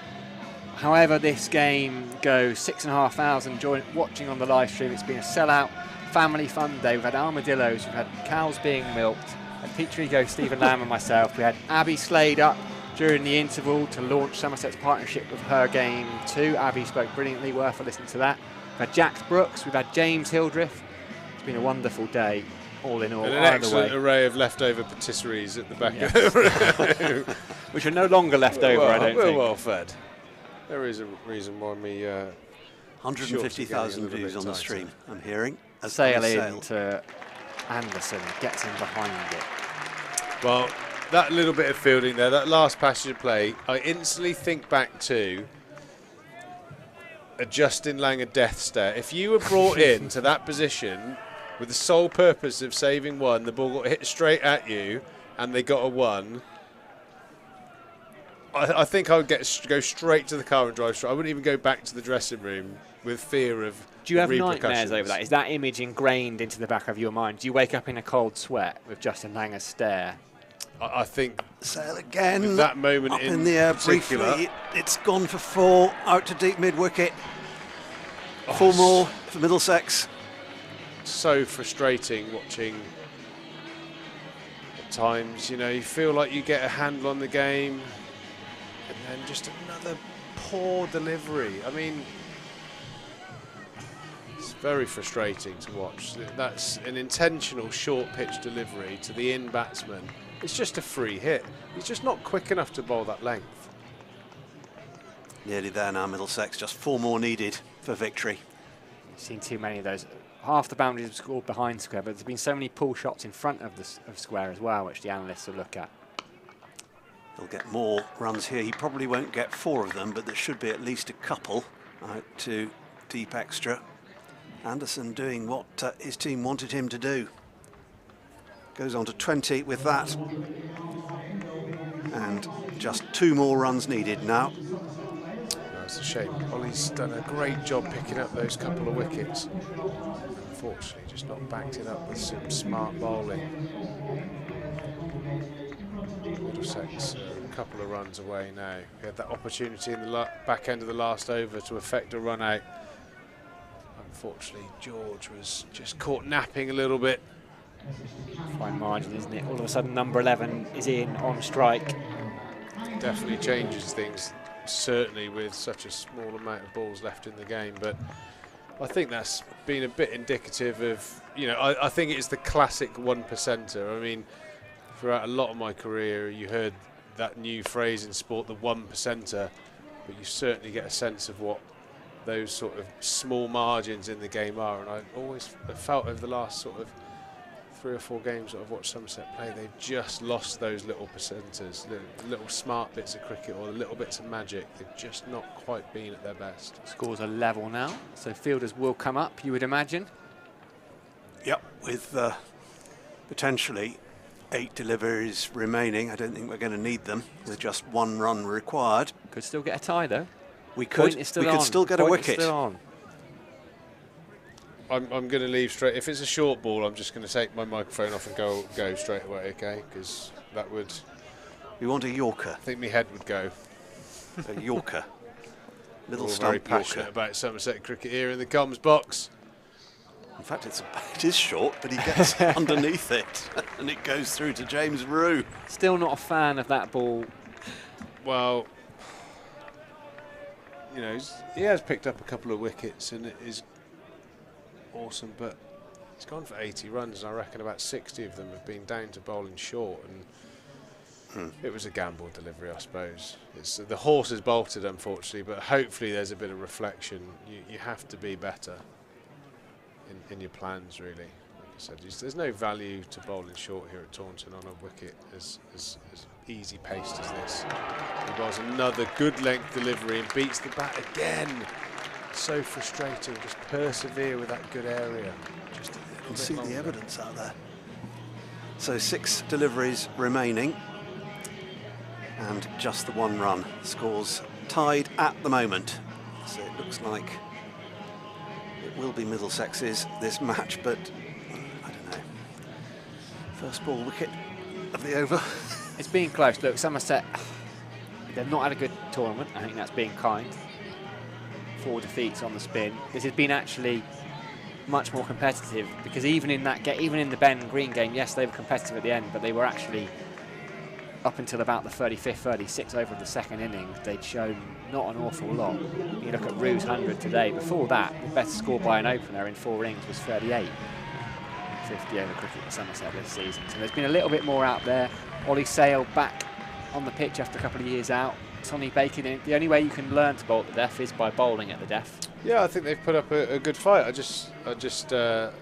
think there are a number of bowlers that have just gone for the short option. And I suppose the question I'd ask is, if the ball keeps on disappearing to the boundary, why would you persevere with that option? Renshaw in, and he effects a run out. Somerset have taken the 9th wicket, and all of a sudden we could have a twist in the tail.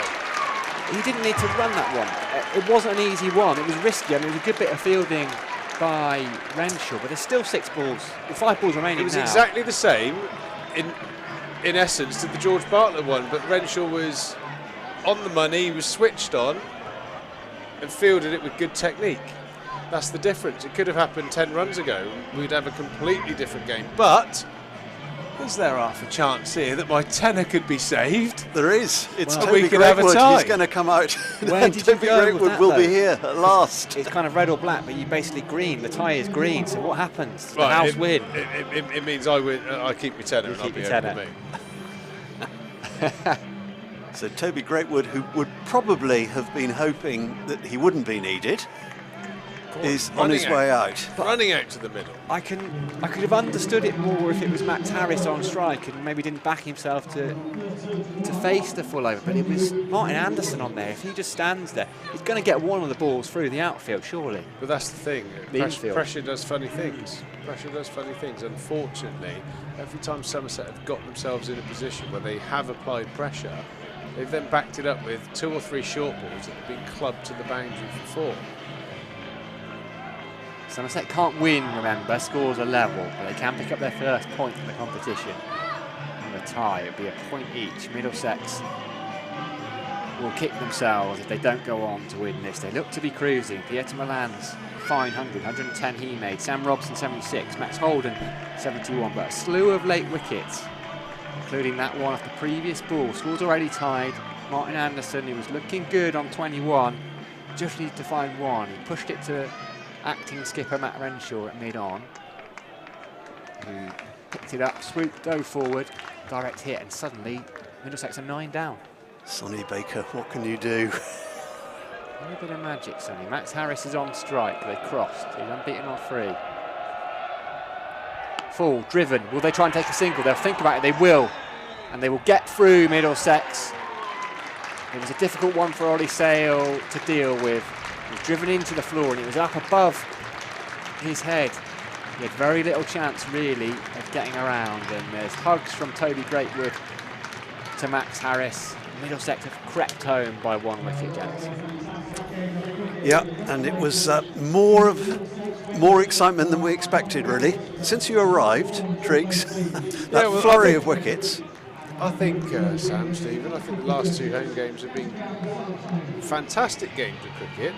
You know, we've had Ben Green, you know, putting on the performance of his young career and his life so far to get us very near to that very unlikely win, and then this is very much ebbed and flowed for the last sort of 100 runs of this chase. There were glimpses that Somerset could apply some pressure, but just some poor bowling and some poor plans from the bowlers, bowling all of those into the wicket deliveries, slower ball bounces and on-pace bounces that, to be honest, I would love to see a pitch map and how many runs were scored on the pull shot today. I mean, it's an awful lot of free runs, in my opinion, were given away by just some poor bowling. It's a shame because Ollie Sale in patches looked very dangerous. Every time he bowled full of a length, he either got the edge of the bat or beat the bat, but unfortunately kept defaulting to the short pitch bowling, and I think every bowler has fallen foul of that today. Lessons to be learnt with the ball. Stephen, cast your mind back a few hours though, particularly given Somerset's batting woes, really, other than Ben Green this season. A couple of fine innings up top. Well, I was really thrilled to be here to see James Rue make his maiden this day century. Didn't mean to rub it in, Sam, but it was a real pleasure. And yes, that partnership with Matt Renshaw, a joy to watch. No, it was fantastic, and you know, to see Rui do so well, brilliant. You know, evolving as a player all the time. Matt Renshaw, as James Hildreth said, has looked very good without getting that big score, so it was great to see him do what he did. And the most pleasing aspect of that, when James Rue ticked over that 100th run, Sam was on his 7th bus of the day. So all in all, a lot of positives to take from today's game of cricket. And the bowlers, I thought, bowled really well in patches. It was just, I think when you talk about the little 1%ers here, there and everywhere that you could probably find and be a little bit over analytical at times, I think what's cost Somerset winning this game is just about 15-20 short balls that they've bowled, whereas if they would have gone top of the stumps, thigh pad length into hard length and made it more difficult, you're then asking the batsman to hit you back over your head for 4 or 6, which is a much harder shot. I think it's hard, over 300 balls to sort of pinpoint a certain style of bowling that's cost the game, but I think it's really evident in this particular game that short pitch bowling just did not work today. No, positives then, but not points. Somerset still propping up the table, yet to get off the mark. Middlesex have moved back to the top. They're a really strong outfit. They've got 8 points, but their net run rate is much higher than Leicestershire. Somerset travel to the Oval on Wednesday to take on Surrey, and then they will be back here on Friday afternoon, Friday evening, for a beer and cider festival here at the Cooper Associates County Ground, 2 p.m. till late. That is ominous. Tickets still available. You can see the number there to call. You can see the website down the bottom. Promises to be a fine afternoon and evening. From myself, Sam Dalling, from Pete Trigo, from Stephen Lamb. It's been an absolute pleasure having you all with us. Thank you to WPA Health Insurance as ever, and we will be back on Friday.